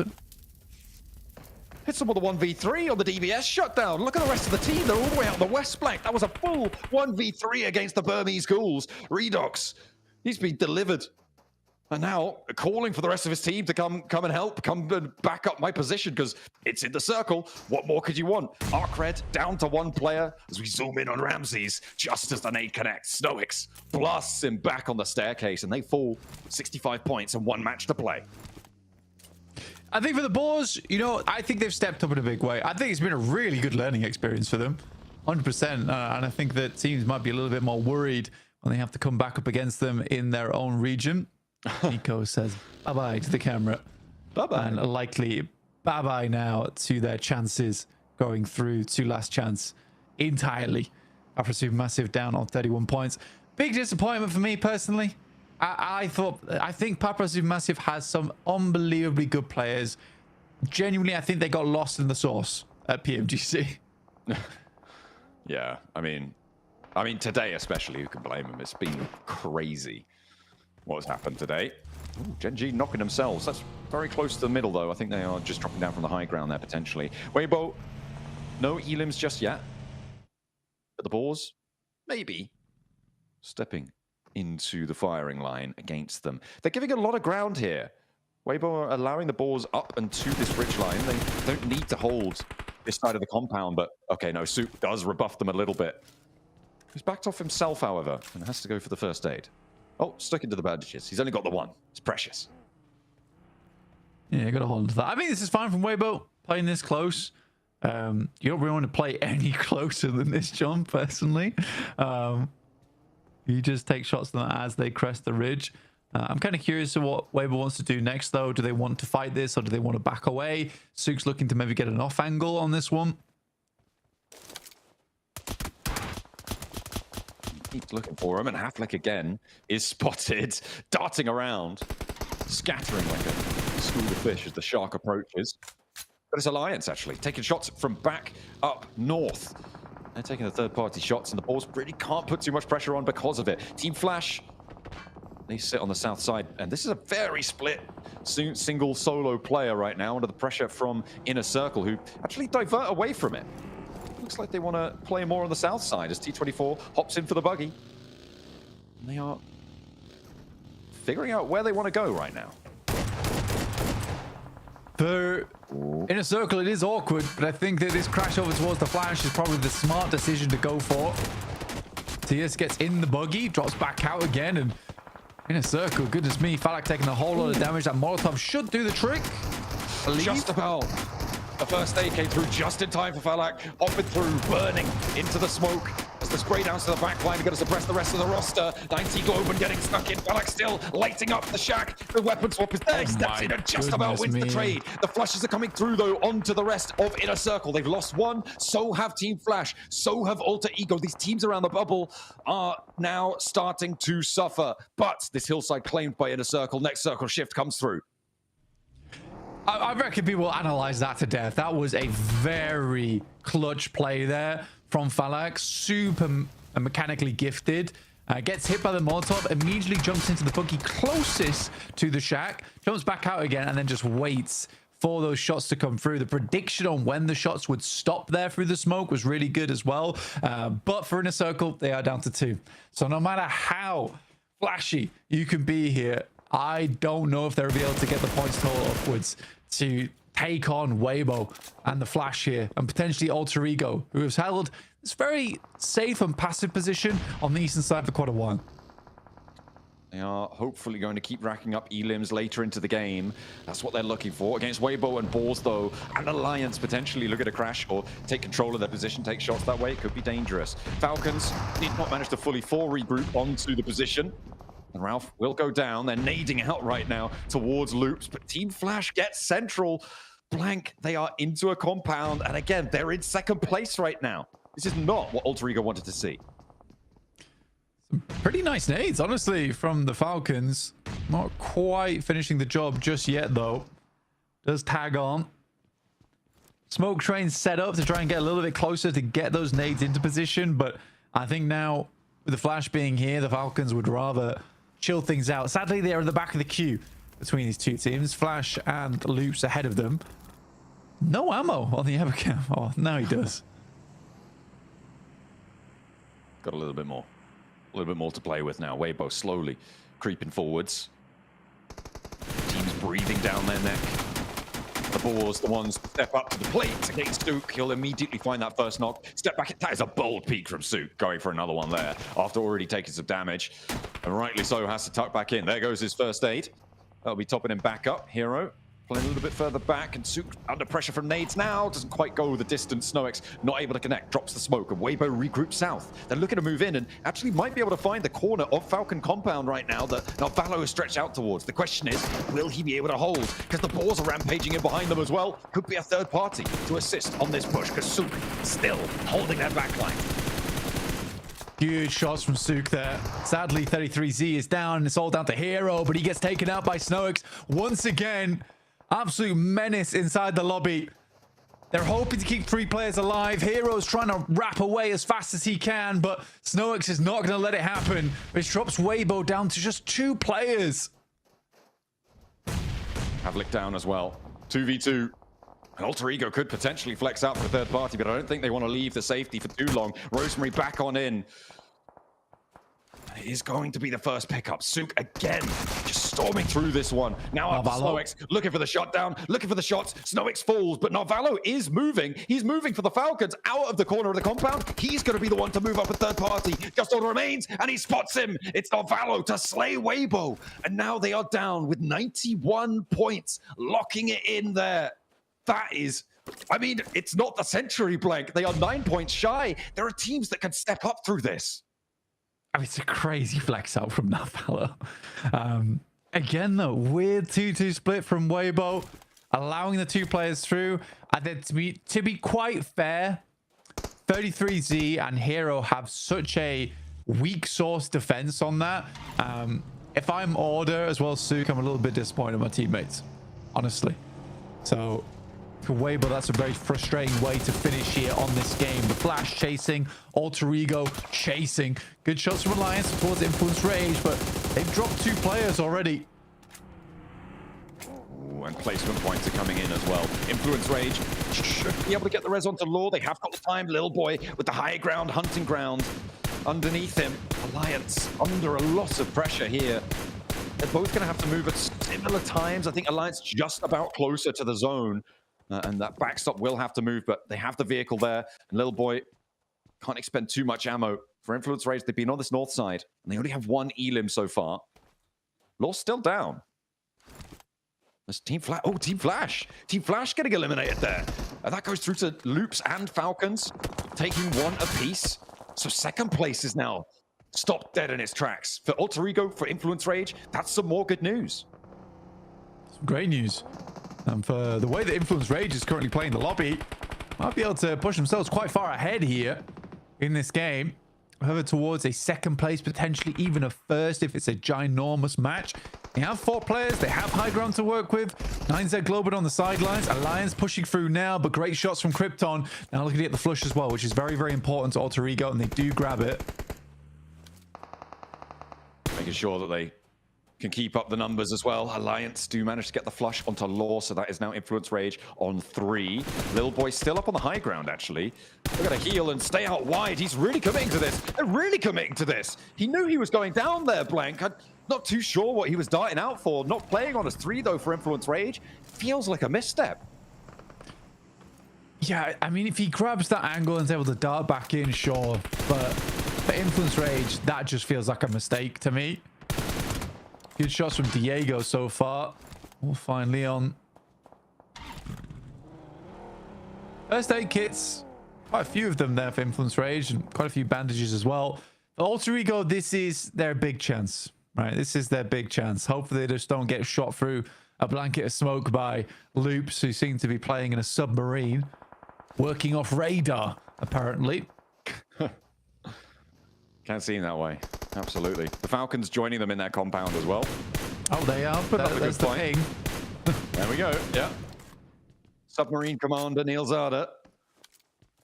As the hunt for Alter Ego continues. Their run out is really, really tricky. They're right up into the edge of it. Anti-Globen, by the way, with a big lineup on this western edge. 4 players, high ground.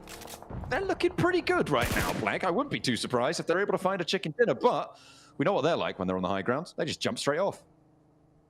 Exactly. This is worrying. There is a cliff involved here for 9Z Globen, but it could be a big chicken dinner for them, which again sucks away points from teams that desperately want them. Initial knock here for the Falcons, and that nade does not do the trick. It's a double. Falcons looking for more here over towards Vitin. Koa moving around, looking for that flush. Neil Zada spotted on the inside, but Vitin stepping through. Alter Ego crashing in the meantime. This is a beautiful opportunity for them to sweep through. Loops are down. Falcons now need to hold. There are only 2 players alive, and Koa gets mashed up. Redox jumps out wide, finds Alva, darts back behind the wall, and will look for the first aid, but might not have time. Rosemary stepping forward. Rosemary stepping forward. The Falcons, they have 10 elims, but Alter Ego now up on 6. They can look up to the high ground and wonder why they aren't up there themselves, though, because the circle's here. And 90 Globen are crashing in. Influence Rage. They're starting to step through, and everything's popping off now. Genji doing a great job here, having Satan fighting off against 9Z Globen. Very difficult task, but made it happen regardless. Alliance getting a lot of revenge here over towards Influence Rage. Just Diego on the high ground, but Jimmy so low. Might just be able to get this res off. 4 elims on the game into a top 3 as well, John. That's big points, but is it enough? 90 Globan, yeah, they're going to spot Federal. No way that Diego can get that res. He just doesn't have the time. Alter Ego now moving out. 90 Globan have isolated themselves up onto the top of a hill. Oh, it's nasty, but they're moving now back down through. Alter Ego have used this opportunity to move in. In the meantime, they're playing as two. They don't have the numbers to fend this off fully, and they're hoping that Diego can put a dent into 90G's hold. Diego, though, will not be able to do so. Rosemary, Krypton, what have you got? No matter what happens here, to be honest with you, for Alter Ego, 6 elims in a second place, that's a good amount of points. They love a chicken dinner. Highly unlikely versus these angles. I think 9Z Globan should have this under wraps. By rights, yes. But I mean, there's another circle still yet to come. Tag on to Krypton, though. Makes it a little bit tougher. Only the one first aid, drops the smoke, doesn't want to contest on that ground, but might not have a choice. Krypton, the spray challenge is there, and Remix wins it. Rosemary in the vehicle, not there for the refrag, careening off the side, dashing away, trying to get to the blue zone, desperately deny the points, but 9Z Globan do find a chicken dinner. And I mean, there's a little bit tempered there, because Alter Ego, with that game, have taken the top spot. Huge. Very, very good. I mean, for Alter Ego, they have been consistently towards the end game every single match today. And say what you will about this squad, I think that, yeah, they are greedy at times, but they are still putting up points here and there. I think that's something they do need to fix going towards PMGC, but the fact that they can still make those mistakes and stay on top of the lobby, it's very, very impressive. What a time to find a game. Again, these points are coming in so crucially, and we are still undecided as to who's going to be in the top spots. Even with that game, Alter Ego not safe up on the pedestal. So many teams ready to take the spot from them. Who's going to be the two to make it through? One more match to play, and the desk is going to set us up for it. Let's head back over to Hot Jukes and the gang.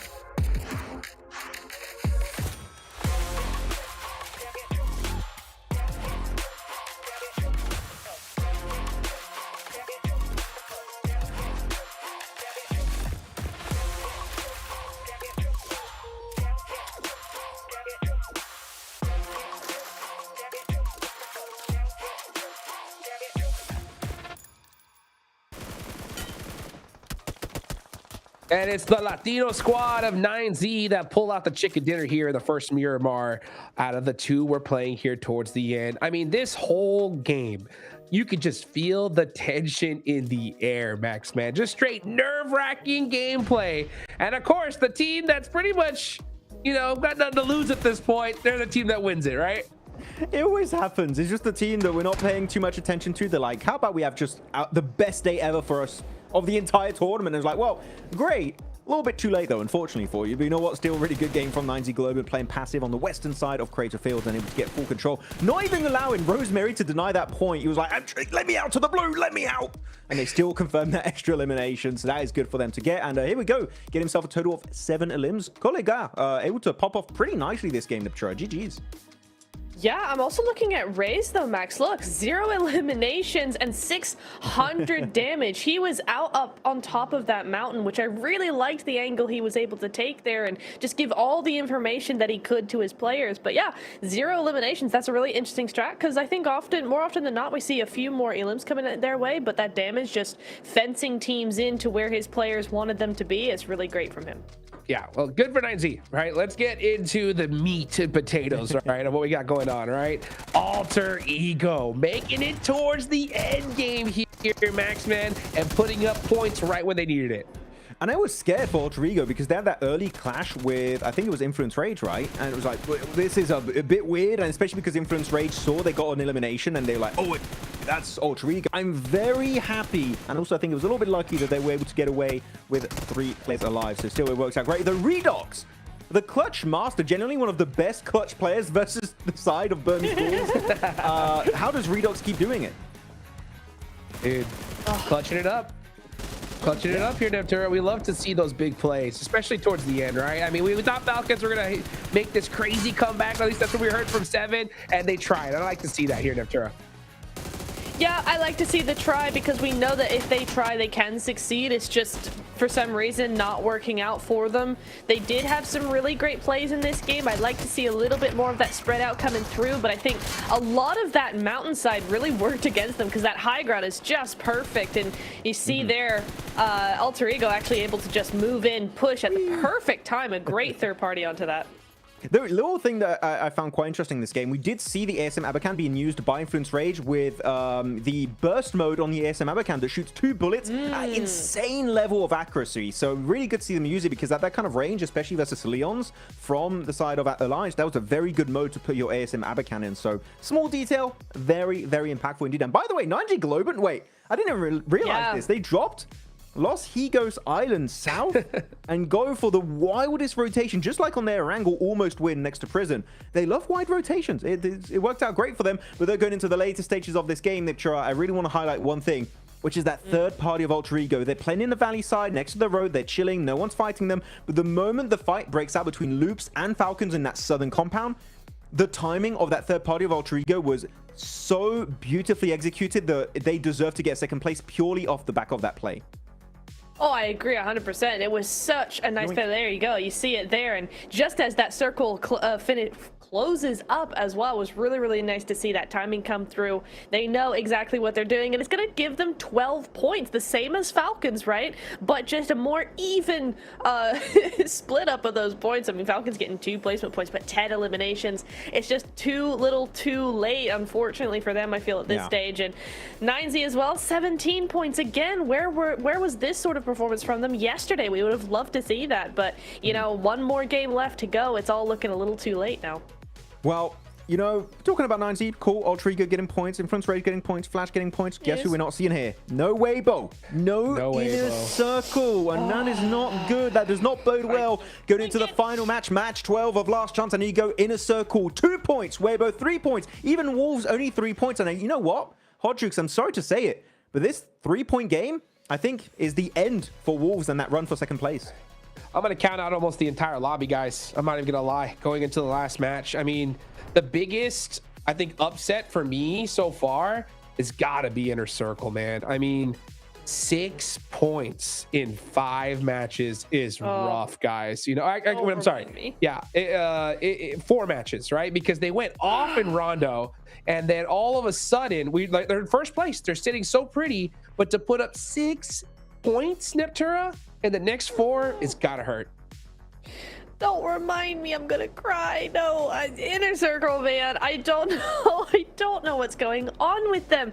They feel so slow, like they're indecisive. Like there's not a whole lot of backup. We saw a crate. Okay, hang on.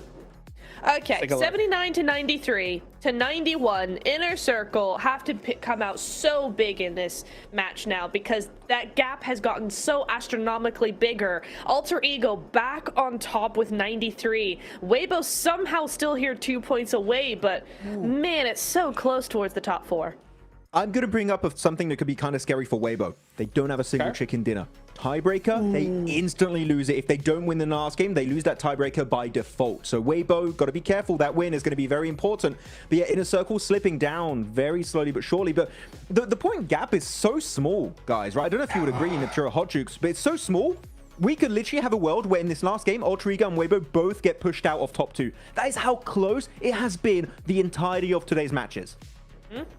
No, you're absolutely right. It is. It's entirely possible, Jukes. I mean, Flash had a really good game that last Miramar that we just had. Influence Rage have been stepping up in the last few matches. Weibo, I'm on the fence on because they consistently get to the top 7, and then once they get there, it's like they fall apart completely. I don't like how they played that last Miramar at all. Alter Ego seem to be the only ones who, when they're allowed to, you know, loot peacefully, they seem to have a consistent game. So for me, Alter Ego, the only one's consistent so far today. Look at that. Redox putting up 8 eliminations. Tons of damage here towards the end. Good to see some signs of life for some big players here. You know, as we get into the last game, though, guys, let's get super serious, all right? I want ultra realness for Last Chance. Going into this last game, Max, what do you feel is gonna could happen? You know what I'm saying? When it comes to the top squads, which teams do you think could possibly take the top 2? with everything you know about going into the last game, what do you think? I'll see what my predictions right now. You're asking for predictions for top 2. Okay, my prediction, Alter Ego, Influence Rage. I think Influence Rage have been just going super hard on these final games. They'll just take in every fight they can get involved into. And I think that that's going to be enough to just push them in. They just, what is that, 5 points away from top 2? I think Influence Rage might just make it happen here on this last game. You think Inner Circle can do it, Neptura? I hope so, but honestly, I'm not entirely hopeful. I feel like Flash have a better opportunity of sneaking in last game. We saw them just leave the top 3 in the group stage in the final game. In the final game, I think here, they could definitely make it into the top 2. They're 4 points, 5 points away from Weibo. Weibo have not been consistent. I think it could be AE and Flash. Every single part of me wants to believe we could see a crazy big game from Inner Circle. Hey, all right. He's like, we're going to the finals. We're going to the finals. I love it how just we're like, there's so much pressure in this lobby. So much pressure. And AE just like, we got this, baby. We got this. And honestly, I think they do. I mean, just seeing the last game, the pressure is so incredible, right?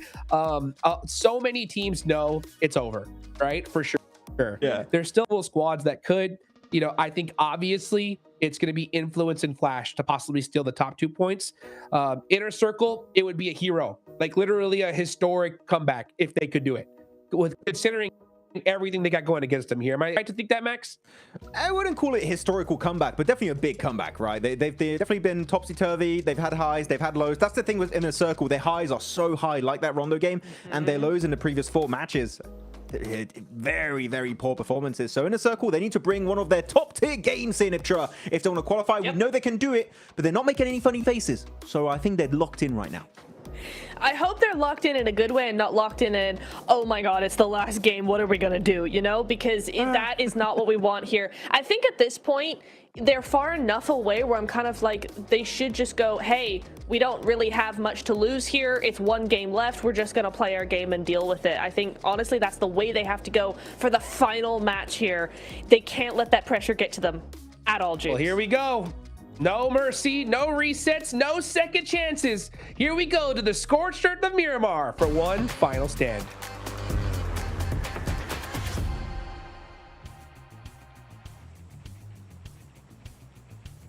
One more time. Let's see.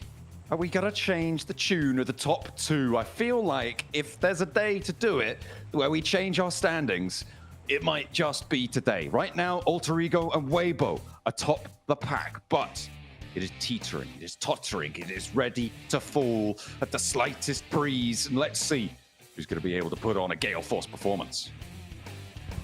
Last game, last chance. Really is the last chance now for some of our squads. Alter Ego looking a little bit more relaxed with it coming into this final game. Weibo a little bit more nervous. They were pipped to the post on the final match of their game here on Miramar as well.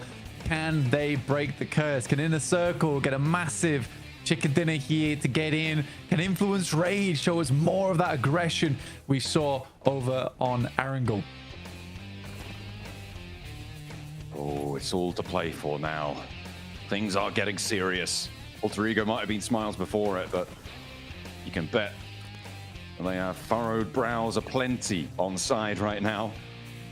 As they're dropping out, no teams going for hot drops. You don't imagine maybe some trouble around loops, but no, we're going out to the west side for the final map here, over towards Monte Nuevo, over towards Ladriera. Those Chumacera Hills on the south cut of the circle is where our teams are going to have to end up. Actually could be a great game for Weibo. They have a very strong hold. West Ladriera, Falcons and Wolves just going at it at the start of the game. And the Wolves, this is painful. This is really painful. As Doran will go down, will get knocked, so will Baton. Now Valo is traded off, and now Ralph has the backup. Koa and Redox moving in to try and isolate the fight, but Igor crosses. Koa crosses him back. Slashes down, and Coops looking for the flushes, however. Look at us stand tall for the roster. Their last chance to put up points, and it is just Coops now remaining. Most people may have said that it is always just Coops, but he's still putting on a show.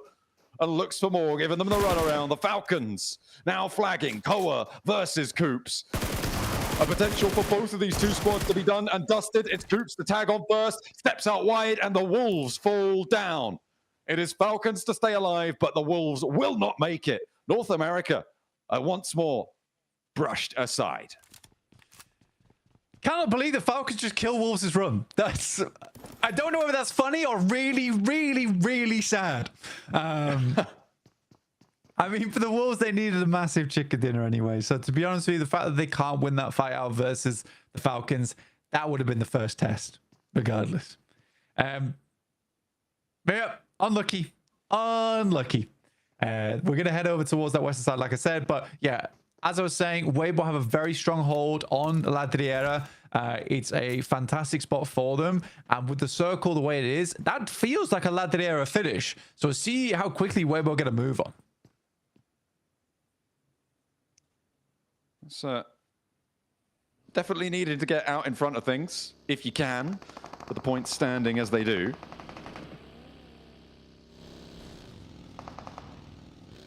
And now Gen G trying to move on past its north side. I mean, it is too late for Gen G. 39 points, they're not going to make it, but the Falcons... well, it's too late for them as well. They've got 4 points, but only 2 players. No prizes right now. It is an unhappy end for them. Loops, the only team in Montenuevo. I mean, there is the most distant. There is the most outside of chances that Loops could make it. But it needs like 22, 23 Elim chicken dinners in order for them to do it. And yeah, I don't know if that's going to be on the cards. With enough teams just taking chunks out of each other, like we've seen, I don't think the number of Elims is going to be available to anyone. Yeah, for Arcred Loops, that's like game of the year level. For Alliance, Inner Circle, way more believable. Like, I think for Inner Circle, doable. Alliance, believable. But it really is that top 5 that is fighting out for the top 2. With only 2 points to sit between Alter Ego and Weibo. It's a crazy finish. It's a crazy finish for our day here. And Miramar always is a really slow start. So it does give us a little bit of that tension to go off. Influence Rage currently looking to rotate past La Cobreria on that top side, wrap down on the west, similar to Gen G. But Weibo's very slow to this, which is curious to me. Usually they're very fast towards the center of this circle. I think that this is almost a change of playstyle from Weibo to more of an edge sweep, considering I think what they've seen today is a lot of teams trying to go for center. I wonder if there's going to be a lot of adjustments like that in this last game, though.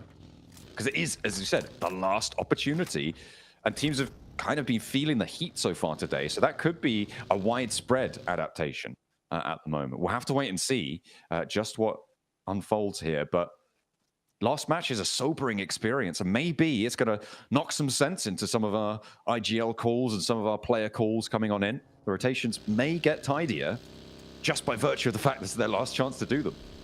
I don't think it's even the rotations being untidy. It's a case of teams having to force center because they know they need a big game.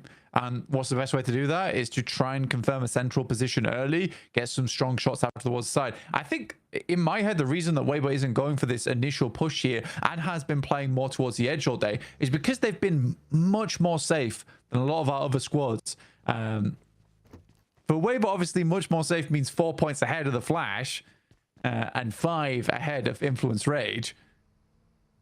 But yeah, you're just hoping that they make mistakes here. For Weibo, that's not like a confirmation on a finals ticket, but it is the safer of the two.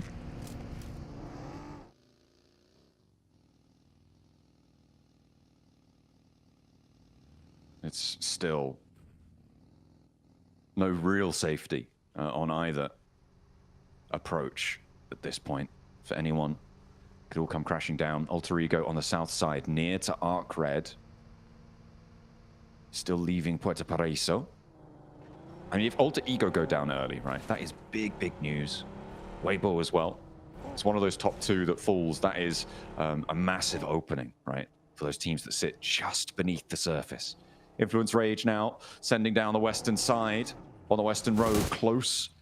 A wide Gen G split right now. Okay, I thought that was onto Influence Rage, but it was a Burmese ghoul.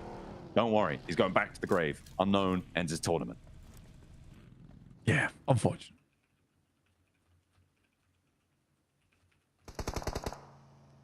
GK currently on our screens. They had a good start today, like you're saying, John, for the Flash.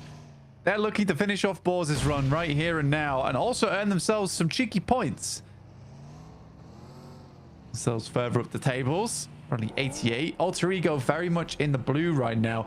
Rotating close to Arcred. That's a very dangerous team to be rotating close to. I think their gunpowder is fairly strong. That's not an easy fight. No matter where Arcred is placing on the tables, I still think that they are a difficult team to go 4v4 against. Absolutely. Next circle's coming on in as well. You could see Alter Ego there. 90 Globe and down towards, I mean, there is a prison on there as well, so maybe they're having flashbacks. North Circle shift, well, not really North Circle shift, but keeps Chumacera in. Weibo Gaming and Inner Circle. This is an opportunity here to make yourself a little bit of a legacy. Extend your leg room, lean back the seat, and maybe claim one of those top 2 spots, because those are the 2 teams sitting dead central on the north boundaries of Chumacera. So stressful. Oh, Circle moves over towards that northeast side. That's very rough. Borzo finding Zeus. Very bad news. On 3 now for Flash. At this early stage of the game, that is really distressing for them. Alter Ego on a weird rotate for them as well on that south side. Still making the way through. 9Z Globen. They're on that south side. They have eyes on. They will be chasing, stalking Alter Ego through this circle. Snape is late behind, but it looks like at least Rosemary has eyes on. He's spotted at least 2. He knows there's a team leaving from the Partona Island on the south, from Minas del Sur. And we'll be able to fold back. So a little bit more information gathered, and Alter Ego managed to dodge past the first obstacles. The blue zone still tagging at Snape a little bit, but he should be safe onto his north flank. And they're going to move into the position over Chumacera, but getting through or around Chumacera is going to be difficult for them. Weibo don't need to do that. And that is a huge advantage to be in the center of the circle already. But the concrete, it's fairly isolationary right now. Weibo's still on this eastern side, and it's fine. It's fine. For Alter Ego, on the other hand, there's a lot riding on them. I'm surprised they don't really feel that much pressure, because it's about time Bigatron was allowed to pass the torch of the most dominant Indonesian team we've seen since then. I think this Alter Ego certainly looks like it to me. They absolutely look like it. Getting to grand finals, I think at that point they can lift that torch. We'll see how well they can do here, as they have pretty much slipped unnoticed on the south side of Minas del Valle over towards the south side of Chumacera. Doesn't look bad. Really doesn't look bad for them. Little boy creeping up. Rafinha knows all about it, though. In the watchtower, he is vigilant. And Rafinha, I mean, Neil Zada pulling some stunts over on the sand dunes in the distance, and little boy maybe more preoccupied with that. Rafinha has a nade in hand, and he knows this roll-up's coming in. I don't think they quite will know exactly who it is, though. 9Z Globen, they're moving out to the east side. Blank, the next circle's coming through in about 10 seconds. The west side for the Falcons and Alliance could get a little bit messy. It's one of those long arms of the Ladriara Hills. But both teams not really in a position to do much. Well, Alliance, to be fair, with a big game, definitely could. But it is very much an outside chance. Yeah, I'd say so. Like I said, for Alliance, it's believable at best that they make it in. Redux gets taken down by Gen G, and Flush leaving 1 player alive now for the Falcons in co-op. This is bad news for Influence Rage. You're losing a player again for both the Flash and Influence Rage. Oh, no. Dear me. That's another. Dragged down by Loops, their countryman. The pain inflicted, personal at this point, and now Loops are looking to try and convert for a couple more points, but Federal is on the hunt at range. Vitin is knocked, is flushed now as well. Barato Boy runs down Law, breaking all sorts of speeding regulations there. Going over the course of his countrymen again. Over to Federal. There's the spot they were looking for. And Influence Rage are drawing to a close. The sunset on their ascension is here. One player off on a mission. Diego, with not much more he could do. But let's hope. Let's pray that he can find it. At least we can say no collusion. Very true. But that is horrendous. That is horrendous. I'd be big mad. I would be big mad of the game. But them's the rules. Them's the rules. That's nasty stuff, though. Diego as a solo. I mean, Loops are almost certainly coming down this angle as well. May very well be that they're on the hunt entirely. Weibo now with Arc Red to their south. Potential for Arc Red to want to push on in as well. But they may actually prefer to go through Chumacera, go a little bit further west. Weibo are really balled up in this one, so a difficult crash if they want to go for it. Not likely to be super third-partied, though. Again, we've had some pretty messy fights towards the beginning of this match, and it's starting to slow down again a little bit. It really is going to start to pop off as we get through to stage 5, stage 6. Most teams are way more concerned with getting those higher placings, so they're less likely to go for these pushes. Now, Arcred again versus Weibo. Another fight that I think that Arcred could win. Especially with Sook making some weird rollout over towards the blue. Some apparent reason. I mean, I guess he knows what he's doing. He's taking the ridge side on the road line to try and get an angle on towards Arcred, who are kind of leapfrogging Weibo here. The next circle going to be popping in as well. Looking at Papra Supermassive in the middle of this one. Doing pretty well on that spot, but nobody else really. It's the west side of Chumacera that holds the boars right now that Alter Ego may look to try and take from them. And it looks like Alva's already making inroads. Alter Ego on that south side. It's not a bad spot to play as well. A little bit of high ground, a little bit of low ground to work with as you push through. Got central spots. Good shot from Sue. This is why he's in the blue. Oh my goodness me. It's actual mega mind. Bit of a god gamer coming through. What the hell's going on?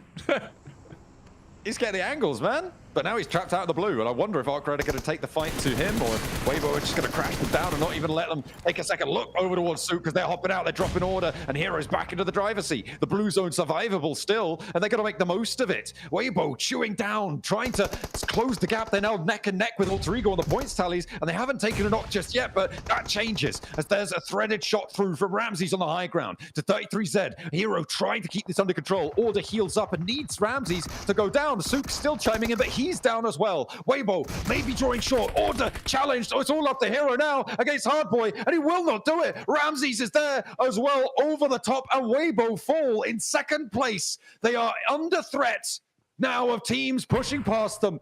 A minimal gap here for Team Flash, who are in their own fight. Means what I'm saying is Arcred, you could lose that fight. And Sook is just taking weirdo plays. Time and time again. It looked cool. It looked great, but the rest of the team not able to step up. I think 33Z's had a terrible day today. If I'm being perfectly honest, I think 33Z's had a terrible day today. Sook and Order trying to do so much to keep Weibo in.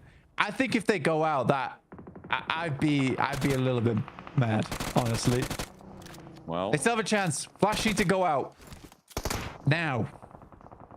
They definitely do. So do Influence Rage and Inner Circle and Alliance as well. Goodness me. Falcons go down. That's their tournament over. Really not what we hoped to see from this roster. But we'll see them next year, I hope so. We'll have to wait to see if they can repair the damage that's been done. Now we're over to Inner Circle. Again, another one of these teams chasing. Up against Gen G. Gen G trying to flank out wide. IQ under threat. Does manage to dodge back. The nades will pour on through. Satan versus Falak up the top of the hill. Quick, going for the bolster. Back towards the center area. Claws is on the off angle for them. And at long range, Falak lands the nade though. And for Inner Circle, with Weibo going down with Flash on 3, Influence Rage on 1, they could break the boundary here. Quick now getting hunted down, and Falak is on the warpath. Desperate to put Pakistan on the global stage. Great shots, great nades. Falak once again just popping off. For Weibo, like you said earlier, John, no chicken dinner. They are absolutely dismantled when it comes to the tiebreaker. For the Flash, it looks like they have no contest either on that western side. I think it's about 5 more teams before we start getting to placement points. Ooh. Imagine getting beaten out by 1 point again. Oh, that would be so bad. That would be so bad. That's a real career shaker of a situation if it comes to it. Inner Circle, sorry, still trying to chase it down. Loops could potentially crash onto Flash. They've already done it to Influence Rage. Maybe they are the dream shatterers. As Falak charges in, bursts through the door. Claws, though, goes down to the nade from the off angle. Where's that shot come through, though? It's Loops again. Oh, I thought maybe they go to the Team Flash, but no, it's Inner Circle. Oh, no. They're broadside as well. This is bad. This is very bad for Inner Circle. T24, I don't think he's getting back up again. Ratto Boy has oversight over towards this. Not a bad nade coming through from Neil Zada. Doesn't quite go far enough. Just bobbles in. T24 getting flushed. We'll find it. That drops Inner Circle down to 3, and their chances are dwindling now. Noki's going to have to leave in the vehicle, abandoning Falak to just try and escape with burnt rubber on the ground. Looks like Falak may be able to thread it through here, and actually moving up close to Team Flash, who are now just 4 points shy of Weibo. 4 more points and they get second, but they are not safe even if that happens, with so many teams behind them still alive and kicking. We're going to try and put points up on the board. Loops have been an absolute terror to the teams at the top. Then in a circle, they take another one. Noki is down. That's flushed out in the open. And with 2 players in a circle, do manage to find a little bit of sanctuary. In my mind, that's GG for Inner Circle. Unless we can pull a Zuxi, it's not happening. It's really not happening. But for Inner Circle, I think for Pakistan, that might be the end of the run there. Just a little bit sad, to be quite frank. Diego becomes neighbors. Alongside Inner Circle, 4th, 5th on the tables. Flash biding their time. Next circle will push them out, though, likely. Right? Oh. But there aren't many angles looking their way. I mean, I was looking at Alter Ego, and 90 Global were actually sending in. I thought that the backstop for Alter Ego was going to get caught out, but they regroup away from it. They're 2-2 right now, up and down. Loops playing the foothills beneath them. GK, Burmese Ghouls having a scrap on the northern edge. No one really going to flex out for the third party on this. Potential for Inner Circle to steal away a point or 2 if they can get a shot over towards Burmese Ghouls. But we'll see if they can do it. Rosemary has been spotted, and that is what I was waiting for. 90 Globen crashing over. Alva's low as well. Are we going to have 2 teams on 93 drawn a little bit short? That could open the door for a lot more manipulation on the tables towards the final moments. Snape with the door shut, slammed in the face of Loops, who have moved up as well. A fight on 2 fronts to keep themselves alive. They do have Weibo behind them, but that's not going to be comfortable. Alva is down and Loops bearing down upon them. Every team at the top of the tables has taken a tussle with Loops, and they have all been found lacking so far, and more nades pour on in. Seems like Loops is the final sword in the stone, right? If you cannot pull through Loops, you weren't meant to be the king at the top anyway. Krypton heads out, finds the first, but the shots from behind from 9ZG. I think this is Alter Ego going down on 93 points, tied up with Weibo. Oh my goodness me. And those silly faces really do feel silly now. I mean, this is so huge.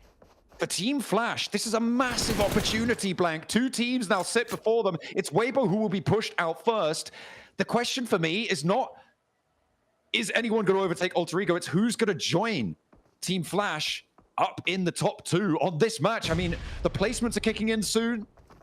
They are 4 points behind on the bubble. I'm not sure about the tiebreakers right now either. But 9Z Globan looking to try and slow them down. The teams at the top can't do it. Maybe a team from underneath can. Loops causing all sorts of havoc. Can Loops make it? No. No, they can't. No. They need so much more, right? Yeah, they need a 23-point game to have a chance. Ooh. So 23 Elim game, sorry, and a chicken dinner to verify. It's not in the possible. midst of all of that. Yeah. And, yeah, I was going to say, in the midst of all of that, Inner Circle did go down. They are dropping to no players left. And that will be the end of their run. In the midst of Loops, taking a tag team fight with Alter Ego. This feels very dangerous for the Flash. Pretty open area, but right now, Alliance is still sharing a building with Papra Supermassive.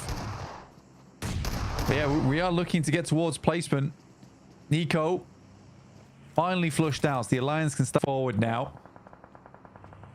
Flash is spreading across this zone, looking to hold out Alliance as they move in. But it's Geeky to find win from the Flash. Oh, no. Team Flash maybe just being pipped to the post here. 2 players still alive. At 4 points, Blank, it's so achievable. They only need 3 at the moment to be able to jump up. They lose the they win the tiebreaker rather with Weibo, so they would be in top 2 if they're able to jump up there with 1 chicken dinner already on the cards. But it is the balls to go down next. And the placements start to add up. Team Flash have been spotted again. They're so close, Blank. 3 points is all they need. And desperately, they'll cling to life with Tops the last to go. Diego as well, looking to do the same thing. A little bit further, they need to find. But Tops is on the dash. Geeky, can they even step forwards here against Arcred? Against 9Z Globan? It's down in the bush. He is feeding on absolute scraps right now. Tops, desperate. This is so rough for Tops. I think 9Z Globan might have an angle on him shortly from his south side as well. Diego might be able to take shots too. It might be down to the placement points, John. It might be down to the placement points, but I don't see him living that long. I mean, Diego might. Maybe he does. Diego might, and Tops might. Oh, this is crazy stuff coming on through.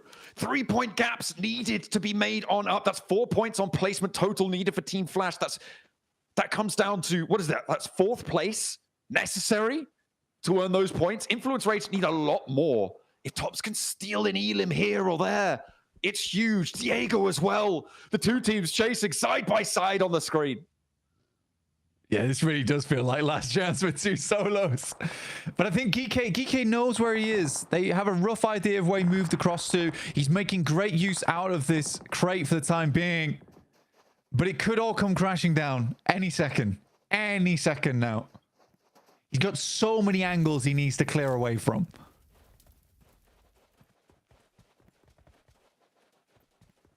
Alliance moving around. They've got 3 Elims already. Potential for 14 more. If they can clear every single other person in the lobby. I think at this point, it's impossible for Alliance to make. I think the only 2 teams that can change things at this point are Team Flash and Influence Rage. In terms of those top 2 spots, 9ZG spot a player from Arcred. And that pressure over towards Tops is getting a little bit bled as Geeky takes shots from Alliance as well. They're sending in. They don't look towards the crate here. And honestly, you could have some big shots over towards them and steal away. Oh my goodness, Blank. 9Z Globan from atop the hill as well. They hate to see it, but they love to see it. 9ZG. Potential to close it down. There's Tops with 2. Tops with 2 on the spray down. He's finding the points. 91 points now. 6 teams remaining. That's 2 placements. They're neck and neck. They've beaten Weibo. Blank on the placements alone. They've beaten Weibo. They've beaten them. They're in. Oh, dear me. The Flash do it again. Cause all the problems to Weibo. And they bite back in those final moments. Tops. What a play from him. Diego's still living on as well. There is a chance. There is a chance for Diego. He needs a lot. Not anymore. Right? It's just added another Elam to the door. This is okay. I mean, I think, yeah, you're right. it's done. Yeah, it's done. If Tops wins, I mean, Diego could do it, but it would require him to get a chicken dinner, right? Which is so unlikely. If Tops wins this, though, ooh, that'd be crazy. That'd be crazy. Are we going to close down the day with a back-to-back 9ZG, though? I mean, it seems fairly likely, but they got to drop from the top of a hill. And look, I hate to harp on about this, but moving down from high ground seems to be a weakness for them. Yeah, launch themselves off the cliff top, drops out. I just take it. I just absolutely take it. 100%. Go on, then.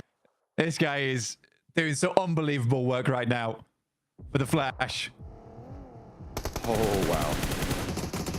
Weibo are out. They aren't going to make it. 9ZG trying to crash down. Diego will be denied entry as well. Now 2 players for Loops alive and Tops for Team Flash. Their debut performance here at the PMGC, and it looks like they're going to finals. Loops can't make it. 9ZG cannot either. Alter Ego able to hold on just about by the skin of their teeth on a tiebreaker. But Team Flash, I think that they place, right? I think they have. I think the Flash do have plays. Alter Ego wins out with the chicken dinners. And for Weibo, it is a really bad finish for them. That nade. So. Oh dear. So further, but Tops does.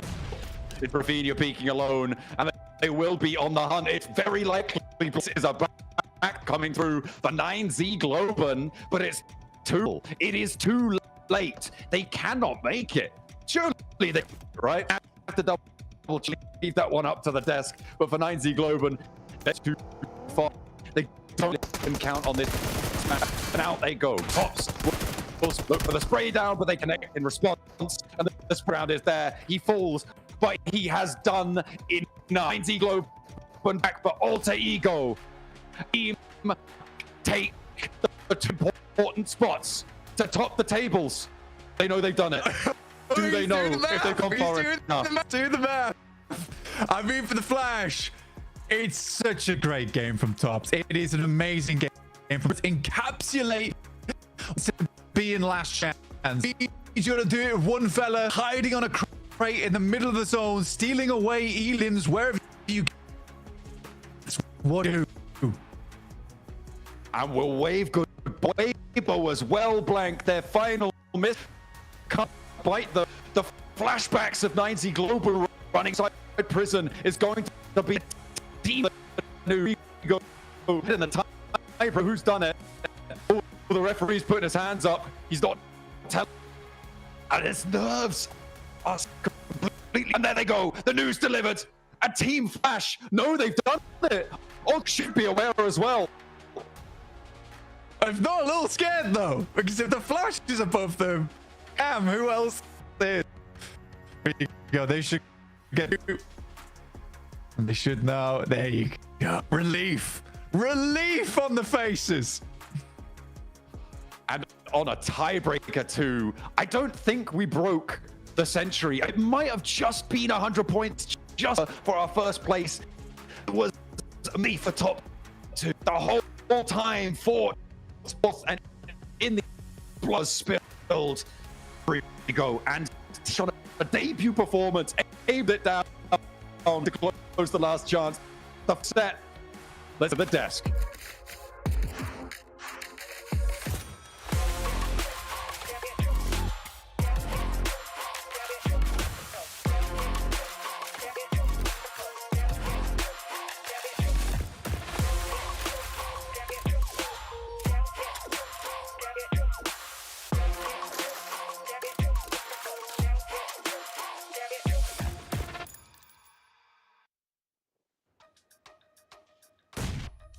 That is how we finish up the last chance.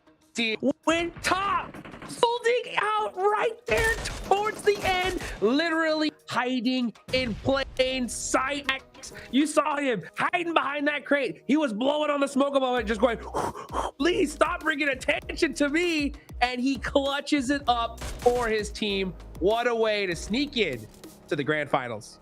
Who would win? WBG full squad or one crate boy? The crate boy of top wins, and it qualified into that one. We'll have to see exactly what point difference was. The fact that Tops is completely invisible to GK Niptura, and they just go ahead of him, and he gets an instant backstab, snatches those points. One of the most clutch qualifications final games I have ever seen in a long time. Oh, absolutely. And it goes to show you that there is power in the solo, right? The game is not over just because you're alone, just because your team got taken out early. Flash did not have the beginning of the game they wanted, not the beginning of the game we were looking for, and yet they still do it. They still get a second place. They still get into grand finals. They are through, and it's all thanks to Tops. Crazy finish here towards the end, man. I mean, it could have gone in any direction, and of course we just see a solo player be able to make it for his squad. You know that team's got to be so excited. I do a little bit of love to 9Z here towards the end, just on the fact that they had like the craziest final day. They had 11 points next match coming into today. How crazy is that? Yeah, and good day from 9Z Globan. Woke up a little bit too late, but in the early stage was also wild. Falcon hot dropping onto Wolves. Instantly, the run of Wolves was down in the first 2 minutes of this game. Madness happening from the very beginning of this match until the very last few seconds. He's drifting over there, getting himself a little bit of a Tokyo Drift moment. But this game, so many sick plays. But looking at this Weber replay in particular, Niptura, why in God's green earth are we seeing Sook out in the blue trying to go for some wacky off angles when you're on the brink of making it to the finals? Sook, why?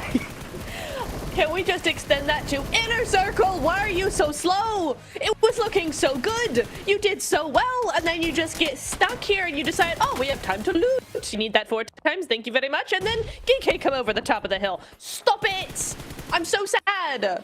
I'm so sad. I wanted to see them in finals. It was such a good fight too from the circle at first, but then they get too greedy for that solo. Or you go for the solo earlier, or you just let the circle do its job. I don't care which decision you make, but you got to try and play around that as much as possible. And then, of course, Tops does fall down. But Weibo, not even a second place curse this time around. Dropping down even further, it seems, as you go over the rotations of these teams. And again, 9Z, love these southern rotates. Big props to them. Hope to see more of them in 2026. Depending on how things go. But La Triera circles, Niptura, are never fun because you got into these valleys, and really, the terrain alone is the main why so many of these teams were just out of the running in the early stage. Yeah, I mean, when I was talking about in the beginning of this match, right, is like, you want the Miramar to have more points. There's more space to actually rotate, right? Here, the circle goes to the part of the map where there is no space. It's all hills, it's all mountains, everybody's got an overlook on you. So actually, this is a more compact end zone than any of the Erangels that we saw. So it's really unfortunate the zone does go this way, and I think that's all got to do a lot with it, is like these teams just didn't have the space to play their game. Oh, what a crazy way to end things out here. Flash, 12 points. 6 placement points, all due to a solo. And then, yeah, looking down on the leaderboards, Inner Circle, another 4 points. What a rough way to end things out for the squad. So much hope after that Rondo, just not able to represent, get things done towards the end. And you know what? I got to give it to Phallic, man. That guy really making it happen for his squad. You see him always with those initial engagements. I just think, you know, the rest of the team could get a little bit more experience, you know, handling pressure and being able to move during those moments. I think they'll have a lot more success. I think it's just getting more time for sure. What do you think, Max? Yeah, I would agree. It's more about finding consistency. Oh, colleague out twice in a row. Oh, GG. But it's definitely very impressive how Phallic plays. We want to see more consistency from the rest of the squad. But the leaderboard, all right, after this graphic, Hot Jukes, we kind of know the result. But how close really was it? I don't know. I don't like it. It's going to be right there. It's going to be right there. Once again, right? We've seen it so many times where it's decided by just 1 point. What is it? Oh, it's a tie! It's a tie! What? Push Rambo with the 2 chicken dinners. Are you and Flash to win this? They take it. Weibo have the worst time with SEA teams. They lost out on the grand final slot to E-Arena, and they were still behind Flash because in the group stage for Group Red. And now in this one, they lose it out to 2 other SEA teams in Ultra Ego in the tie, and Flash that snatched it away last minute. Weibo, they're going to have going into 2026 with SEA because, oh my goodness, was it close. Are you kidding me? As a matter of fact, if Influence Rage would have got 2 more points, they would have made it. Oh my goodness, because they beat out Alter Ego with placement points. Oh, 2 points. Yeah. 2 points. I think, is it safe to say this is the most intense league stage we've ever had at a PMGC? Certainly that I remember. love Last Chance. It's never been so close. Just, it's cut all the way up until the last final second. Unreal. Flash pushing up, becoming our champs just like that in the last second. I mean, they weren't in first place all day today. Yeah, it was a mad one. Also, John is bringing up some numbers. Oh, Delhi MVP is... No! Why are you doing this to us? Ow! I don't know what to say. So I know I should be talking. It's my job, but I don't know what to say about this. This one hurts. Pain. This one really hurts. No, wait. Phallic is going to be MVP of Last Chance. I can feel it coming. I think it might be. Oh, even more pain. Or maybe even 33Z one of Weibo. It could be. Oh, that's a heartbreak if you have MVPs of that stage and you still don't qualify. Dude, one point again. 1 point curse. Unreal for Weibo. I'm honestly so sad I'm not going to see this team during the finals. They did so well here. And it's the last chance MVP! Sook doubling it down and heading home. Unreal. Oh, it's all pain. It's all pain. No explosive titles. No. He's got 2 average limbs. That's crazy good. And the entire team was doing great, but he got too wacky with it, Sook, at the end. No. I don't know what to say. I literally Moment have of no silence. words. This is... yeah, which is rare for me normally, but absolute insane levels of sadness for this team. Missing out on the biggest finals of the year. Oh my word. Well, here we go, guys. These are going to be your participating teams during the grand finals live in Bangkok, Thailand. You can see the squads that made it into the group stage. And finally, right here in the last chance, Team Flash, their first PMGC, and they are headed to the finals. What a way to wrap things up. Yeah, very happy for Team Flash. They were my underdog team of the entirety of this year's PMGC, and you know what? They delivered, even taken away in a very odd fashion by Tops with that crate at the finishing moments in Miramar. You know what? They are still definitely deserving of it, and very happy to see how they're going to perform in the grand final. Oh, wow. Wow, guys. What a crazy way to finish out the last chance. Well, you know what, guys? It's time to take it on over to the stage with the 7 Worlds Gaming to wrap things up and wrap up the last chance.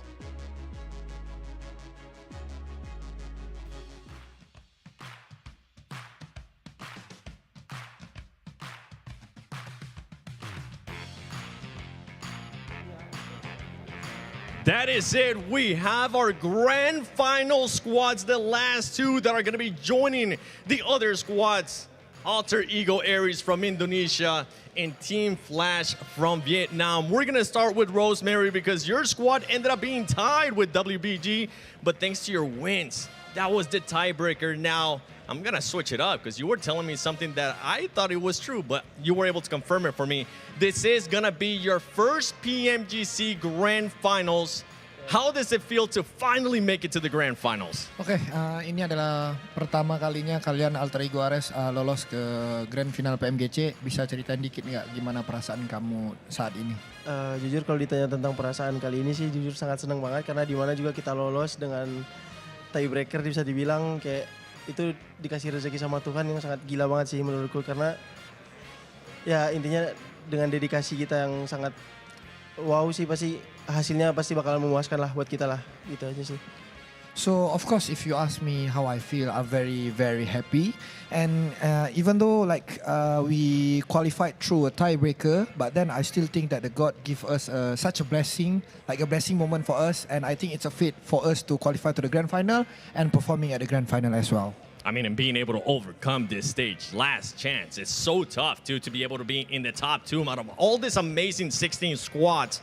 Now, knowing that you're going towards the grand finals, do you believe that your team has what it takes to lift that PMGC trophy? Oke, sekarang memandangkan kalian udah lolos ke grand final, apakah kalian ngerasa kalian itu punya semuanya untuk mengangkat trofi di grand final nanti? Jujur kalau ditanya punya semuanya sih, gue yakin banget dengan tim gue yang ada, dengan player-player gue semua, gue yakin banget dengan mental kita yang sekarang udah teruji. Ya gue berharap kita bisa mendapatkan hasil yang maksimal dan kita yakin banget kita bisa mendapatkan hasil yang inilah memuaskan lah buat kalian semua yang selalu support kita di belakang layar. Itu aja sih. Yeah, of course. I mean, I believe in my lineup. I believe in myself. Even though through all the hardship that we went through, I still believe that we have the opportunity to lift the trophy, and I will try to prove to everyone that keeps supporting us that we can lift the trophy at the grand final. And the improvements you guys have made has been impressive, and I'm hoping it's going to continue on towards the grand finals. Thank you so much, Rosemary. And now I'm standing here actually with Team Flash Tops. Tops, before I even ask you questions about the grand finals, I want to know what was going through your mind in those final moments, knowing that you needed to stay alive, knowing that you needed to clutch up for the squad. Chào Topsy, thì cái trận vừa rồi á, khi mà mình là người cuối cùng sống sót và mình biết là mình cần phải sinh tồn cũng như là cần phải có một sự bứt phá, thì không biết là lúc đó trong đầu của mình có những cái suy nghĩ như thế nào, cảm xúc như thế nào? Lúc đó trong đầu em cảm thấy rất là hồi hộp và lúc đó rất là áp lực và có phần hơi run, nhưng mà em lấy bình tĩnh bằng cách là em niệm Phật. Well, to be honest, at that moment I felt palpitated. I was very nervous and stressed, but I regained my composure by chanting. Oh, okay. Great composure, too. And the thing is that you have been in this moment before. During group stages, you were almost within the top 3. Did that help you experiencing that in group stages here, especially in Last Chance? Trong kể cả phòng bảng thì các bạn cũng đã từng trải qua những tình huống như vậy trước đây rồi, là mình cũng kiểu nằm trong top 3 sinh tồn cuối cùng như vậy. Thì không biết là những cái trải nghiệm đó có giúp ích cho bạn trong cái trận đấu vừa rồi hay không? Sau đợt vòng bảng thì team em cũng rút ra được nhiều kinh nghiệm hơn và để khắc phục lại trong vòng Last Chance này và để có kết quả như hôm nay. Yes, we got a lot of lessons and we learned from our experience in the group stage. Those all helped us in this Last Chance. Not bad for a team that's making their first appearance at PMGC and now heading to the grand finals. And last but not least, for everybody currently watching in Vietnam, is there anything you want to tell them as you do finish Last Chance in first place? Bây giờ thì các bạn đã kết thúc vòng Last Chance và cũng nằm trong top đầu. Thì không biết là mình có lời nào muốn gửi tới những người xem ở Việt Nam hay không? Em xin cảm ơn mọi người đã ủng hộ team em và đón xem giải đấu. Và mong mọi người sắp tới sẽ ủng hộ tất cả các team ở trên đấu trường thế giới lần này. Well, I want to say thank you so much for supporting and watching us so far, and please continue doing so for all of the Vietnamese teams in the international stage in the near future. Well, there's definitely some surprises out there in grand finals. And before I let you go, Rosemary, it's been a while since we've seen an Indonesian team being able to fully perform and actually win a championship internationally, going back to Bigatron with the Twins in Macrobo, and the rest goes on and on. Anything you want to tell the hopeful viewers from Indonesia right now, hoping that Indonesia lifts the trophy once again? Ada nggak sedikit kata-kata buat fans-fans yang di Indonesia yang membuatkan kamu bakal bilang kayak kamu bakal mengangkat trofi ini? Buat semua orang yang support kita di Indonesia, ya intinya kita bakal ngelakuin yang terbaik buat kalian. Kita juga bakal belajar dengan masalah-masalah yang kita dapat di dalam in-game, dan intinya kita bakalan ngelakuin yang terbaik lah. Intinya bakalan mencoba untuk bawa pulang pialanya untuk kembali ke Indonesia lagi. Yeah, of course. I mean, to the all Indonesian fans, I think we definitely gonna give our very best, and yeah, we're gonna learn from our mistake through the group stage, even though in the Last Chance. in order for us to bring back the trophy in Indonesia. I like the confidence. I like that you guys are already thinking about what you need to end up adjusting to. And I can't wait to see one thing you actually missed too. Indo Pride, because I know that's a big thing out there too. For everybody currently watching at home, make sure you tune in on the grand finals. We have our last 2 teams joining. 4 teams will go home. I mean, it is over. This is it for last chance. Let's see what will happen in the grand finals of the 2025 PMGC.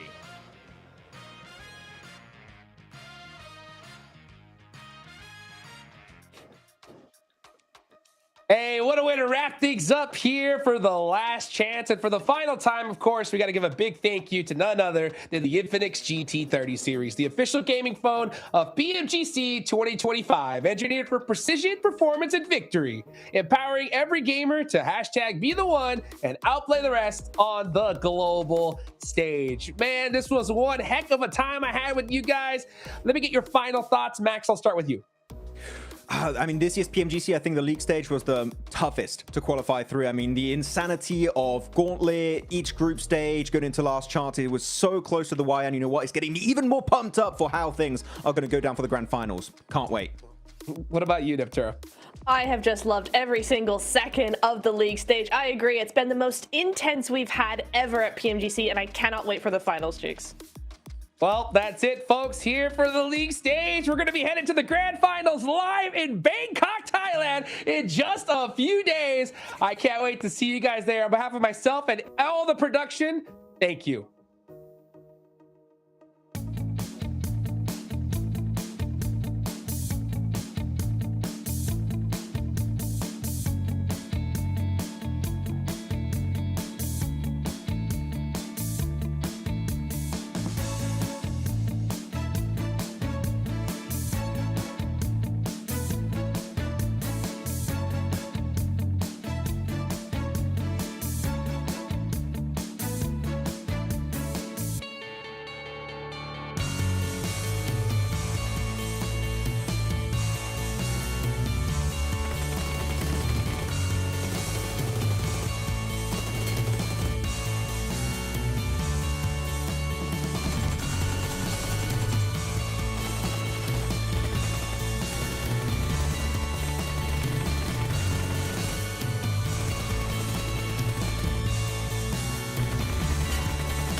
Locked in, dropped down, become a memory, no time to wait.